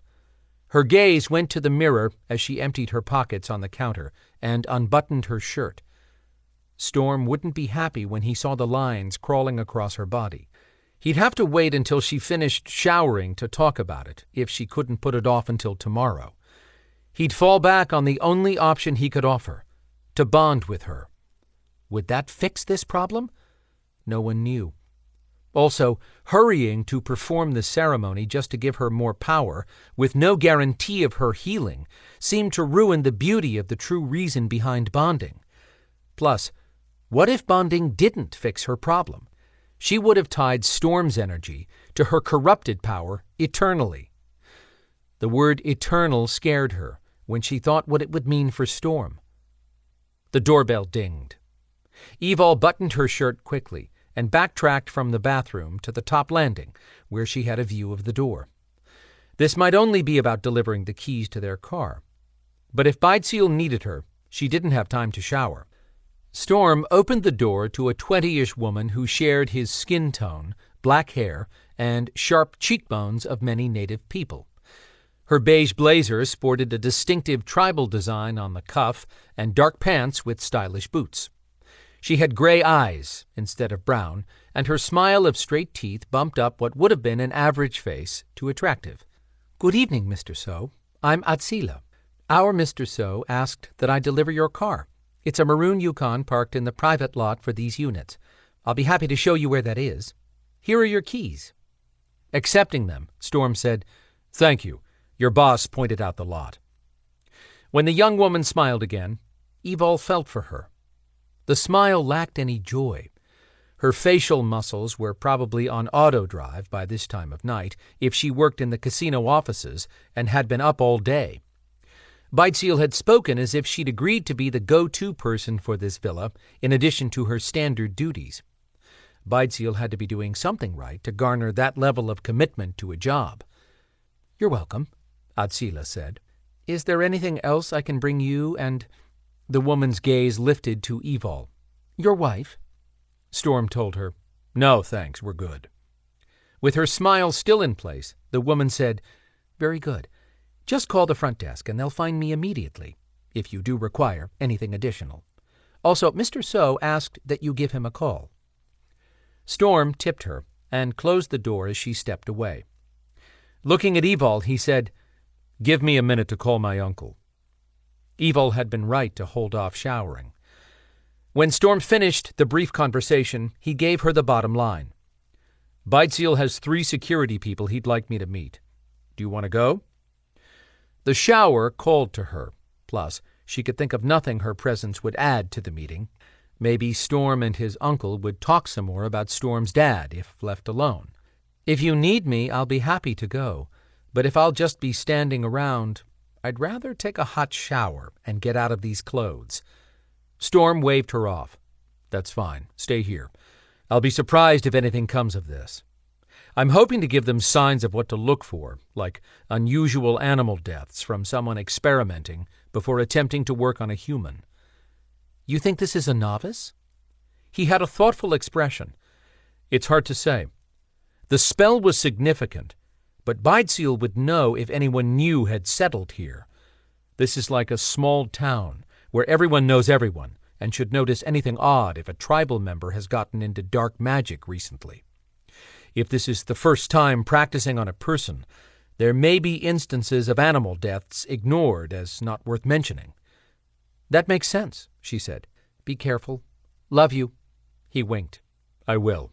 Love you more. Once he closed the door and the lock clicked, she hurried to the bathroom. Not as huge as the one they had at home, but nicely appointed. Flipping buttons on her shirt, she shed all of her clothes. Her hands shook with panic. No, no, no. More lines had appeared, even from when she'd checked in the morgue bathroom. Why? One patch ran down the inside of her thigh, and a new one crossed her abdomen. This might be a mistake, but she wanted to see if her touch would make them extend again. She placed her finger on a line that started across her abdomen. 3 dissected from the central vein and continued 2 inches. No touching the artwork. She yanked her hand back, her stomach roiled with sick fear. Grabbing a towel, she tried to block the lines from view, but the wrap couldn't cover her entire body. How much worse would this be by morning? Chapter 12. A long hot shower sounded wonderful, but Evalle dashed through a fast one instead and dressed in record time. The central air conditioning ran, giving the villa a nice chill. Great for sleeping, but she exchanged her nightshirt for one of Storm's long-sleeved T-shirts that fell halfway down her thighs. That covered more skin, too. Plus, Storm liked it when she wore his clothes. Now to ask someone to go hunting for her. Snagging her mobile phone off the dresser, she crawled onto the bed, piled pillows to lean against, and pulled the cover across her bare legs. Her body practically sighed at being horizontal. Normally, she wouldn't text anyone this time of night, with it closing in on 2 a.m. in Atlanta, but she'd really like to talk to Adrianna. Hopefully, her friend wouldn't smack her long distance with a shot of witchlock for waking her up. Adrianna's reply text read, "Yes, I'll talk, but not until I have tea in hand. Sit tight." Evalle answered on the first ring. "Sorry, I know it's late." "I wasn't sleeping that well anyhow," Adrianna said, sounding half awake. "Why not?" "Stupid reason," Adrianna groused, non-committal. Evalle thought about what the culprit could be. Stupid man reason, witch? Had Adrianna returned to Atlanta with Evalle and Storm so she could check on Isaac and Kit, 2 humans who knew about preternaturals, one of which happened to be the idiot male Adrianna had been involved with for a short time? "Everything does not involve Isaac, Griffin," Adrianna answered in a teasing tone. Then she gasped. "Oh, shit. Evalle, I didn't mean to say that." They referred to each other as Witch and Griffin all the time. Evalle didn't want to lose the easy way she and Adrianna had always communicated. She assured her friend, "It's okay, Adrianna. You're one of the few people not treating me like a piece of china. Besides, it was funny to hear you curse. I'm liable to say anything when I'm not fully awake, but the tea will kick in soon. Speaking of your Griffin, how are you doing?" See? Adrianna didn't dance around any topic. Evalle leaned back against the fluffy pillows and looked out at the clear black sky beyond the wide windows, where stars twinkled. That's kind of why I wanted to talk. Did something happen? The witch asked, cautiously. Before we left for Arizona, Wait, what? You're in Arizona? Why in the world are you and Storm there? Evalle filled in Adrianna on what they were doing, because she had zero doubt Storm would tell their friend. With that explained, Evalle said, So back to why I texted. I have more of those strange, jagged lines on my body. I'm dreading going to sleep and waking up to a new surprise. I'm hoping you can find out something for me. Have you shown them to Storm? Adrianna sounded as if she had more to say, but was holding back. Yes, back at Treor. But I haven't shown him the news spread yet. He left before I took a shower. To be honest, I wanted to talk to you first. Storm has enough on him. He won't feel burdened, Adrianna said quietly. Evalle admitted what she hadn't shared with anyone. I know he'll never show any sign of the strain this is putting on him, but we both know he's really stressed over my missing Griffin. Also, I'm tired of him constantly thinking I'm going to die. He unloaded all his healing power on me. What else can he do? Well, we can always bond if I run out of options, but that worries me too. When Adrianna said nothing, Evalle took that as agreeing with her points and continued. I don't want to be a non-stop repair project for him. So back to the lines. Can you find out anything? I actually do know something. Adrianna had spoken too quietly. She didn't sound excited, as if she had good news. And, Evalle prodded, I started researching as soon as I got home from Treor. I'm not going to waste our time going through how I got this, but I tapped someone connected to the Sterling witches. Evalle's heart fell. Adrianna had been born a Sterling witch, but turned her back on her family when they basically sold her twin sister to a crazy witch who cooked her magic. For Adrianna to contact anyone associated with them was hard to put into words. Swallowing, Evalle said, I'm sorry to have put you in that position. You didn't. I'm a big girl. I made the decision. Still, it means more than you know that you do that. Thank you. You're welcome, Evalle, but you may not like what I found out. Preparing for whatever Adrianna had discovered, Evalle said, Lay it on me. The witch hesitated, then said, The bottom line is a mage placed a spell on 2 different non-humans, which resulted in similar lines crawling across the bodies until they covered the skin completely. What happened then? Evalle closed her eyes at the heartbreak in Adrianna's voice. At least her friend would give her a straight answer. When the lines joined, they began tightening until they cut through the body, killing both test examples. Evalle opened her eyes and lifted her arm, staring at the inky lines. As an afterthought, she asked, What kind of non-humans did the mage put the spell on? Oh, Evalle, that's what I hate to tell you. Adrianna's soft breathing filled the line for a couple seconds. He used demons. Those lines might be something left from the spell the mage placed on you in Abendinu. Evalle barely listened after the word demons. Her heartbeat pounded in her ears. She now felt robbed after all the time she'd delayed bonding with Storm. In her foolish heart, she'd always thought she could fix her body, then join with him in a special ceremony. Unless some miracle cure happened, which didn't sound likely if these lines resulted from the mage's spell, she could not allow Storm to bond with her. Ever. Neither could she tell him what she'd just learned. Not after she'd given him permission to activate the bond at any moment if she got into dire straits. She had to breathe in and out, forcing a calm over her body she didn't feel. When she could say the words without her voice cracking, Evalle said, Thank you, Adrianna. I'm sorry, Evalle. I wanted to give you good news when I saw you. Me too. She struggled against the pain spearing her.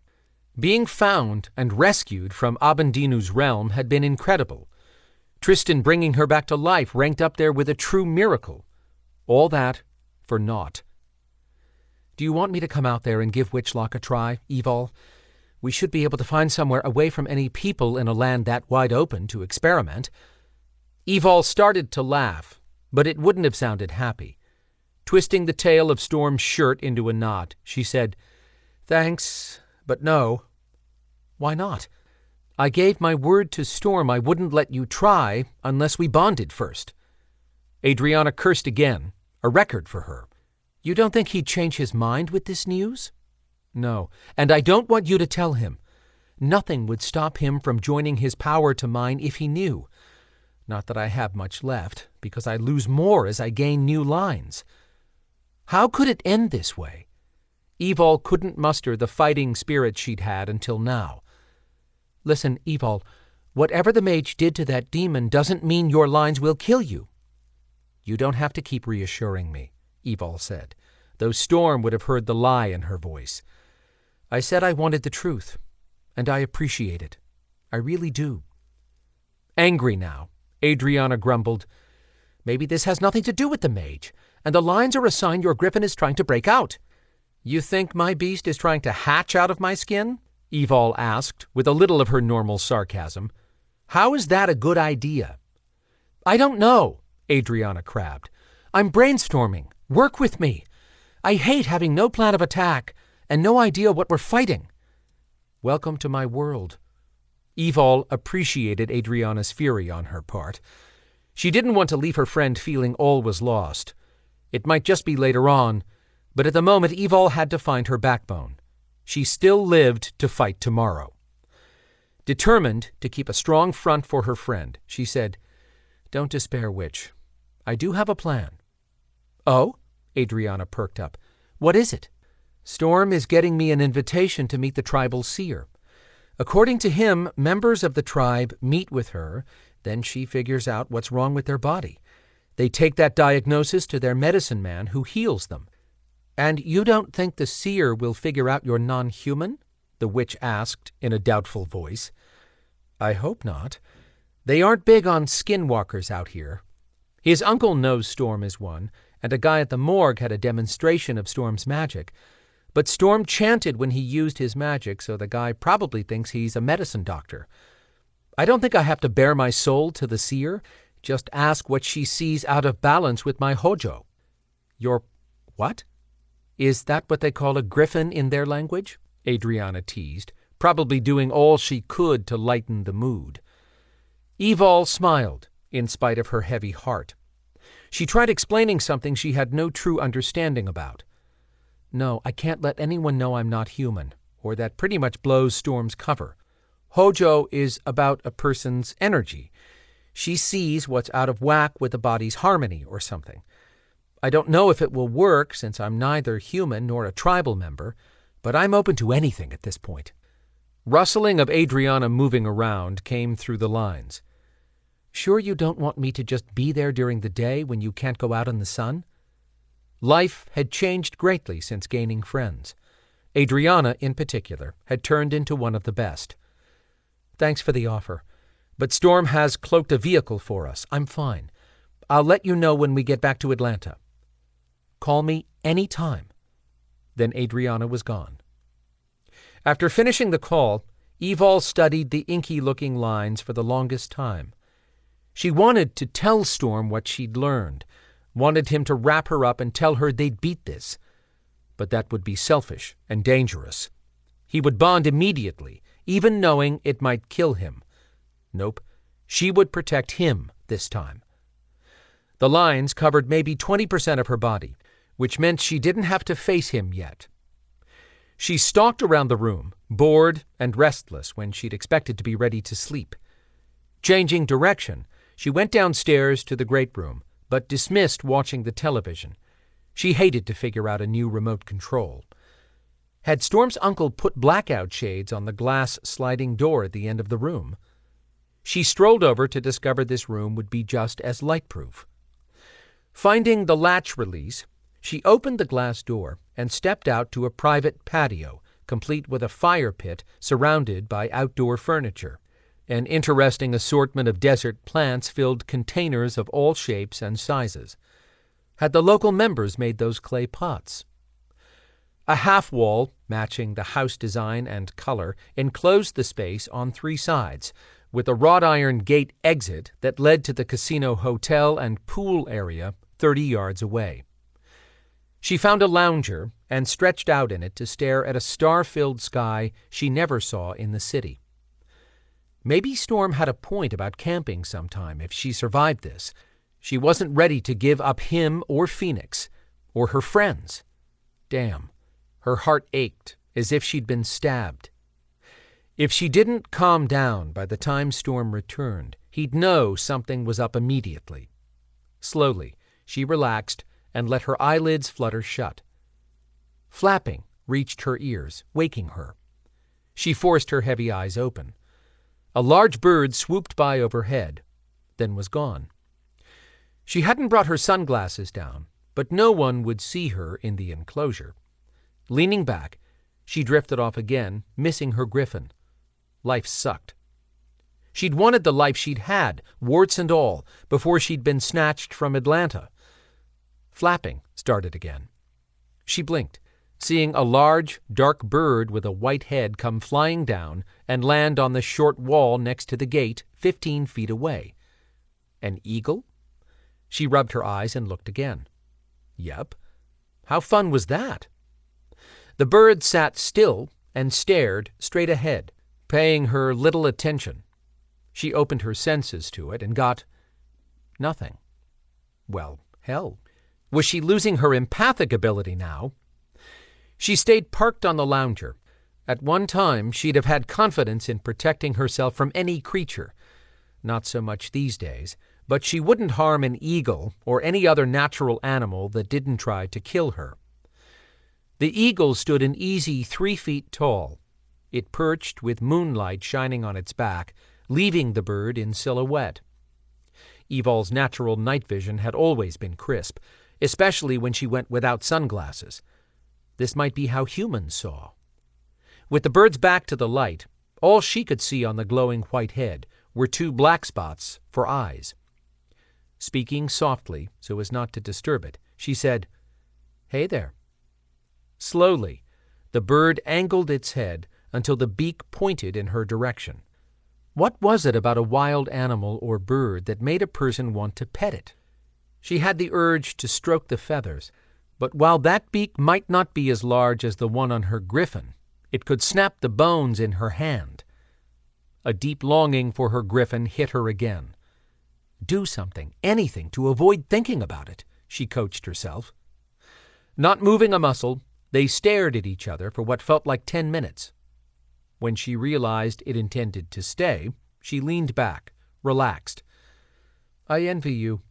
I'll never shift into a griffin and fly high above the land again." The eagle angled its head in a pose of curiosity. "You don't believe me?" She shrugged. "I did shift at one time, but someone wrecked my body. Now I can't even feel my beast anymore." The eagle showed no sympathy, no reaction at all. Fair enough. She didn't want to be pitied, not even by a bird.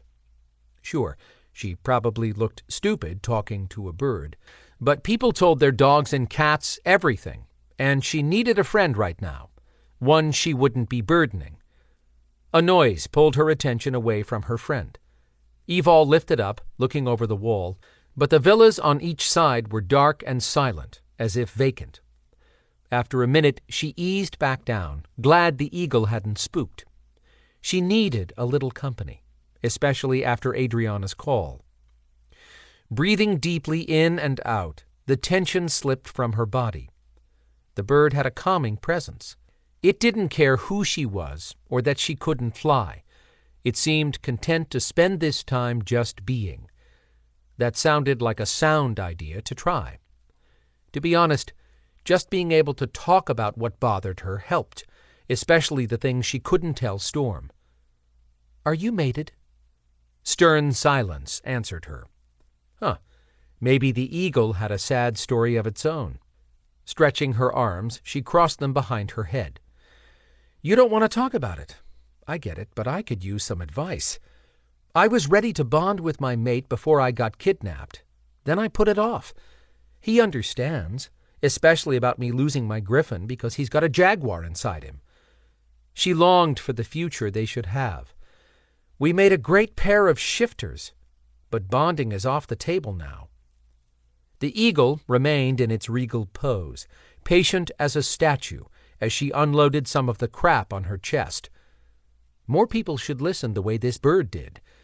She lay there, watching the eagle for the longest time, until her eyelids became heavy again. The world spun slowly. She floated in gray nothing. Then clouds in the sky passed by. No, she passed the clouds. She was flying. Wind brushed over her face as she soared high above the ground. A dark-eyed eagle appeared 30 feet away, keeping pace with her. No problems existed among the clouds. Nothing could touch her this far above the world. She lost track of time, content to glide back and forth. A sharp sound woke her. She jerked awake and pushed up on one arm, looking around the room in total darkness. The bedroom? Hadn't she been on the patio? What was she doing upstairs? Shoving hair off her face, she muttered, "Damn, am I sleepwalking now?" She hoped not. What a weird dream. Footsteps tapping on the staircase grew closer. The sound that woke her could have been the door opening downstairs. Evalle stilled, waiting. Storm entered the room, but didn't turn on the lights. He took care not to blind her. Were her eyes still sensitive? Good thing she'd ended up inside. What if she'd slept until sunrise on the patio? He started undressing. "Did you sleep?" "I nodded off long enough to have a strange dream." "Might be the gecko influence," he teased. That didn't actually comfort her. "How'd your meeting go?" "I asked the security team about anything unusual that might have happened recently or the past year. No one had anything to report, but I spent time describing potential signs of strange activity. Now they know what to look for and are going into the community to do some quiet snooping, which I can't." "What about the seer?" Storm yawned. "I'm sorry, I didn't get a chance to bring it up tonight. There were too many people around, and I didn't want to put Bideseal on the spot when he had an audience. Before we finished the meeting, he got called to handle a situation with an important casino customer. I let him go, but I haven't forgotten." "No big deal." She tried to squash her panic at feeling time running out. He climbed into bed and pulled her back against his body, cocooning her in his heat. Nuzzling her hair aside so he could kiss her neck, he said, "That almost sounded like a white lie. Getting you set up with the seer is a big deal to me. I will definitely handle it tomorrow." "Thank you." She did her best to shake off her stress and settle into his embrace. Having him close helped a lot. The dream about the eagle still bothered her, though. She asked, "Does the eagle have meaning out here? You know, like the gecko is about dreams?" Draping his arm over her waist, he yawned, ending in a growl, then said, "Yes, they're sacred." "I know eagles are protected." "No, I mean they're sacred to the Dianna," he corrected, then couldn't stifle another yawn. "In fact, their feathers are sought after by natives to use for different reasons, including something good like a celebration. People in other countries pay a fortune for them. The federal government has stiff penalties, which is good, but that also created problems on reservations in the past." "Why?" "If a medicine man wanted feathers for a ceremony or healing, it meant applying to the wildlife authorities. I think they may have fixed that issue, but I'd have to ask Bideseal. Why the interest in eagles?" "I was on the patio tonight just looking at stars, and one landed on the wall." "No kidding. You should feel honored. That seems unusual for it to land so close to the ground if it wasn't hunting, not to mention being near a person." She had gone to the patio tonight, hadn't she? An eagle landed there, right? Storm's fingers had been stroking her skin, but the motion slowed until they stilled, and his breathing evened out. Or had she fallen asleep and dreamed it all? A sick feeling washed over her. Could she be hallucinating on top of everything else? She curled against his shoulder, trying to understand what was happening. Was the dream or hallucination related to her black lines? Lifting an arm, she squinted to see if they'd traveled any farther. She didn't have to look far. Her hand was covered. Chapter 13. Where's Evalle? She needs us. His jaguar raced into the dark night, eating up miles. Not fast enough. Keep running. His animal caught her scent. There, he could see her. He couldn't shout in this form. He shifted back and kept running on 2 feet. Evalle! The harder he ran, the further away she got. Evalle turned and smiled at him. Then her body yanked backwards. Terrified screams shook the air. Use magic! Don't lose her! Black wind tore at his skin. His nose and ears bled. Her screams spiraled into silence. He couldn't hear her. Could not see her! No! Storm woke with a start, sweating and panting. He stared at the blacked-out windows in the dark bedroom, waiting for his heart to slow down. His jaguar vibrated inside him, pushing to get out. He reached around the bed. No Evalle. He could hear the shower going. She was in the villa. He dropped his head into his hands. Dreams were sometimes just a mash of what happened in life. Other times they had meaning. The one he'd just had felt heavy with meaning. Claws broke through his fingers. He forced the jaguar to back down. The dream must have rattled his animal. Why was Evalle up before him? She was a snuggler, liked it when he stayed in bed to play. Had she not slept well? The illuminated clock on the nightstand confirmed it was after 11. Late in the morning for day workers, but he and Evalle normally slept past noon at home after being up all night. Claws tipped out again. What had his jaguar still worked up? Had to be Evalle not within reach. But Storm sensed no threat in the villa. No reason to think they were about to lose her. Closing his eyes, he calmed his breathing to pull his jaguar back under control. Something felt off. Had his animal picked up on it? Or had the dream just been a result of indigestion from dinner in Atlanta right before the cemetery attack? He sat up and stretched. No point in getting dressed. That dark feeling from the dream pushed at him. He headed to the bathroom to see for himself that Evalle was safe. Stepping through the open doorway, the tightness in his chest eased, just being this close to her. He waited as she emerged from the shower in a thick cloud of hot steam. Grinning, he teased, "I think you missed a spot, but I'll find it." She startled and tried to cover her body with her arms. The steam cleared at the same moment. Black veins covered half her body, maybe more. He shouted, "What the fuck?" "I know," she said quietly, as she reached for a towel and wrapped it around her. Plenty of inky designs still tracked down her arms and legs and above her breasts. She cleared her throat. "It's okay." "No, that is not okay," he argued. "That's—" He cut himself off. Yelling about the damned lines would help no one. Shoving his hands in his hair, he leaned back against the vanity counter. His heart raced on the edge of panic, but he had to sound reasonable, or this would blow up in his face. "That's out of control, sweetheart. We have to do something. Now." She moved to the side and started brushing her hair. "No." "No?" He straightened, turning to her. Slamming the brush down, she repeated, "No. As in no, we are not bonding." Did she think he'd just ignore those fucking lines at this point? "You gave me your word. If I was dying. I'm not." His lie detector shot off the scales. Not even she believed what she said. Now he got why his jaguar pounded at him to do something. The animal would have been breaking out on his own if he had a tangible threat to fight, but this belonged to Storm in human form. Screams echoed in his mind again. That image of Evalle being yanked away from him flashed behind his eyes. She'd agreed he could bond them without her consent if her issues got worse, but he would only do that if she was on death's door. not wait until it opened and she fell inside. He struggled to keep his voice calm and try again. You said we could bond immediately if your body had a significant physical change. That looks significant.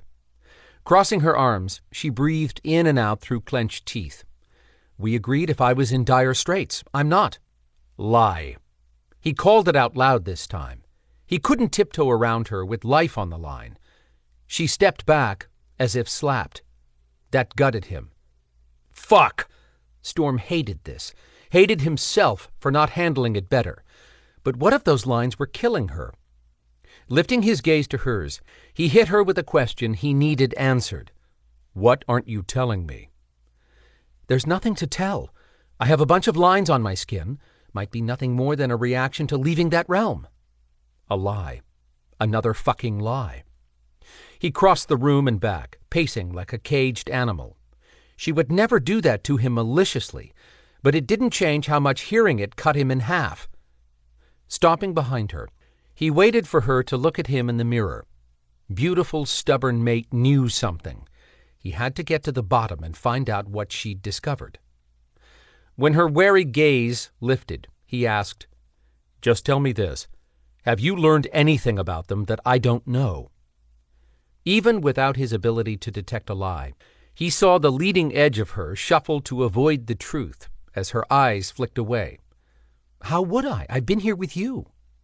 She also understood how to sidestep a question and reveal nothing. Evalle, please, he begged.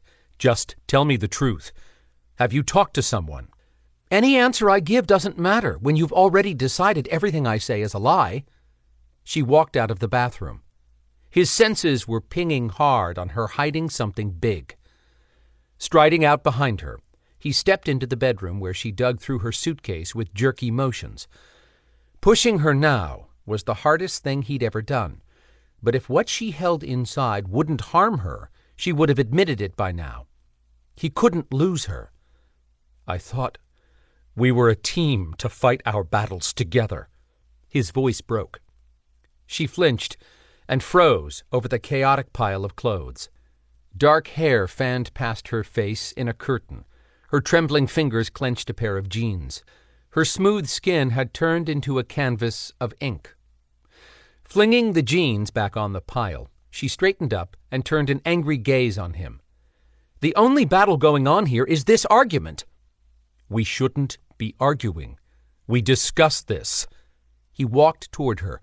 Anger shook his core.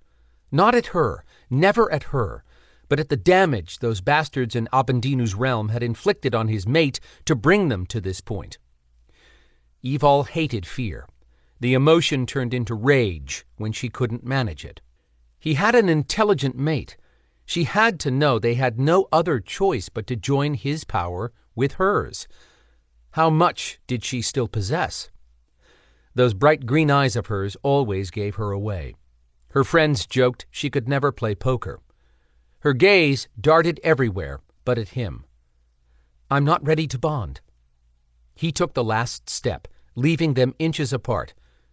Why won't you tell me what you know? That question tossed her out of step. She looked down and started digging through her clothes again. I don't know what you're talking about. He grabbed her wrist in a gentle grip to pull her back to him so he could figure out what the hell to do. She yanked her arm, still caught. He wouldn't let go. Ever. Fiery green blazed in her wild gaze. She shouted, I can't do a damn thing about this. We can, he countered. No. We can. His body shook with the need to protect her, to hold her close, to prove he wouldn't let her take any part of this journey alone. His jaguar roared to save their mate, to find the enemy and kill it. Don't do this, Storm. She sounded angry and shed tears, but her fear was palpable. He held her gaze, searching for answers she wouldn't give voice to, and dying inside because he had no enemy to tear apart. The dam of terror broke inside him. He slid his hand up, curled his fingers around her wrist, and pulled her hand to his lips, kissing her trembling fingers. when he looked at her again. His face no longer tried to sell her anger. It embraced the fear she couldn't hide. A line climbed up her neck, as if taunting him. His words were raw. "Another one just moved up your neck, sweetheart." She lifted her hand to where he'd just glanced, stopped short, and brought her clenched fingers back down. She spoke on a choked breath. "I know. I can't stop it. If I touch a line, it spreads faster." Truth. Finally. He held her fingers to his lips, struggling for a breath. "Please, don't leave me in the dark." A fat tear rolled down her cheek. He waited through painful silence. Finally, Evalle whispered, "I talked to Adrianna." She stared at him, lost for words. What had the witch said? He wouldn't push. Evalle bit her bottom lip. The struggle to tell him what she knew drove his fear deeper, but she managed to get it out. "Adrianna found out. The lines like I have killed 2 demons. I can't bond with you. I won't." His heart clenched with dread for her. "What about you?" There went her eyes again, shifting away from the truth. "She found nothing about lines on someone like me." He heard truth in her words, but only to disguise whatever she didn't want to say. Evalle remained stiff as a board, clearly afraid to do the wrong thing, to say the wrong thing, to make a mistake with him. How could they have come so far, to be at this point? If only he could kill the bastards in that realm again. He gave her arm a little tug. That's all it took for her to come to him willingly. He wrapped her against his body, holding her as close as his arms could, tenderly. Her heart thudded just as fast as his. But for how long would hers beat? She hugged him the way a person clutched a life ring in the middle of the ocean with sharks circling. He would be hers, but he wanted a chance to kill the sharks. He rocked gently from side to side, soothing her until the trembling slowed along with her choppy breaths. Kissing the top of her head, he inhaled her scent. He held everything he'd ever wanted in his arms right now. No one, not even 1,000 damn lines, would take her from him. Time lost all relevance as he comforted his mate. When she lifted her face to him, he kissed the mouth that only withheld the truth from him out of a protective streak. Loyal mate, incredible female, his woman. "Don't fear me, sweetheart." She gave him a sad nod. "I'm sorry I got mad." Brushing hair off her face, he said, "Me too. We'll figure this out." She stared into his eyes and swallowed hard, then closed hers. Her fingers tightened where she gripped his back. She jerked another nod, accepting his apology. The breath that had caught in his lungs came out fast, with relief. She'd let him back in. He tried to say he'd let the bonding go, but that was too much to ask of him, or his jaguar, if Evalle ran out of all other options. They both needed time to step back and regroup. He stroked her hair. "Are you up for a drive?" She managed a shallow smile in return.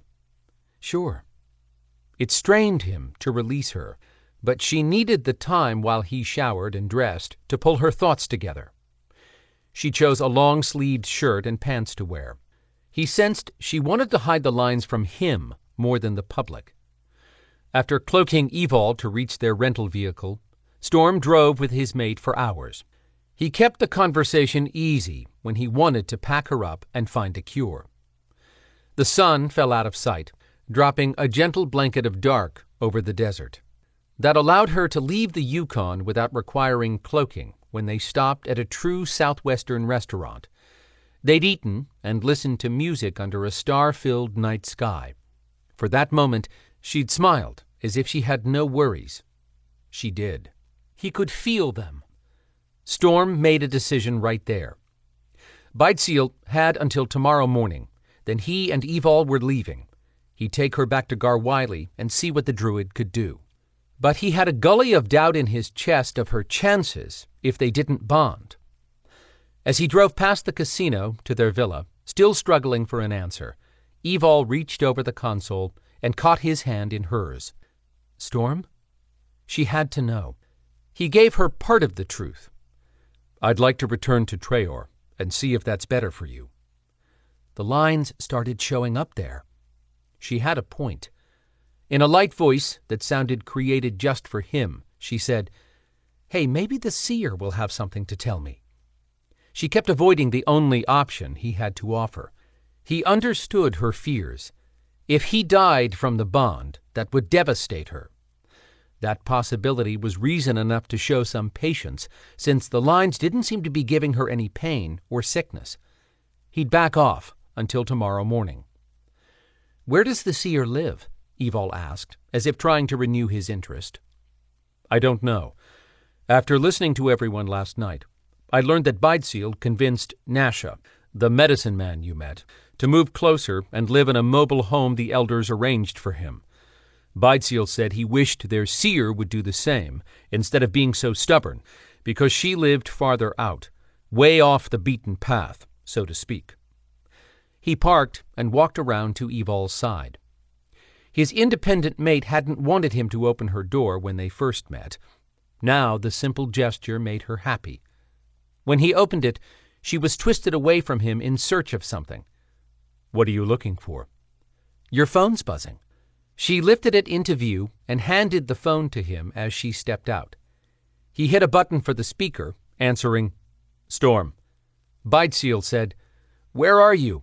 Just pulled in at the villas. What's up? There's been another death. You mentioned last night that you wished you could have scented the crime scene, as we're calling it. I have guards on site making sure no one goes near. Excellent. When I hang up, text me the address, and I'll head there. Will do. Storm stuck the phone in his back pocket. Evalle let him know she was ready. How long will it take us to get there? Shit. Storm had originally wanted to have Evalle involved, but that was before he broke the dark spell on Sonny's body to release the man's spirit. Essence of the spell had tried to latch onto Storm's magic, but he blasted it to pieces by burning the spell from inside out. He had kept that from his uncle only because it hadn't taken long to realize that neither Belador nor his security had any experience with magic. The less anyone knew, the less chance the one using black magic would know about Storm or his power. In his world, a preternatural lived or died based on knowledge of an opponent. Storm had beaten the spell on that first corpse, but one success didn't equate being stronger than the person casting it. If Evalle still possessed her Belador powers for fighting and Griffin energy for healing herself, he'd take her with him. But he didn't want her around magic that had attacked him. Definitely not when it might engage with those damned lines on her body. Her expression changed from open and ready to grim, anticipating his reply. He admitted, I'd rather you didn't go with me to see this body. Why? I didn't throw up at the last one, she joked, with an edge to her words. I have no doubt of your ability. She muttered to herself and reached to push the door shut. Storm placed his hand over hers, holding her in place. Behind the sunglasses, her eyes narrowed. Suspicion bounced everywhere between them. Hell, this would not go well. I'm concerned about the magic being used on these corpses. When I broke the spell on Sonny, the residual magic looked for something to attack. You. She hadn't asked, just confirmed. Yes. You didn't tell me. No. He hated the flat line of her lips. I didn't know what exactly the spell was, and I still don't, but my power was stronger. That's why I came out unscathed. She pulled her hand away to cross her arms. But I'm vulnerable. If he said no, his gut would twist in reaction to the lie. This topic wouldn't get any better until they hashed it out. I'm being honest with you, sweetheart. You asked for that. I know. She didn't sound happy about the admission. What could he do for her? Something inside her had broken when she was captured. Not just her body, but her heart. It aided him that he had nothing more to offer than the bond she fought against when she'd wanted it so much at one time. At the moment, she stabbed him with her tense gaze, waiting for words he didn't have to make this better. Sounding defeated, she said, "Fine, I understand what you're saying about the dark magic." While he loved Evalle with every inch of his heart, he hated that polite tone. "Thank you for understanding." She barely nodded in answer, and her shoulders sagged. That slashed his heart into 100 pieces. Wait a minute. He had a peace offering. "One more thing, sweetheart." When she turned to him, he said, "I will absolutely set up an invitation to the seer before I leave Bydseal tonight." A lighter emotion trickled out from her. As always, it took so little to make Evalle happy. 2 words came out filled with relief. "Thank you." His heart leaped at the tinge of hope he heard. "The minute I get it all lined up, you'll be the first to know." He boosted his smile to reassure her that visiting the seer wasn't going to be a problem, or she'd back out to keep from imposing on anyone. He didn't care who he imposed upon. His uncle said he appreciated Storm's help. It was time to call in a favor. Chapter 14. Storm arrived at the victim's house close to midnight and met Bydseal outside an adobe structure much smaller and older than the villas. His uncle led him through a home that smelled of death, but not the normal deceased human scent Storm had encountered before.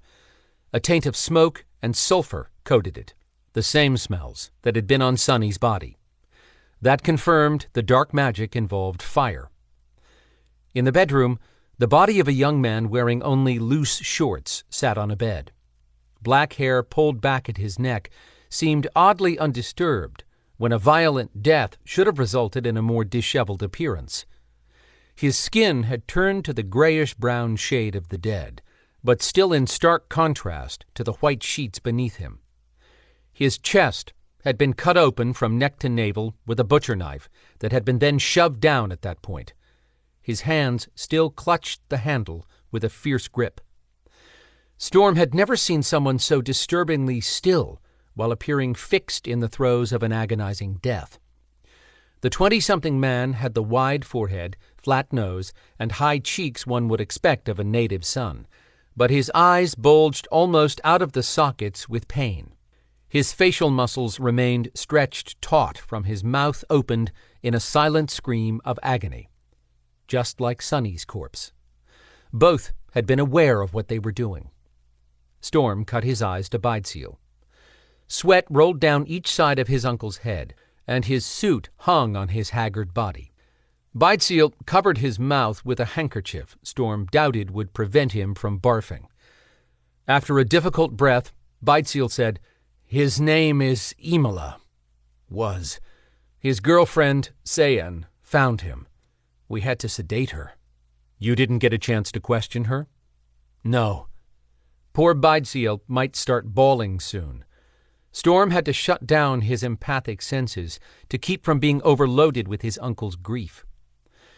Wiping the perspiration from his pale forehead, Bydseal pulled himself together, covered his nose, and spoke with a stuffy sound.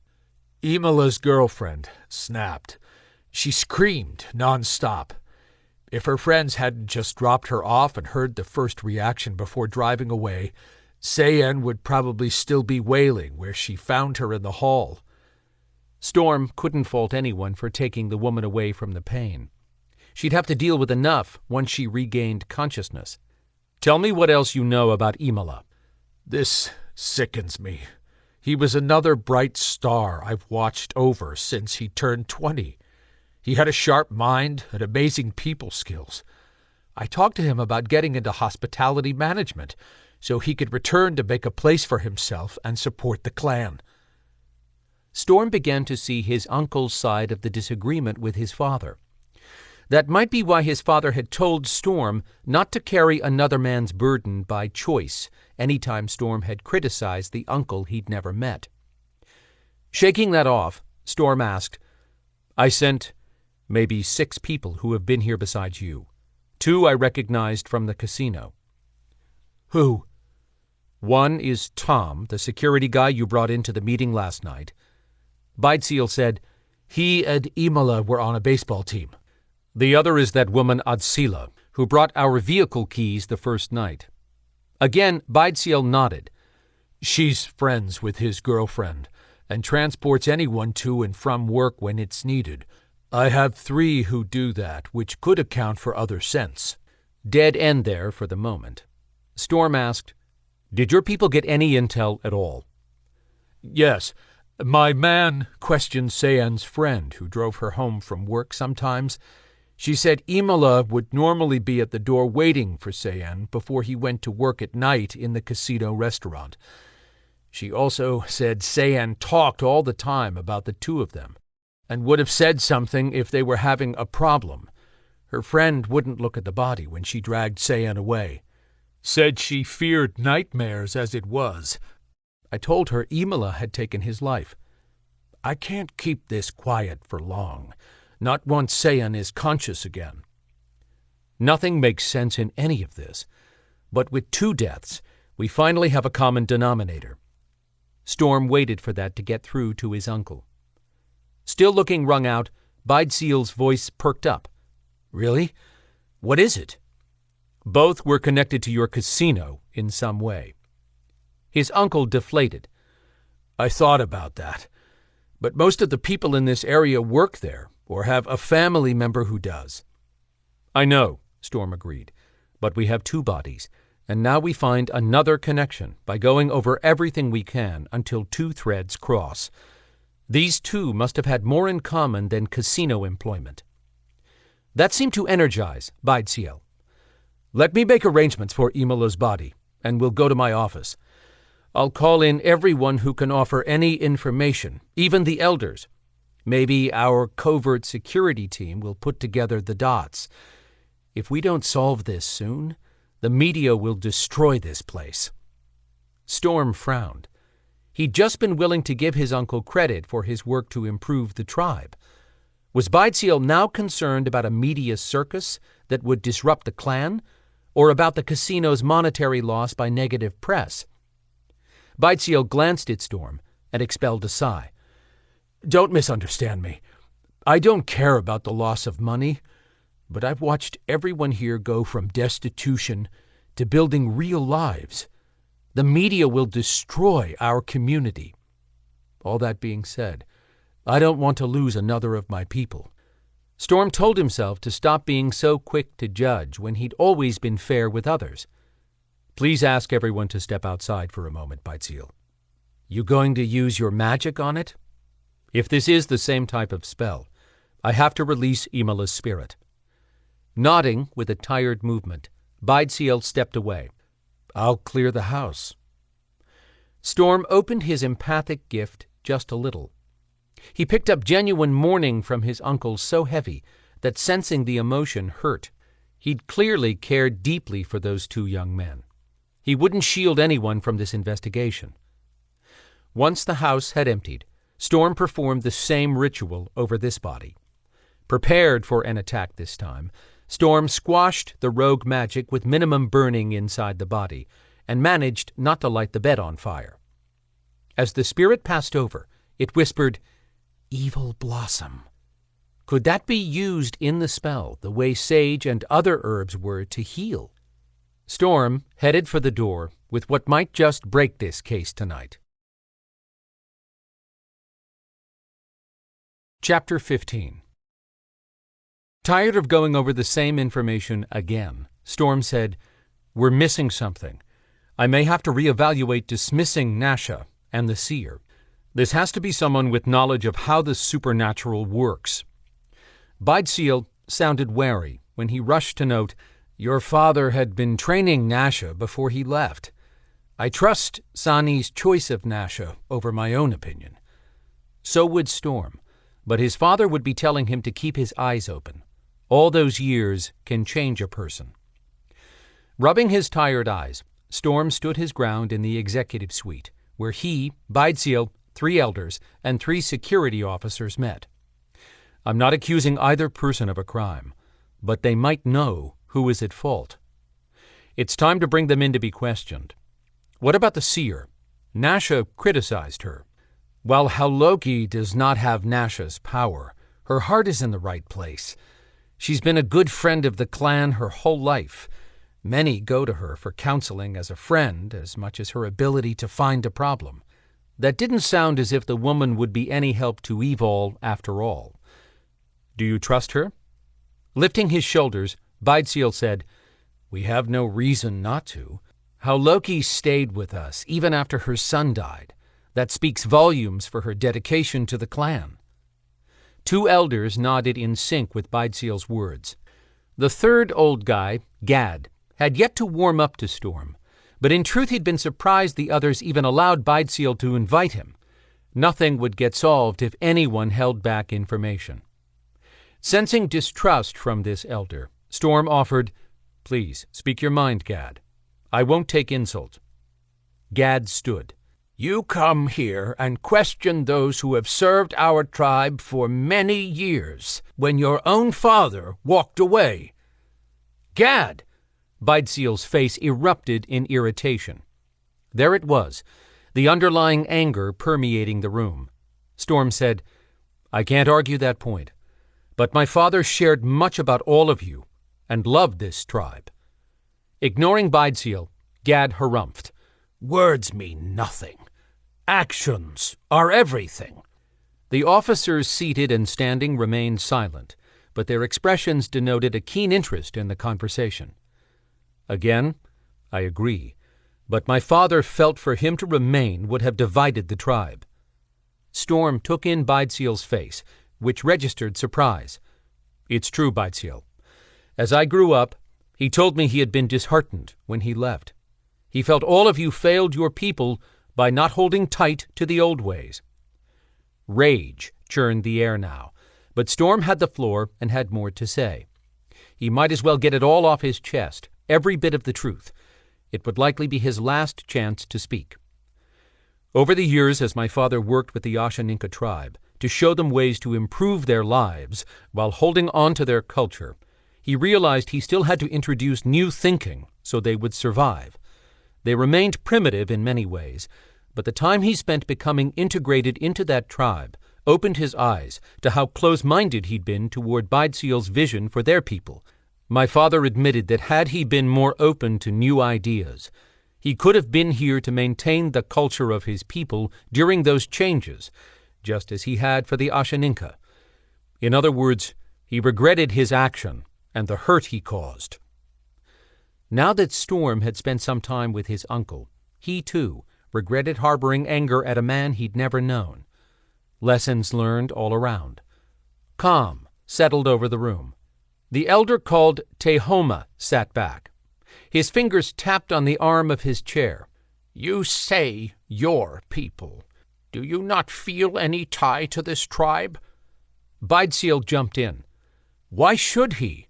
From the moment he showed up, Storm has been treated as an outsider. I was angry when Sani left, but I've also seen our culture slowly disintegrate. That's why I formed a committee to do as Sani had wanted, to maintain the old ways. He glared at the elders. You three argued with me. Gad grumbled something under his breath. You wanted to bring in outsiders. Most of them were Dianna, Baidziel argued. He evidently needed to get a few things off his chest, too. Grief would do that. He wasn't done. We have to do more to save our past and protect our future. Look around the Dianna nation. Every clan is doing this in some way. The last elder spoke, which surprised Storm, because Yazel appeared so timid he leaned with the strongest wind. I will do a better job supporting the committee, Baidziel. The other two gave Yazel a glare that accused him of being the class suck-up. On a roll, Baidziel said, Thank you, Yazel, but all of you fought me on sending our people to college. Tehoma said, Wait a minute, Baidziel. I supported that with my own funds. Yes, you did, until you realized they were accepting placements outside the reservation. Shrugging, Tehoma said, I don't like money leaving our land. You shouldn't have left either. Beidseal appeared ready to yank his hair out. Had I not gone to a university with specific studies, I might not have understood the fine print attached to our sovereignty. No one could build a house or start a business on land they owned. But we have worked around that, haven't we? Grumbling acknowledgment circled the room. Storm continued to reevaluate the negative attitude he'd arrived with, which was good for the soul. But this group strayed from the reason for the meeting. He wanted to find the dark magic user. This bunch could hold board meetings on their own time. Before he had a chance to return them to the discussion, Gad said, I'm surprised you don't know more about this clown. Taken aback, Storm asked, Why would you think that, when my father and I lived thousands of miles away in a remote jungle location? How Loki claimed she kept up with Sani through dream walking. Hairs along Storm's neck stood. He searched his mind frantically for any mention of Loki, but his father spoke only of the tribe as a whole, with the exception of a few specific people. Storm assumed other memories held too much pain. Storm knew in that second he'd missed something significant, and this could be it. My father never spoke of a person called Loki. How did she know him? Storm sent that last question in Beidseal's direction. Tehoma turned another look of surprise on Storm and spoke before Beidseal could. Your father never mentioned her? They were very close growing up. Many thought those two would become a powerful couple. Beidseal said, Sani would not have called her Loki. She only took that name when she mourned his leaving and felt she had lost that part of her. That's right, Tehoma agreed. Concern crawled up Storm's spine. His hands dampened. What would he have known her by? Miyakota. Blood rushed hard through Storm, pounding his ears. My father mentioned Miyakota one time, many years ago. I can't recall much beyond him saying he was sad over leaving her as she was. I didn't understand what he meant without further information, but I never pressed him for more than he wanted to share. Beidseal said, When your father made up his mind to leave, he went to tell her. Afterwards he came to see me and said she had a broken heart he couldn't heal. The door opened, and Nasha entered, anger burning in his gaze. I have come to this den of traitors, as you demanded. The grim old guy crossed his arms. Beidseal sighed loud enough to be heard down the hall.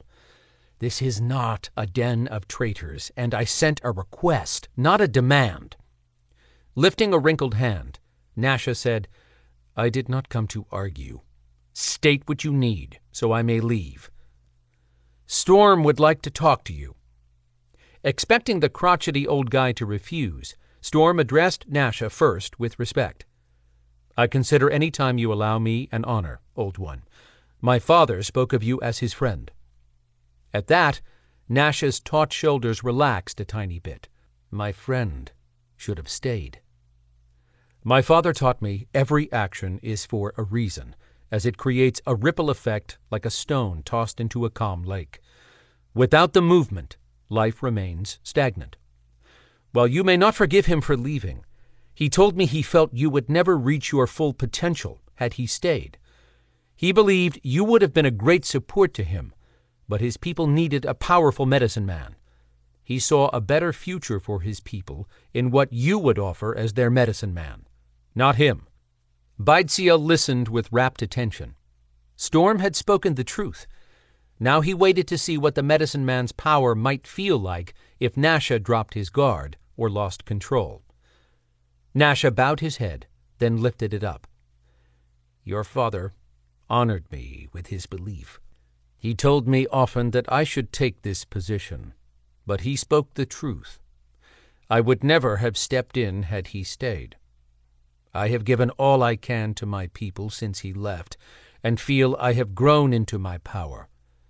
But I still miss him. A lump formed in Storm's throat. As do I. Is that all you have to ask Nasha, Storm? Yazel said, breaking the solemn moment. Bideseel snapped, "Do not rush this talk." Yazel whined, "Nasha sounds like he wants to get out of here." Nasha cast a glance filled with dark humor at Yazel. "You would be wise to remain in your role of tribal mouse with giant head." For all his timidity, Yazel sent the old guy an angry look. Storm drew everyone's attention back to the problem at hand. "I need your expertise to find the person responsible for killing tribal members." When Nasha lifted his chin in acknowledgement, Storm explained what had happened to Evalle, which had parallels with Sunny's death. When he finished, he realized the elders hadn't known all the details, such as Storm freeing the spirits and the dark magic attacking him. Too bad. He had no time to dance around this topic when he could feel they were close to figuring it out.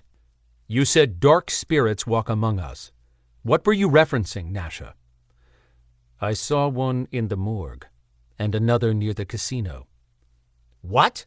Bideseel snapped. "And you didn't tell me?" Speaking in a deep voice roughened by many years of chanting and singing, Nasha said, "Storm just repeated what I said. You have been told twice." Drawing a breath, Nasha stepped back with a sudden realization. "You brought me here to accuse me of performing these acts? I do not touch evil magic." Clearly the peacemaker, Bideseel said, "No, of course not." Yazel's eyes bulged. "Not me." Gad shoved a dismissive hand in Nasha's direction. "No." Tehoma's eyebrows furrowed as he remained silent. Nasha snarled at Tehoma. "I am not like you. I do not wish for power." Opening his hands from where he'd had his arms folded, Tehoma said, "I'm not accusing, but you are the most powerful in this area. If you aren't doing this, you should know who is." Storm confirmed, "Nasha is not the one responsible." "How can you know?" Tehoma challenged. "First of all, I would know if he lied. Second, he doesn't carry dark energy." Gad sat forward. "How would you know either of those things?" Lifting an eyebrow in Bideseel's direction, Storm waited for permission to explain.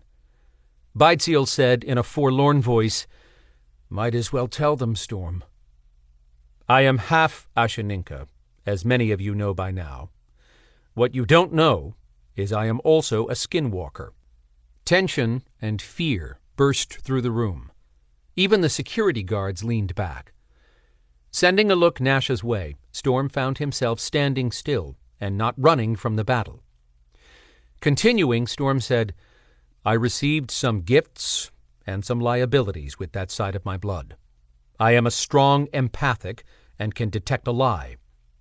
He wouldn't share how lying on his part resulted in a painful backlash. Yazel snapped his fingers. "We can line up everyone to face Storm. If they lie about being the killer, he'll know." Nasha made a scoffing sound. "You think someone who possesses that much power will be so easily caught? Fool." When Nasha spoke of that much power, Storm asked, "Who in the tribe, besides you, wields power, Nasha?" Bideseel interjected, "No one other than Hauloki, but even Nasha criticizes her power." Nasha muttered, "Why do you defend Bird Woman?" Appearing beat down and out of patience, Bideseel struggled to sound respectful. "Did you not just complain to us at the morgue about Hauloki lacking in skill?" "Yes. I tell you her sight is not clear." "Same thing, right?" Bideseel snapped with exasperation. "We are bringing her in, too. She'd be here now, but out of respect I asked you first to avoid you two being together." Storm pulled at all the threads dangling in this case. "Do you think Hauloki is powerful, Nasha?" "Last time I saw her, she had little power." "See?" Bideseel complained. "Riddles." "When was that?" Storm asked. 2 years back when her son died. I tried to help her heal. She turned away from me. She was not the same person." Bideseel said, I've already told Storm about Sani breaking her heart, and she hasn't been the same. Not broken heart. She has broken soul, Nasha said, anger picking up in his voice. I keep trying to tell you she does not see clear. Storm lifted a hand, asking Bideseal not to argue, then presented a new question to Nasha. Do you think she could be performing dark magic? Grasping his jaw, Nasha stared unfocused for seconds. I have found no evidence of it on those she sent to me. We're back to square one, Yazel complained. Feeling as if he was onto something, Storm asked, Who taught How Loki to be a seer? Lowering his hand, Nasha said, Sani. Chapter 16. Evalle finished her kickboxing movements, a skill she sometimes needed, which came in handy when she wore her boots with hidden blades to patrol Atlanta. Standard gear to walk the streets on the lookout for demons or other threats to humans. Would she ever need them again? No negative waves, she ordered the empty great room in the villa. But the phrase made her smile. It came from that old Kelly's Heroes movie, one of Phoenix's favorites. Was her little gargoyle still having fun in Traor? Did he miss her? She knew he did, and that Dagon could zap them back there. Phoenix just seemed so far away. With her workout complete, she showered, cursed the lines continuing to fill up her skin, then tackled the remote for the television. That said everything about her level of boredom. Tossing it aside, she went on the patio and lounged for as long as she could sit still. No eagle flew around, much less stopped by to visit when she could use a sympathetic ear. The first time must have been a dream. Well, damn. She'd felt special by that bird showing up. As the night wore on, with no word from Storm, she debated on calling Adriana until she realized the time. After 4 a.m. here. She did the time zone math. Still too early to call Adriana when she had no news. Besides, she had to get her head straightened out. No more giving Storm a hard time when all he wanted to do was protect her from doing something dangerous. He told her the truth in the car, just as she'd asked. And he'd been right. Could she fight off a dark magic spell? Doubtful. The kickboxing had helped. With sunrise still a ways off, she could go for a brisk walk around the resort in the dark. That would burn off her nervous energy. Her heart wanted to jump out of her chest after that last look in the mirror. The lines were expanding faster. She ran to the bedroom and stepped into a black one-piece outfit with long legs she liked to wear for sword practice. Tying the halter around her neck on her way to the bathroom, she paused to brush her hair into a ponytail. 2 patches of line crept around her forearm as she watched. "Think I care, universe?" she snarled. Fuck. What had she done to deserve this? The room didn't answer. She missed Phoenix. He might not have many words in his vocabulary, but he'd at least say something. She put her sneakers on and descended the stairs. When she reached the door, she cursed. Her glasses were upstairs, and she couldn't go out with glowing green eyes around humans. As she turned to retrieve her glasses, she caught a look in the mirror in the foyer. A weave of black lines ran from her scalp onto her cheek below her left eye. Her not bright green eye. Both eyes were dark. They no longer glowed. Her stomach hit her feet. The doorbell chimed. She couldn't move. Her alternate beast and the griffin she'd evolved into had been responsible for her glowing gaze. This couldn't be. She wanted to scream at losing all she'd been. The doorbell chimed again. She couldn't move. That damn doorbell wouldn't stop. She started to kick the door, but she'd probably break her damned foot. In no mood to see anyone, she peered through the peephole. Adsila. If Evalle didn't answer, the woman would probably report she wasn't home, and Storm might rush back thinking she had a problem. He couldn't see her like this. He'd launch into the bonding. She'd agreed. This would qualify as dire straits. Screw it. Maybe her face would send the woman running. Evalle opened the door and did her best to sound civil. Yes? No shock registered in Otsila's expression. She probably met all kinds of strange people at a casino and thought she addressed a human with a fetish for crazy ink. Hell, Evalle might be a human at this point. We didn't officially meet last night. I'm Otsila. I'm sorry to disturb you at this hour.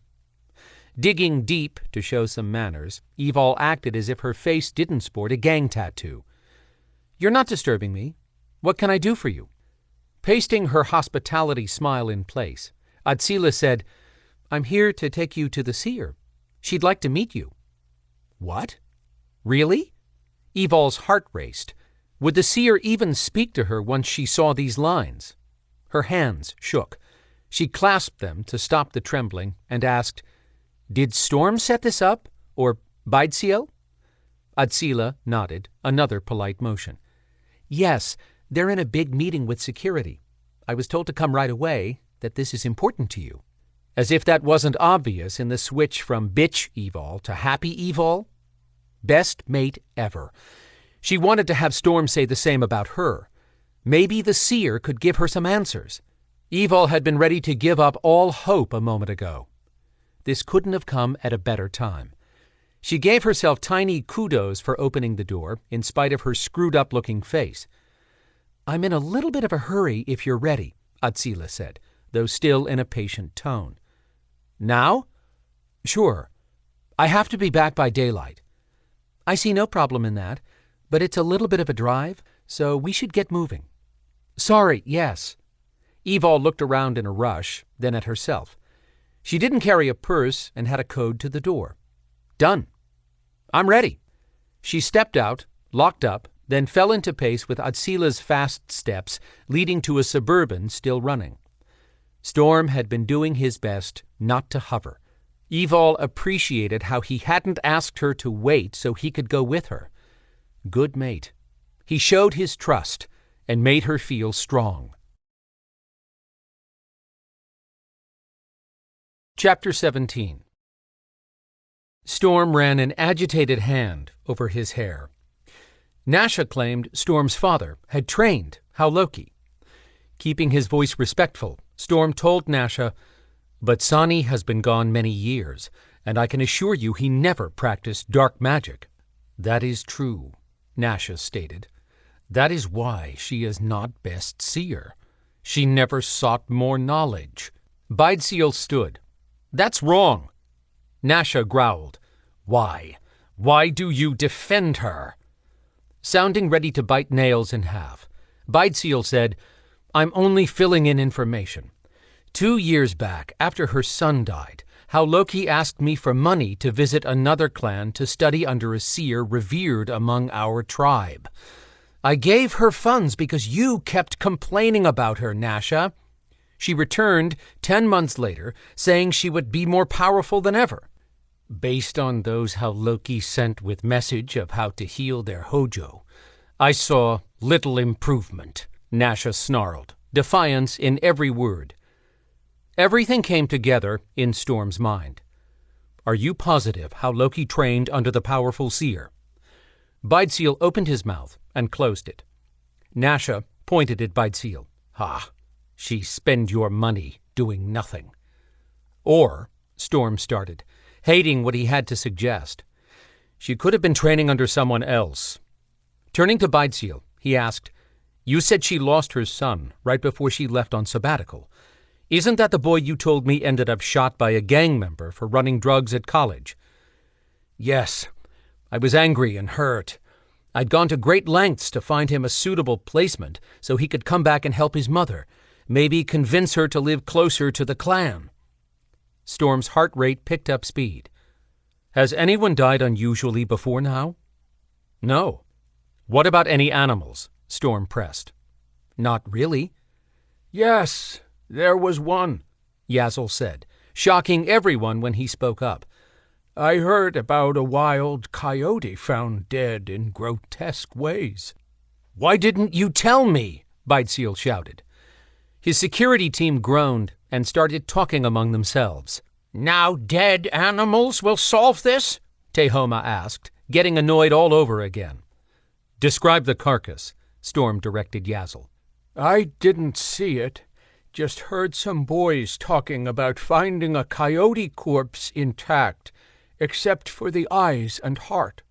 The coat had strips of fur burned off, and the claws had grown double the natural length.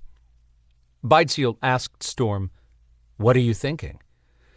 I need to talk to Hauloki to determine if we're on the right track before throwing suspicion at an innocent person. Actually, he would pick up dark energy as soon as he got near her, if she was the one, but he wouldn't point a finger at anyone without evidence. He had to find Evalle first, to explain that he was visiting the woman but couldn't take her. That wouldn't go over well at all. Maybe he'd just deal with the seer, then go home to Evalle. Looking to Beidseal, Storm said, I'll let you know what I find out. I'll go with you, Beidseal said. Thank you, but I should go alone. Nasha offered, I should join you in this meeting. Thank you, Old One, but I believe keeping you as far from her as possible is best for the tribe, if she is using dark magic. You are of the light, and none of us would want that exposed to this level of evil. What of you? The medicine man challenged.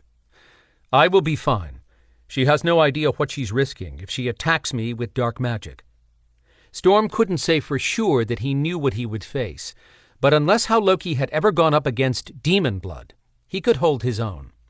At a minimum, he should be able to protect himself from her magic. Should being the operative word.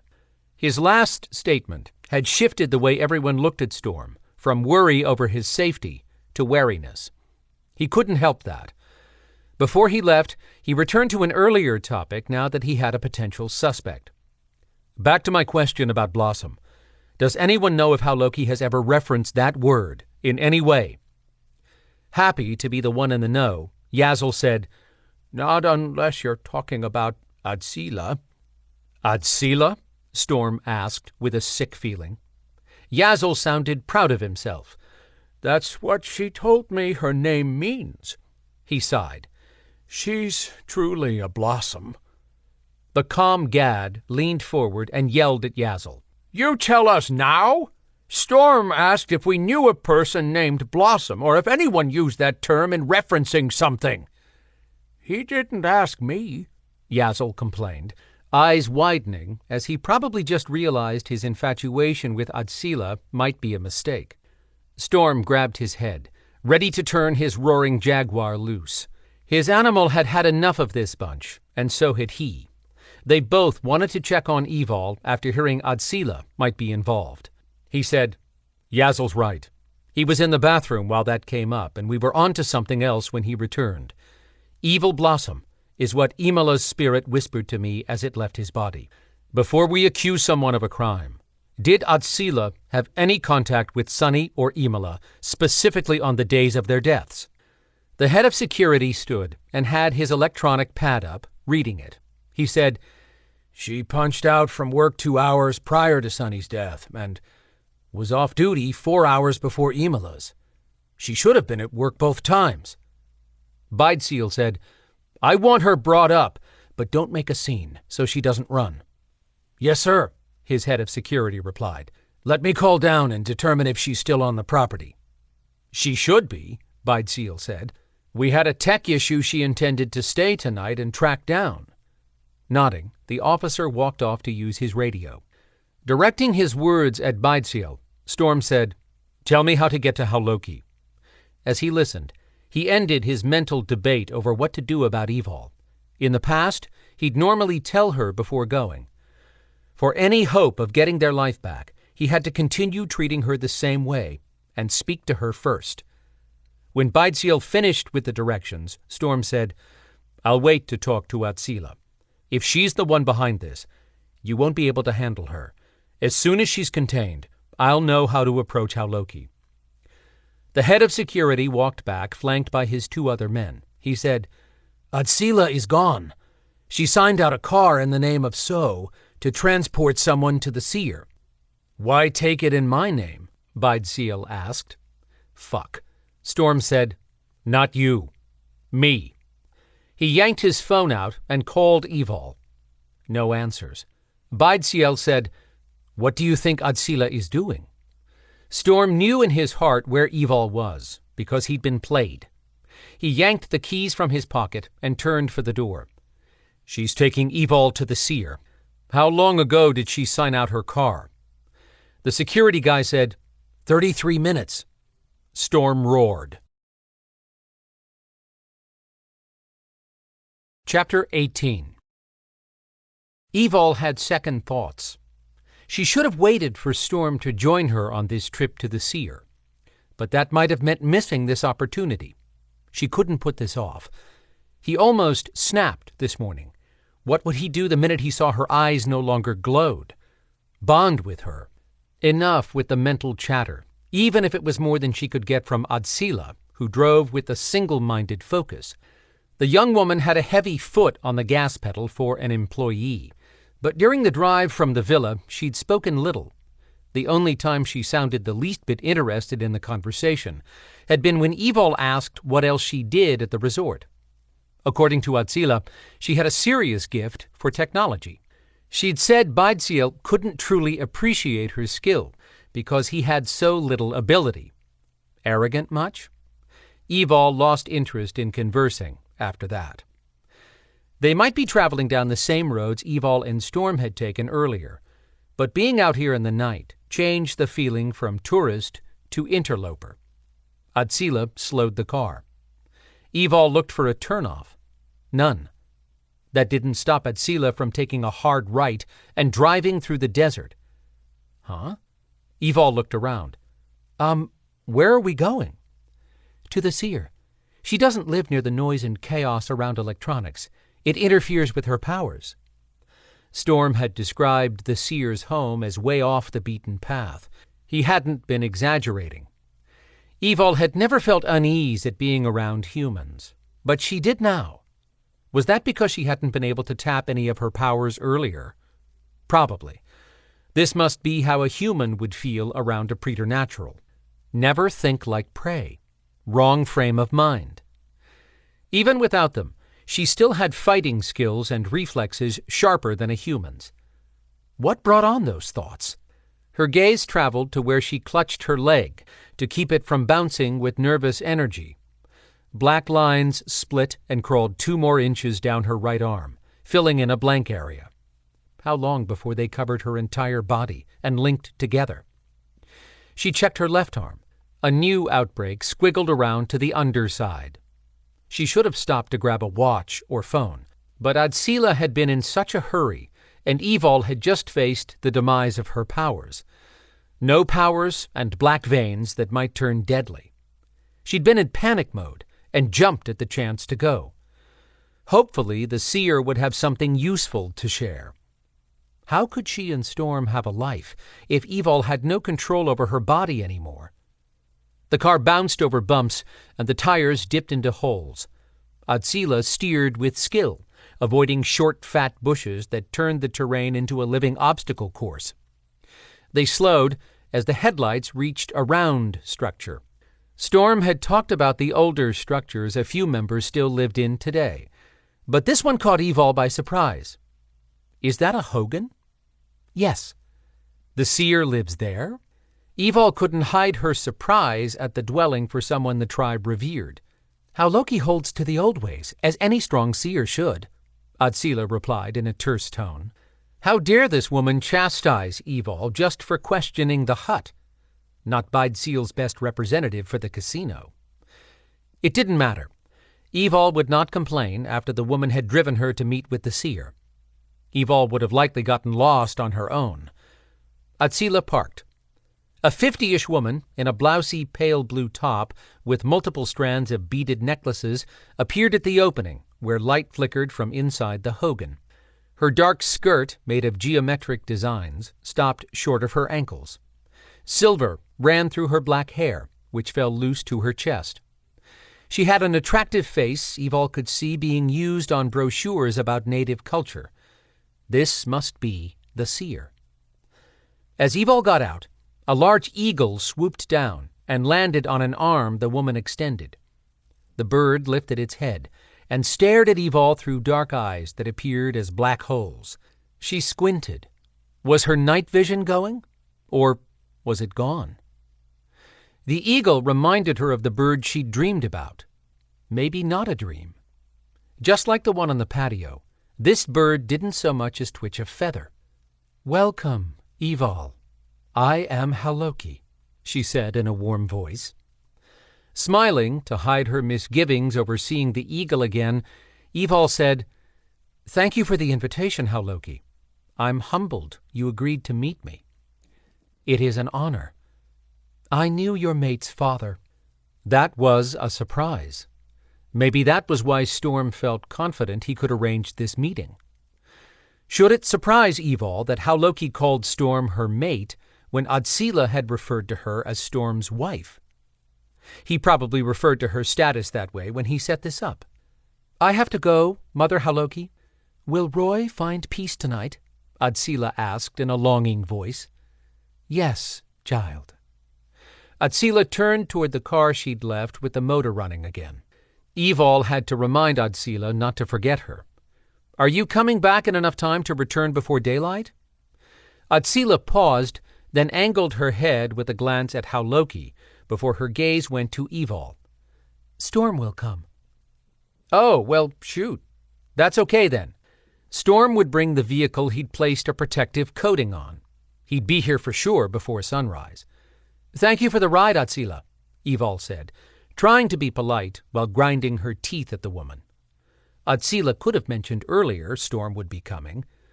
Evalle relaxed a little.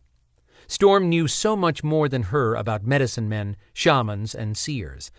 Wouldn't it be a nice surprise if Haloki figured out how to fix Evalle by the time Storm showed up?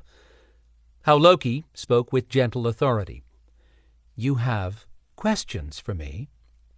Taking a deep breath, Evalle prepared to explain all she could without giving up the secrets she had to shield. "I don't know exactly how this works, but here's what's bothering me. I was kidnapped recently and put in a place that—" Evalle struggled for words that would accurately convey the physical abuse and mage's spells she'd suffered in Abendinu's realm. "Let's just say a bad place, and I left with some issues." "You were tortured?" "Yes." "You are not one with yourself." Finally, someone described Evalle's inner turmoil. She felt separated from who she'd been for so long. There were two people inside her, Evalle before the kidnapping and Evalle after the rescue. Everyone kept waiting for her to be the before version. She did too. She'd once been a warrior, mate, friend, and griffin shifter. She came back a shell, unable to find those parts again. With no better idea of how to put all that across, she simply asked, "Is my hojo broken?" Evidently, she'd surprised the seer with knowing that word. The seer smiled. "Hojo is not a thing, but all that surrounds you and is within."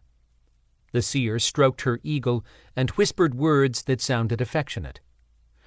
Returning to Evalle, Haloki said in a light voice, "I understand you do not wish to bond with Storm." Why would he tell the seer that? Maybe it was the only way he could gain Evalle an interview. She wouldn't fault him for sharing that, after all he probably went through to make this happen. "We're still talking about bonding," Evalle said, non-committal. "Why do you hesitate?" Why was Haloki asking about something personal? Evalle held her patience and admitted, "My messed up hojo, for one reason. I want to feel whole again before I do that." "You will heal. You hurt Storm by not bonding." Evalle mentally sagged with a new load of guilt. She'd see this through for him. That reminded her to ask, "Do you see the lines on my face and arms?" "Yes, that is why I had you brought to me." "How would you know?" Evalle mumbled more to herself. Haloki stroked her bird and said, "My eagle brought news of your struggles." Evalle gave the bird another look, but the bird's body and head blurred a moment, then came back into focus. Her throat dried up. She coughed and asked, "He talks?" "She," Hauloki corrected. "We need no words to communicate. She shares her memories with me." Squinting to focus on the seer and her nonverbal bird, Evalle said, I don't understand." Hauloki started singing as she smiled at her eagle. Light began to glow brighter inside the hogan behind the seer until she stood in an electric aura. Evalle stared hard, trying to figure out why that happened. The longer she looked, the more she felt drawn to the light and took a step forward. Continuing in a soothing tone, Hauloki said, "Walk with me, Evalle. We will go where I can help you." That sounded like a champion idea. Evalle stumbled on her first step, caught her balance, and joined Hauloki as they walked around the hogan. The eagle took flight into a black sky lit only by an unfinished moon. Watching the majestic bird glide, Evalle murmured, "So beautiful." Hauloki lifted her hand, moving it slowly in front of Evalle. "You wish to fly, as the eagle does. This is your heart's desire." True, but Evalle felt so relaxed and at peace, she sighed. "Yes, I want that." "Your mate has a cat inside, and you have wings."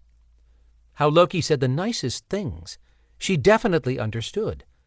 Evalle smiled. "Yes, his jaguar is amazing." "You are more than amazing," Hauloki said. "You have giant wings." "Yes, they're beautiful." Evalle smiled at the compliment. "I can change into a—" She lost her train of thought. Had she almost said griffin? She couldn't share that, right? Hauloki said, "You must open up for this to work." That made sense. The seer couldn't help if she held back. Lifting a hand, Evalle rubbed her forehead. She'd never taken drugs, but she felt weird and happy at the same time. Her feet walked on soft ground as if it had turned into a cloud. She chuckled. That sounded stupid. Good thing she hadn't said it out loud. "You may talk to me, Evalle," Hauloki encouraged. "I will protect your secrets. They are weighing you down and keeping you from flying." Evalle's heart thumped slow but hard beats. She envisioned being a griffin again, and Storm thrilled at watching her fly. He wanted that too. She asked Hauloki, "Are you sure I'll fly again?" "Oh, yes. We must make your hojo whole first. Then you will be complete." Yes, to be whole, Evalle mused silently. To be the woman Storm had mated. She wanted him to be proud of her again. She desperately wanted her griffin back. But she'd take having her powers and getting rid of these black lines, if nothing else. Lifting her hands, Evalle watched with disconnected curiosity as the lines moved frenetically over her skin. She followed each movement, fascinated by the designs created. Was this what floating in a dream felt like? Or was she hallucinating again? She couldn't find the energy to care. Hauloki stopped, shaking Evalle from her relaxing moment. She looked around to a cold fire pit. "Where are we?" "This is my sacred spot, the place I will heal you." Hauloki reached into a pocket on her skirt. She spoke strange words, then tossed shiny chips of what looked like glass at the pit. A fire sparked to life. Evalle shook her head. Something was wrong. Healing. Storm said a seer did not heal. Evalle's eyes were locked on the robust flames. Hauloki had started a fire the way someone like Adrianna would. Adrianna. Warning bells rang in Evalle's head, but in a slow, dull gong. Evalle took a wobbly step back and lifted a hand to her head. The landscape moved around her. She mumbled, "Wait, are you a seer or witch?" Hauloki shouted, and her eagle screeched. The bird swooped across the fire, sending a wave of smoke into Evalle's face. She inhaled a strong anise smell and choked on her next breath. Singing reached her ears as if the sound came through a tunnel. Hauloki raised her voice, and the world spun faster. She tried to move, get away. The eagle bumped her from behind. She stumbled to her knees in front of the fire. Bright flames danced in her gaze and wouldn't let her go. Smoke flowed over and through her. Hauloki shouted, "Mate of storm, rise and prepare to be healed." Evalle lost all control of her body and stood upon command. "I'm ready," she murmured. Her head argued, but Evalle couldn't understand Hauloki's words. No longer singing, the seer spoke undecipherable words in a harsh tone full of authority. The fire burst alive with color. Evalle's vision blurred. Close to her ear, Hauloki said, "Are you ready to surprise your mate with your new hojo?" "Am I healed?" Evalle asked in a slurred voice. "Not quite. You must do one more thing. Then you will fly with the eagle." Chapter 19. Storm ran at top speed in his jaguar form through the dark desert. His animals' sharp night vision allowed them to leap over or sweep around any obstacle. He'd shifted outside the resort property as soon as he reached the first place he could free his jaguar without starting mass chaos. His animal had been tearing at him the whole time. As Storm rushed away, Bidesiel had shouted that he'd catch up by car and deal with Hauloki. Not if Storm's jaguar reached the woman first. For her sake, he'd better find Evalle unharmed. As he streaked across a paved road, his jaguar found fresh ruts where a vehicle carrying Atsila's scent had driven. That should make finding Hauloki even quicker. Storm's jaguar caught Evalle's scent when he reached a hogan. He slid to a stop, sending dust flying, stuck his head inside only long enough to determine the place was empty. Inhaling the scent of his mate, his jaguar tore around the structure and stretched out his stride to eat up ground. In seconds, he had a small fire in view. A narrow figure stood silhouetted against the glow. Too short to be Evalle, but that's where her scent led him. His jaguar snarled and raced forward. 30 yards out, he slowed his animal. Storm wouldn't hesitate to enter the territory of a deadly witch, but neither would he put Evalle in further jeopardy by blasting in with no idea what was going on. As his animal slowed, it snarled and growled. Storm apologized to his jaguar and forced a fast shift that ripped his body in opposing directions. He lost no time, striding to the fire where the seer stood. Who else could it be? "Where is she, Hauloki?" "Evalle is healing herself." "Liar! Tell me now, or I'll let my jaguar out and rip you apart." "That will not provide answers," she said, full of confidence. She had no idea what she faced. Storm let the demon roll over him long enough for his eyes to glow red. Losing her cocky smile, Hauloki hissed, "Get away from me, demon!" "As if you aren't evil incarnate? Where the fuck is she?" He followed Evalle's scent in one direction, then stopped when he scented a different path. Rushing around the fire, while Hauloki stood motionless as a statue, Storm picked up a third trail, then a fourth. Fuck! Which way did she go? Tell me now, and you'll have a head start. Why would I need that? Hauloki sounded too confident. He swung around, shoving his red-eyed glare in her face. "To run from me." That came out in a demonic voice. Her eyes flared wide, but she stood firm. "I'm helping Evalle." Liar! Which way had his mate gone? He knew without a doubt every second counted. She tossed something into the fire. Smoke boiled around Storm. When the smoke dispensed, he said, "Didn't work, bitch." Her face fell, and her hands shook. "You're losing your chance to run. What did you do to Evalle?"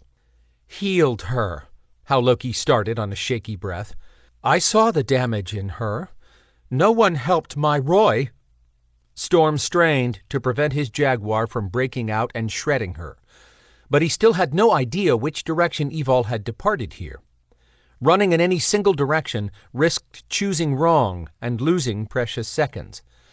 His heartbeat went into double time. He sucked air in and out, filtering the smells to find the strongest one left by his mate. He had to calm down enough to think when dealing with a lunatic. "We had nothing to do with Roy." "You are the blood of Belador," she spat back at him, as if that explained everything. Wait, it just might. Both young men were his uncle's protégés, and Belador had been trying to show that he cared about Storm. He'd also helped to get Hauloki's kid in college. His uncle was the connection. "Belador did right by you and your son." "Roy was all I had. Belador sent him away. My child never came back. I gave up everything for him, to give him the life he deserved. He would be here now, married to Adsila, if Belador hadn't turned him against me. Belador must pay." Shit. Storm had nothing that would break through her insanity if she was killing to pay his uncle back for her son's death. He couldn't wait any longer. He had to choose a direction. Storm strode past Hauloki as light grew, pushing the dark away behind him in the east. He had nothing but a gut feeling drawing him west, but he learned to trust his senses. Hauloki's voice powered up, calling to the wind to kill the son of Sani. She could try. 10 steps from the fire, wind swirled, spinning sand to slap his naked body. That damn witch thought to stop him? She'd just confirmed he headed in the right direction. Even the wind couldn't steal Evalle's scent from him once he got away from Hauloki's magic. He leaped forward to run. Wind churned faster and faster, building a sand tornado that tossed him from side to side. Storm covered his eyes, disoriented. He tried to push forward. Sunrise was on the way. He had to find Evalle and cloak her. His jaguar wouldn't stop until he found their mate. Storm called up his animal. It blasted to life and dove into the wind, flipping around. Wind tossed his jaguar and battered him in the air. His animal landed hard outside the tornado. Hauloki came running up, shouting words as fast as a machine gun spitting out bullets. Jumping up, he turned in a circle, then finally saw a lone figure standing in the distance on the other side of Hauloki. He lunged forward. A new wind shoved him back. Storm had never put his jaguar through so many changes at one time, but he shifted again. The second he stood on 2 feet, Storm unleashed his own dark shit. He roared words he'd never intended to speak again. Hauloki had learned how to wield dark magic. Storm had been born into it. His magic lived and breathed. His father's power came from the light. That side of Storm warned him Evalle had seconds left until something terrible happened. With one last shouted curse, the wall of wind wobbled. That was his chance. He called to his demon blood and shifted again into his jaguar, hoping he hadn't harmed his animal. He could take damage better in that form, with the dark blood coursing through him. Hauloki gasped, eyes wide in terror. She screamed for the gods to kill the demon. Yeah, bad move pissing off a skinwalker, bitch. Storm's jaguar roared and dove through the wall of wind-whipped sand, closing his eyes at the last moment. Sharp stones in the whirling vortex ripped at his coat. Blood spun free in long strands. His jaguar forced one paw ahead of the next, walking through a living buzzsaw. Chapter 20. Evalle finished removing her clothes. Hauloki's chant played in the gentle wind. The seer had said Evalle had to first shed her garments to be free of all restraint, which made sense before she met her griffin again. Shifting naked made the transition easier. Next, she had to peel her inner being to the core to find the true Evalle. Doing that reminded her what Adrianna called meditation. Evalle had never been so at peace. Her mind grasped a thought and let it go just as easily. The world stretched far below her in a beautiful canyon, begging her to join the eagle. Air swirled around her in a hazy gray light, getting brighter every few seconds. "Who are you, Evalle?" How Loki's voice asked all around her. "I am me. I am Belador. I am Storm's mate." Words swirled, flowing in and out of her head and How Loki's voice. The seer had said she wouldn't leave Evalle, that she'd be with her to the end. What end? Evalle waited for an answer, but How Loki's voice filled her head again. "You must not interrupt the healing, Evalle. This will only work once. You want to fly, right?" "Yes, I want to fly. I want to bond. I want to shift into my griffin." Evalle murmured, repeating the things How Loki had chanted with her until the desire took on a life. A river of calm moved steadily through her chest, splitting off and pooling in her arms and legs. Warm air caressed her skin. Loose hair teased her face. Evalle peered over the edge of the cliff into what How Loki had called the Grand Canyon and awaited her destiny. Light continued to soften the darkness, just enough for her vision to make out the wide gulf of air between her and the cliffs she faced across the canyon. Still blurry, but that would clear up. The seer had said so. A warning niggled at her. Why? She closed her eyes with nothing to fear standing here, with her body and soul free of the world. No more fear. That felt so good. How Loki said to face her fears is to defeat them. Must be true. Evalle had been scared of heights in the past, but look at her now. Opening her eyes, she glanced up, drawn to the silhouette of a lone eagle gliding across the sky on the edge of morning. Evalle stood ready. She could only give rise to her griffin at the rebirth of a new day. How Loki had promised she'd soar under the sun's warmth. Sun. That word disturbed her thoughts. She tried to push past her mental fog. Why should she worry about the sun? It gave life to plants, animals, and birds. Griffins, too. The eagle called out, drawing her gaze back to the beautiful bird. Time to concentrate on the bird. How Loki said it would lead the way. Her toes curled over the rock ledge. Evalle opened her arms wide, unable to contain her excitement as the eagle banked left, then right, before heading toward her. Chapter 21. Storm's jaguar raged and battled the unyielding wall of wind and stones pushing him back. He could not give up. How Loki's voice lifted to an insane level, demanding, "I call upon you, holy people. You owe me. I gave you 2 sacrifices. You promised me 2 deaths in return. Now is the time to give me Storm's life, his for my sons. We agreed. You may have the woman as a gift." 2 deaths. His mate would die if he didn't reach her. That drove his battered and bleeding jaguar to rally harder. His beast lunged forward to break through the vicious wall again. With a Herculean effort, he made it through. His animal landed in a limp roll with legs and tail slapping the hard ground. After being slashed and ripped, his jaguar struggled to move. Losing Evalle would be the end of Storm and his jaguar. His animal came up on all 4 paws and turned to the witch.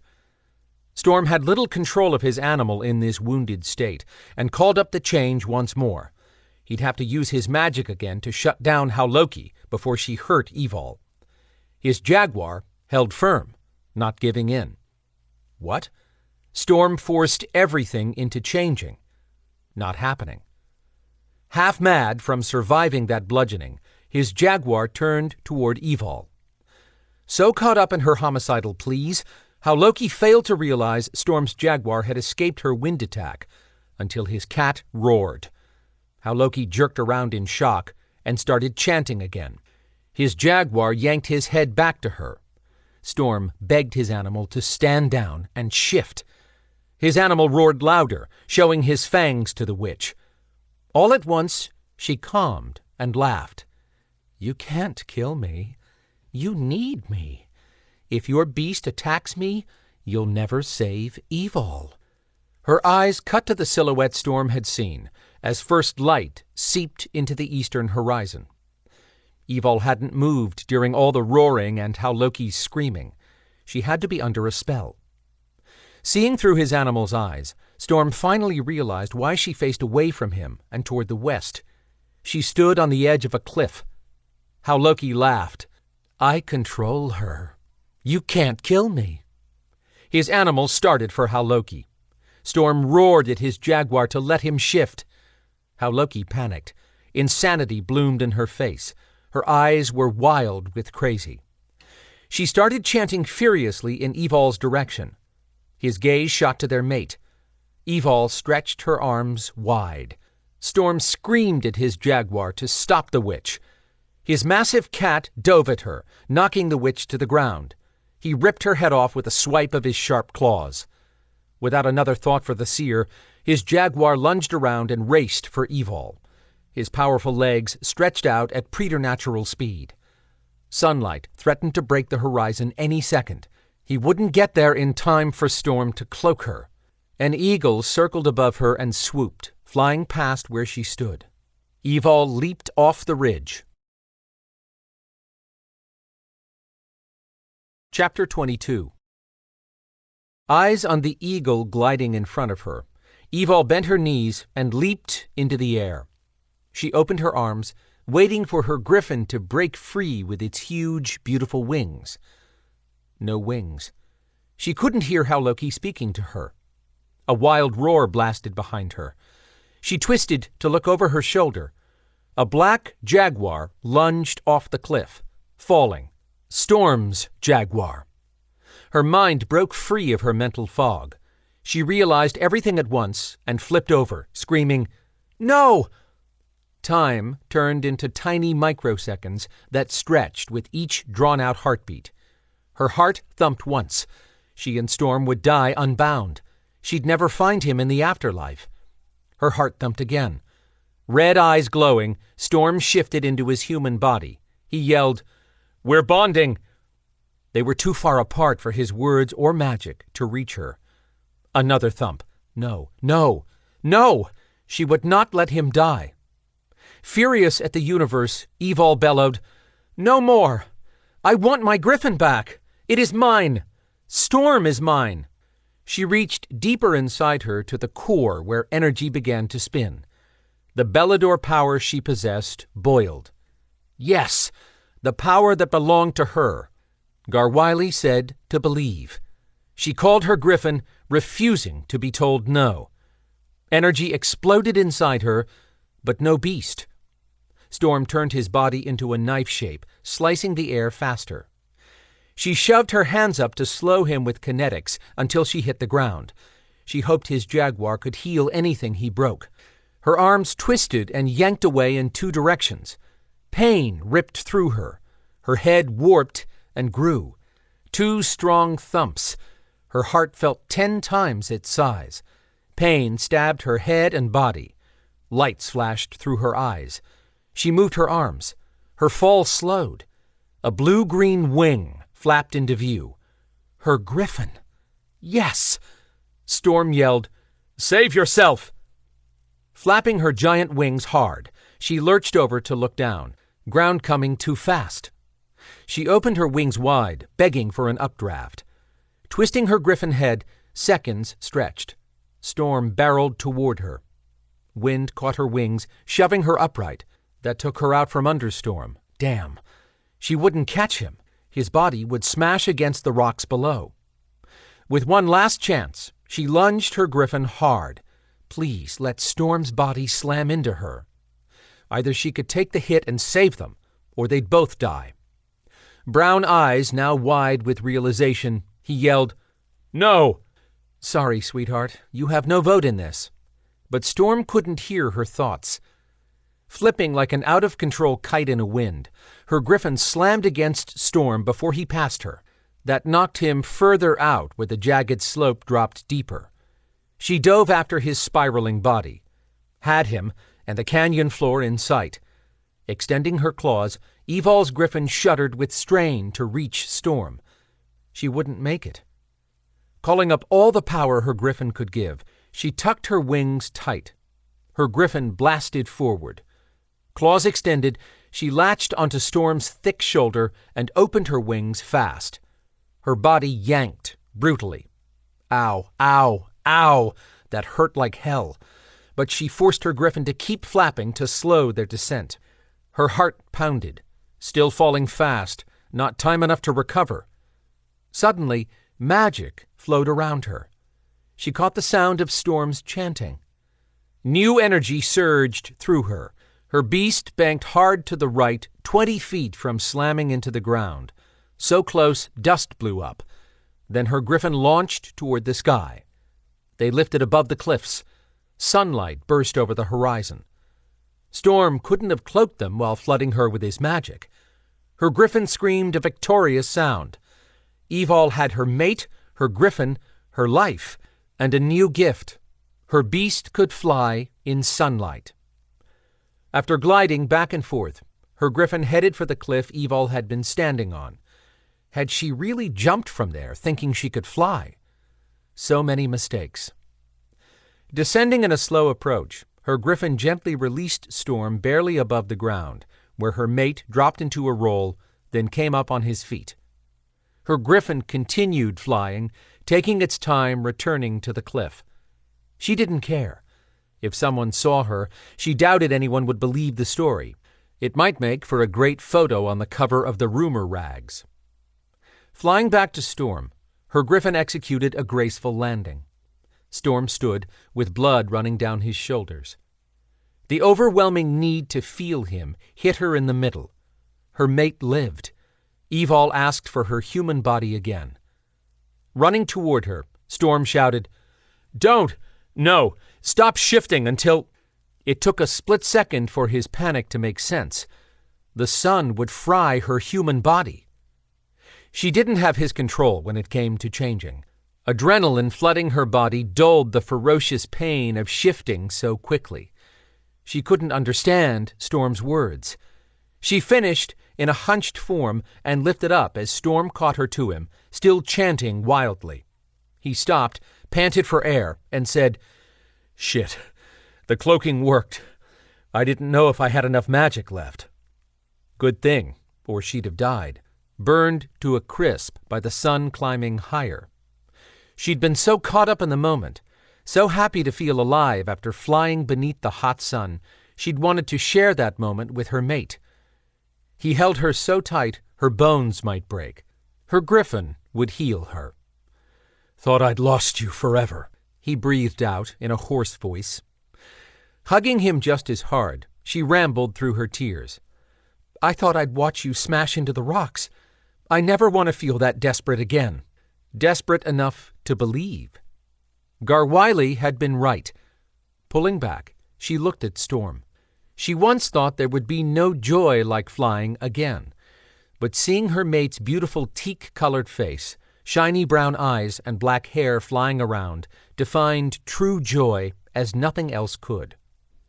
He pulled her close and touched her lips with his, in a kiss born of fear and incredible love that would withstand all forces in this world and the next. When his lips softened, he dropped his forehead against hers. "I don't want you out of my sight for a while. Yell at me all you want, but I'm not ready to be the bigger person and give you space any time soon." She smiled at her man, happy for a million reasons, but mostly because she'd have more time with him. He could go caveman for a while. She could handle it. Shoot, they might have some role-playing fun back home where it would end in bed. "Thank you," he murmured, so heartfelt it brought more tears to her eyes. "For what? I jumped off a damn cliff," she groused. "For believing in yourself again, sweetheart. That's how you saved us. Seeing you alive and smiling, there's no greater gift." His chest expanded with shuddering breaths. "Are my eyes bright green again?" "Yes, beautiful as ever." Relieved, her hand slipped off his shoulder and slid through his blood. He still needed to heal. "I'm sorry I stabbed you with my claws, Storm." "I'm not. My skin is already healing, and you know I can do it super fast in my jaguar form." Then he grinned, "Just like you can. Your griffin is back, sweetheart." "I know." She thought back to teetering on the cliff. I remember standing there for a long time, clearing my mind of all that bothered me and waiting for an inner calm. Then I felt my body relax and thought I'd reached that peaceful moment. How Loki said I would see the eagle, then I had to follow it in flight, which I thought meant my griffin would return. I don't think that was her plan, though. Was it? No. I couldn't clear my mind of whatever she'd done with her stupid smoke, but I recall feeling as if I was in control. She frowned at him. "I jumped because I was under a spell. But why did you? Your jaguar can't fly. Wait, where is Loki?" "Dead. My jaguar stopped her when she tried to kill you before you jumped. At least, that's how it looked to my animal, and he held the control." He lowered Evalle until her feet touched the ground. Was she really a seer? Evalle doubted it. Originally, yes, but Loki was the person behind the supernatural killings. After her son died, she lost her mind. She left the reservation under the guise of training with a powerful seer, but evidently went somewhere and trained to become a dark witch. Son? Would that be a guy named Roy? Yes, did she mention him? Atsila brought him up first and called the seer Mother Loki. Evalle ran mentally over all that transpired. Atsila brought me to Loki. She has to know what's going on. Storm couldn't stop touching Evalle, brushing his hand over her face and hair. She does. Beidseal had security hunting her. They would have grabbed her as soon as they saw her on the highway, or she returned to the casino. Evalle's head spun with that information. Furious at realizing what must have happened, she said, "Did that bitch send you off the cliff too?" His smile dimmed, and he turned serious. Lifting a hand to catch hair flying around and push it off her face, he said, "As we fell, my jaguar and I were in agreement to reach you and see if I could save you with magic. If not, then I'd have tried to bind us any way possible, so we would go together." Tears ran down her face. She didn't care. Now that she had no fear of killing Storm, she'd bond with him. She put to bed any other question of him dying if she did, after bonding. She understood Storm's urgent need to be joined forever and felt just as strongly to stay with him. They were partners in this life and the next. Catching Storm's hand, she brought it to her lips and kissed his knuckles.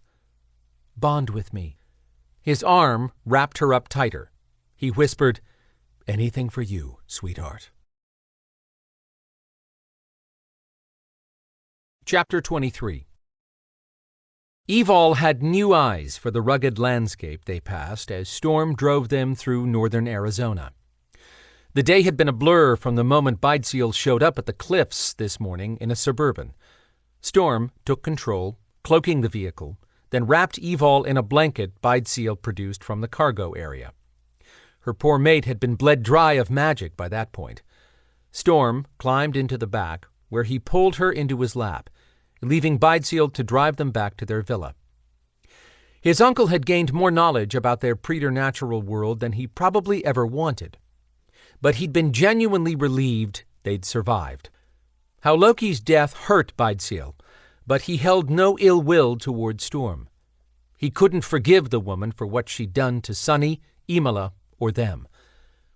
Evalle never carried a grudge and considered herself a forgiving person if someone made amends, but Loki never would for the deaths.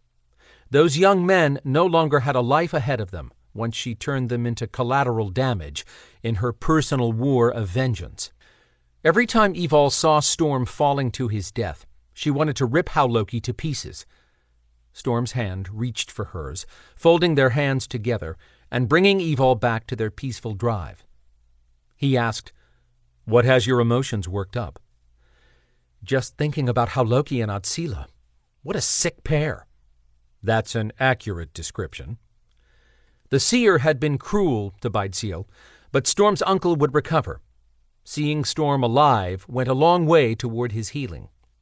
Evalle mused, I just can't get over how Loki could blame Beidseal for her son's death, after he'd done so much for Roy. He did all that because he'd cared about her when he was young. Storm cocked his head. Where'd you find that out? That old blabbermouth, Yazel, when we visited Beidseal's office today? According to Yazel, Beidseal had been angry about how Loki marrying a non-tribe member who left her pregnant, but he still cared for her and wouldn't turn his back. That's why he took an interest in Roy. Before the meeting with the elders and Beidseal, she and Storm had showered and crashed, promising to visit later and debrief everyone. They slept hard for 6 hours. Their wild lovemaking had been one to remember for all time. Everyone talked too much at the same time in Beidseal's office, Storm grumbled. My Jaguar wanted out of there. They did, but I guess that's how that group functions, Evalle agreed. She gave Storm's hand a squeeze and received a smile she would now see again and again. Storm reminded her, You were telling me about talking to Yazel? Oh, yes. One look at her mate, and her brain drifted. Yazel runs off at the mouth, but seems to care for your uncle. That squirrely elder couldn't get over how Adsila had used him to get information for Loki, and to cover for her when she had to slip away under the pretense of going home sick. They dated, covertly. Yazel felt guilty for everything that happened. I told him we are only responsible for our own actions. Having taken his sunglasses off once the sun dropped low in the sky, Storm gifted her with a brown-eyed glance that said he had a wise mate. No, Evalle couldn't claim being wise, or she'd have sorted through the mess in her head sooner. Still, she believed in the saying, you either win or learn. She'd won and learned. Double bonus. From now on, she'd trust in herself and her mate. Storm admitted he'd been lost over what happened to her in Abendinu's realm. Emotional scars for both of them were healing. Storm mused, Yazel only made the mistake of trusting someone he cared about. How Loki went searching for dark magic, fully intending to use it. He drove quietly for a mile, then said, Adsila had an unhealthy attachment to Roy and Loki. All three were damaged people. Beidseal said Adsila hadn't sounded the least bit remorseful. She cursed him, us, everyone for killing Roy. She gloated over her part in the deaths. Sounds like Roy got his self-destructive genes from his mother, Evalle noted. True. Storm tapped a finger on the steering wheel, as if in thought. He finally said, I've gained a whole new appreciation for my uncle and the way he works to improve life for his people. My dad would be surprised, in a nice way, and proud of his brother. See? More learned, which meant another win. Evalle had shared her mate's melancholy mood long enough. She'd lift his spirits with the truth he'd hear in her voice.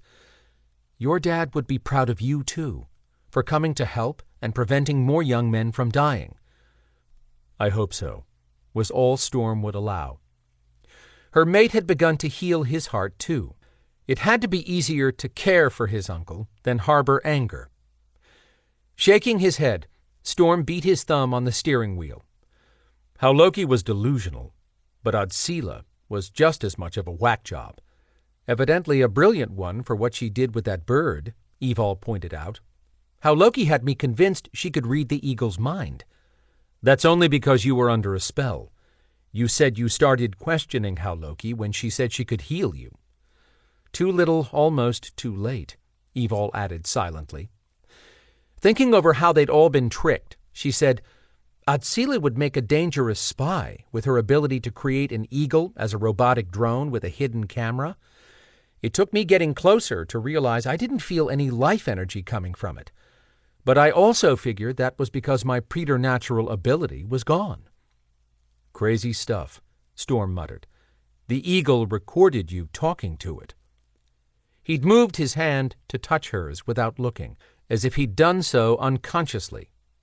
She turned her hand over and gave him a little squeeze. A whoosh of happiness rushed from her mate. Then he winked at her. Grinning, she admitted, "Not my best moment talking to a bird. Anyone would to a big eagle that landed so close. You didn't do anything wrong. Other than admit I was a griffin, among other things?" She lifted her eyebrows at him. "Weren't you the one who told Yazel he was only responsible for his actions? Give yourself a break." "I guess." But she wouldn't stress over it. Without Adsila supporting Hauloki with intel and gaining her entrance to the homes of the two men who died, I don't think Hauloki would have been as successful. "I don't either," Storm agreed. "She would have turned herself into a powerful seer if she'd applied herself for the good of others. She cloaked her scent everywhere but her home. When Adsila dropped you at the Hogan, the security team discovered Adsila had circled wide to find a place to park, then walked to where she could operate her controller for the Eagle. They found the car first, then heard her screaming, 'I will kill that jaguar.'" "Not happening," Evalle said with conviction. "Crazy woman." So many things could have gone wrong, though. Evalle unconsciously swiped a look at her unmarked skin. The lines had vanished after she shifted. Adriana would be smug, claiming she'd been right about the griffin trying to break out. Evalle couldn't argue the point. "You okay?" Storm asked in a concerned voice. "I'm fine. Sorry I didn't handle our talk about the lines better. I should have told you what Adriana said and not lost my temper. I just panicked." His fingers tightened slightly, letting her know he understood. "I can't say that I would have done differently in your shoes, when I know you were trying to protect me. You suffered a trauma no one could understand, no matter how much we thought we could. I think Gar Wiley was the only one who got it. He kept telling all of us to back off, that your healing would come from inside. You did exactly that when you shifted." Evalle joked, "I'm not sure that would have happened this soon if Hauloki hadn't convinced me to jump off a cliff." Storm's hand clenched, and his emotions rocked the cab. She soothed, "Easy, baby." He relaxed and pulled his emotions back. His level of control always amazed her. He'd admitted his jaguar had refused to return that control while battling Hauloki, but Storm said his animal would not allow anyone to kill Evalle. Stretching his shoulders, her mate said, "Hope you're ready to have me as your partner when we return home, and you're ready to patrol the streets again." "You think I'm going to complain about having you close?" She gave him a sly smile. He must have been expecting her to complain. He did a double take, returning his attention to the road. "You usually snap at me about being able to do your Belador duty, and how you can't with me hovering. Maybe I want to hover over you for a while." He uttered a surprised, "Really?" She now understood what he'd gone through for so long. She came clean. "I watched you almost die, when I've always believed you were invincible. Oh, I worried a lot when you were on a mission. But deep inside, I believed you could survive anything after getting your soul back." His eyes warmed. "I have that because of you." She waved that off. "We did that together. But I died 1,000 times as I watched you fall. It's going to be a while before I want you out of my sight either." Love poured in streams from Storm. Her throat clogged with emotion. Storm pulled her palm to his lips to kiss, then laid her hand on the console again as he slowed the vehicle and took a turn off the paved road. After leaving dust in their wake on a stretch of dirt road, he found a place to park.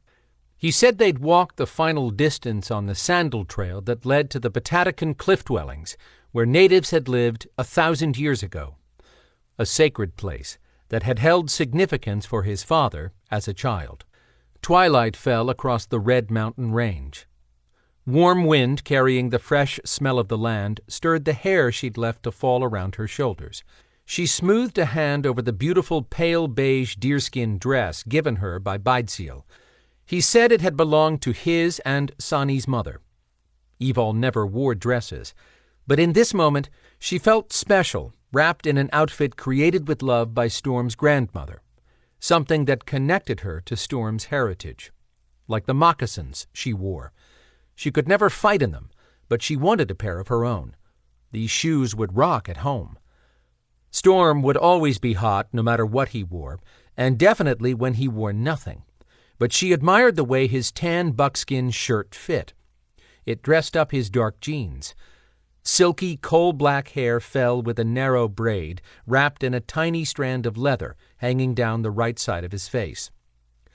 After walking a ways, he led them off the trail before they reached the monument area. Where are we going? She was only curious, not concerned. With both of them enjoying natural night vision again, she could see fine with yet another 10 minutes until total darkness. Had Storm brought a candle, or did he plan to magic them up a fire for light? Singing in a deep voice drew her gaze further ahead in the direction they were walking. A crowd of around 30 came into view. Hundreds of candles illuminated their faces. She asked, "Who are they?" Beidseal said he wanted to be here and asked if he could invite others who knew my father. Not a big gathering, but an intimate one. It had to give Storm a warm feeling to know these people remembered his father and cared enough to be here for him. Still holding her hand, Storm guided her to where Nasha stood in spectacular native regalia with rows of beads around his neck and an eagle feather hanging from his braid. The 3 elders stood nearby, all dressed like the others in their best clothing. Storm waited for Nasha to finish singing.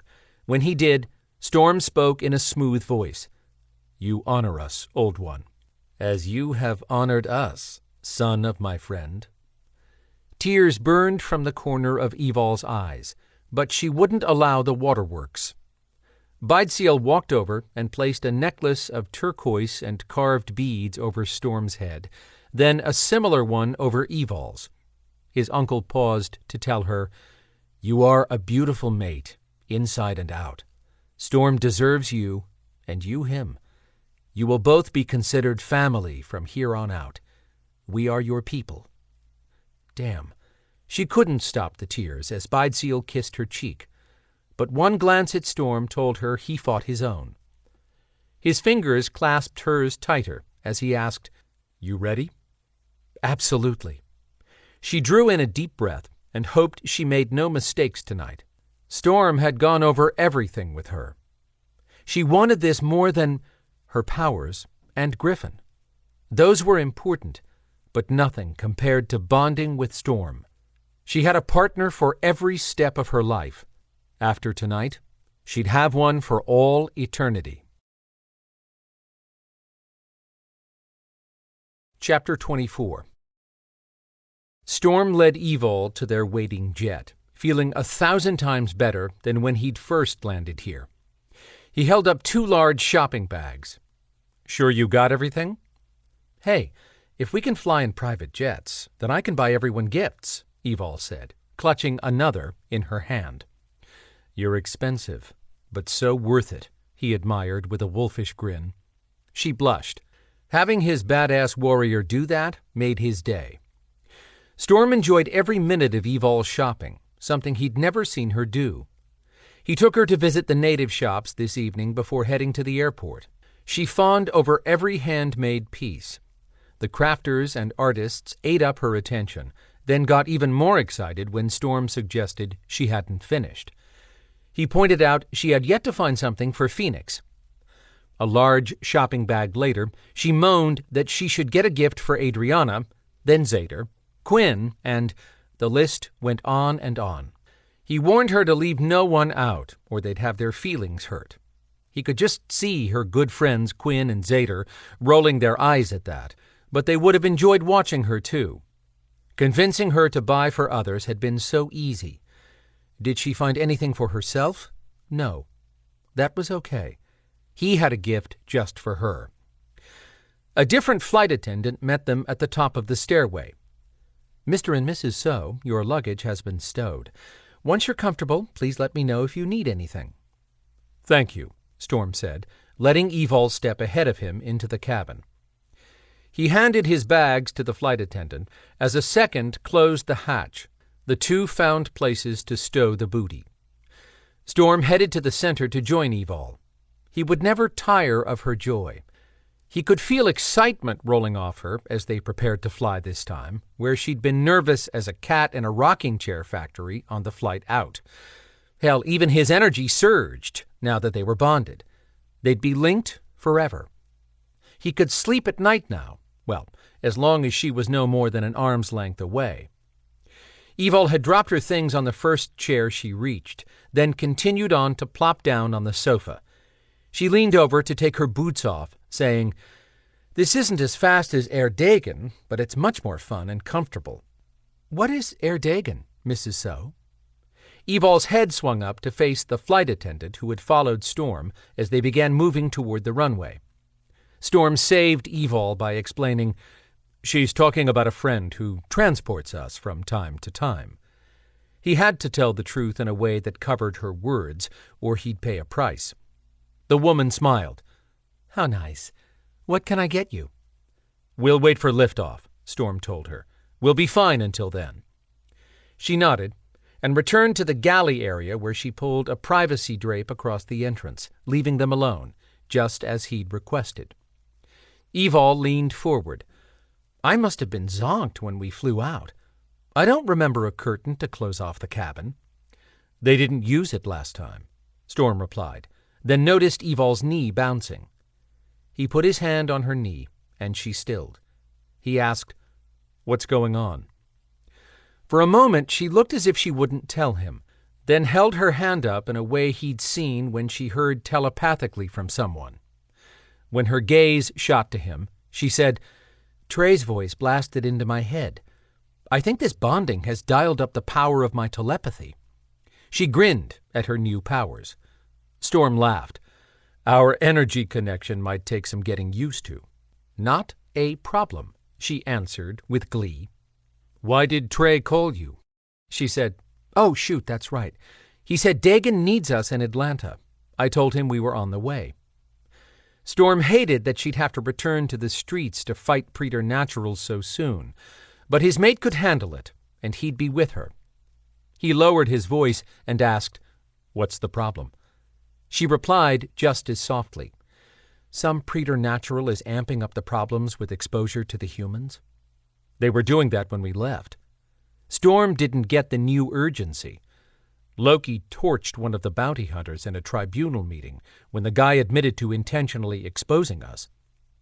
Before leaving today, Beidseal had told Storm how things were heating up in Atlanta, and people were demanding the government find out what was going on. Storm did his best to get Evalle packed without her seeing any videos. They had to face all that soon enough. He figured if Dagan hadn't sent Tristan to teleport them home immediately, then they had a window of time to fly back, which Storm needed. He had to have this moment with Evalle first. She argued, "Yes, but we didn't know for sure the humans had enough information to believe the videos weren't hoaxes. Evidently, it's getting bad, and Dagan needs all of us. Trey says the dragon is running himself into the ground to handle this. Tristan told Trey he thinks Dagan is at risk if we don't circle the wagons and come up with a plan." She gave a sad sigh. "Sorry, sweetheart." Storm ran a hand down her cheek. "Don't be. It was just a matter of time until this erupted." He asked, "Is Trey through talking to you?" "Yep. I told him I'd let him know as soon as we made it home. But there's nothing we can do until then." Storm relaxed. "Good. This flight is ours. A little sliver of time we don't have to share with anyone. First, back to what you were stressed about right before you heard from Trey." "I knew you wouldn't forget," she grumbled. After delaying another moment, she said, "Are people going to call me Mrs. So?" He hadn't expected that. He asked this carefully. "Do you want them to?" "Not really." "Why not?" He cringed. That came out too quick. She shrugged self-consciously. "Because we're not married, so it sounds like I'm pretending to be someone I'm not." "You're right." He drew a breath to tell her something else. "You should never pretend to be anyone else. There is no woman like you, which is why I want you to have this." He lifted a wooden box from his pocket that had traveled with him a long time. A Dianna geographic design had been inlaid on the lid with different colored wood. one of the few things he had of his father's, but the gift inside had been crafted a month ago. Shocked, Evalle opened the box with trembling hands and stared at the silver ring with a black jaguar and green-eyed griffin intertwined. With night outside, he pulled her glasses off so he could see her face. "You are my mate, and our bond is eternal. We live in two worlds, ours and that of humans. I want all in both to know you are mine. Will you marry me, sweetheart?" She gave him a wobbly smile. "Yes. I don't have a ring for you." "I'll wear my father's opal, if that's okay with you." "Of course it is. That's a great idea." She blew out a breath and said, "We should have gotten married when I had the dress Bidesiel loaned me. You may never see me in one again." "I don't care if you ever wear another. You were beautiful last night. You're beautiful in jeans, boots, and your BDU shirts, but you're stunning in nothing at all." He smoothed her hair and added, "We couldn't have our marriage ceremony in Arizona." Her happiness dimmed. "Why not?" "Phoenix wasn't there. This will be a family event with all of our friends." "Oh!" Evalle cried out and lunged at him. She wrapped her arms around Storm and whispered the sexy things she planned to do with her future husband when they got home. Ever his hellion, she had another surprise coming. Storm cupped her bottom and nipped her ear, then asked, "Have you ever heard of the Mile High Club, sweetheart?" Thanks for listening to Evalle and Storm's story. I hope you enjoyed it and would appreciate a review.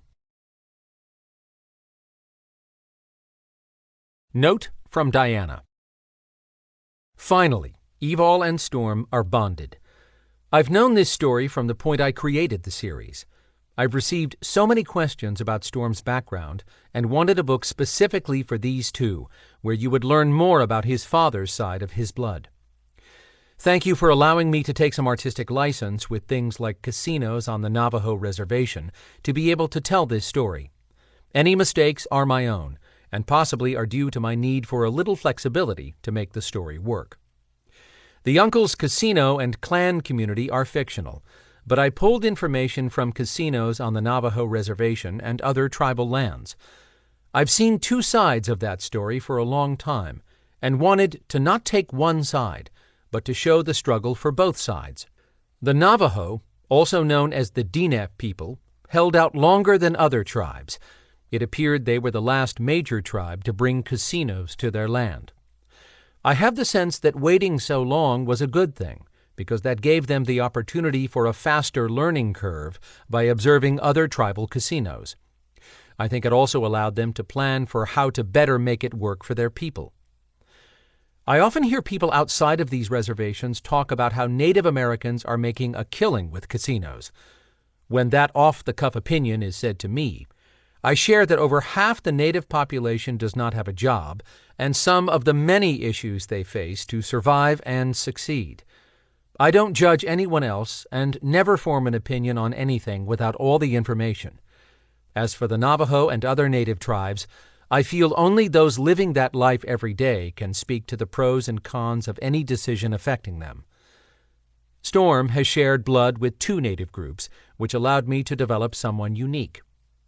Long before he walked into his first scene, I kept seeing his story unfold in my mind as he was forced to fight as the demon bred by his Ashaninka witch doctor mother, which conflicted with his Navajo side. He never held that against the Ashaninka, because there is good and bad in any community. I liked the idea of a man raised to be evil, then having his soul stolen, to rise above all of that and end up being the one person who could reach Evalle, an equally damaged soul with a good heart. They've been two of my most favorite characters to write. Before you start sending me, "Are we going to see them again?" messages, the answer is yes.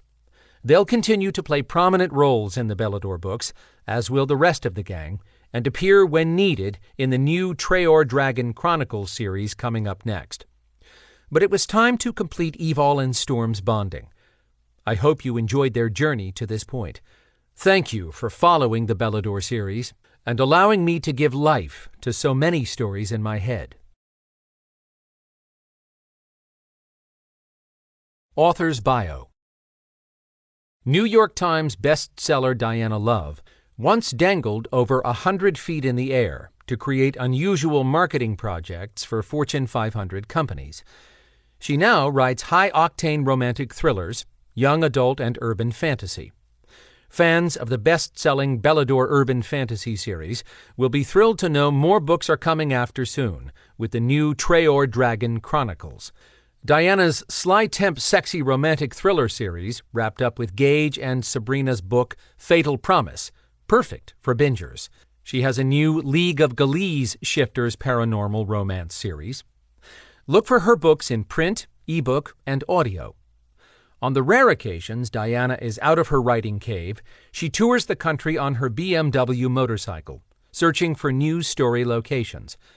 Dianna lives in the Atlanta, Georgia area with her husband, who is a motorcycle instructor, and with a tank full of unruly saltwater critters.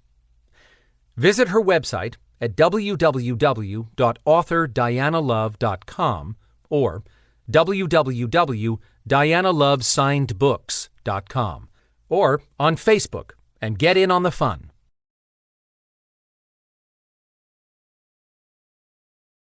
This concludes the reading of Evalle and Storm by Dianna Love. Copyright 2019 by Silverhawk Press. This book was read by Stephen R. Thorne. This unabridged recording was published by arrangement with Silverhawk Press and was produced in 2019 by Silverhawk Press, which holds the copyright. Neither this recording nor any portion of it may be reproduced or used for any purpose without prior written authorization from Blackstone Audio, Inc. If you would like to obtain a monthly update telling you about new releases, call 1-800-SAY-BOOK. That's 1-800-729-2665.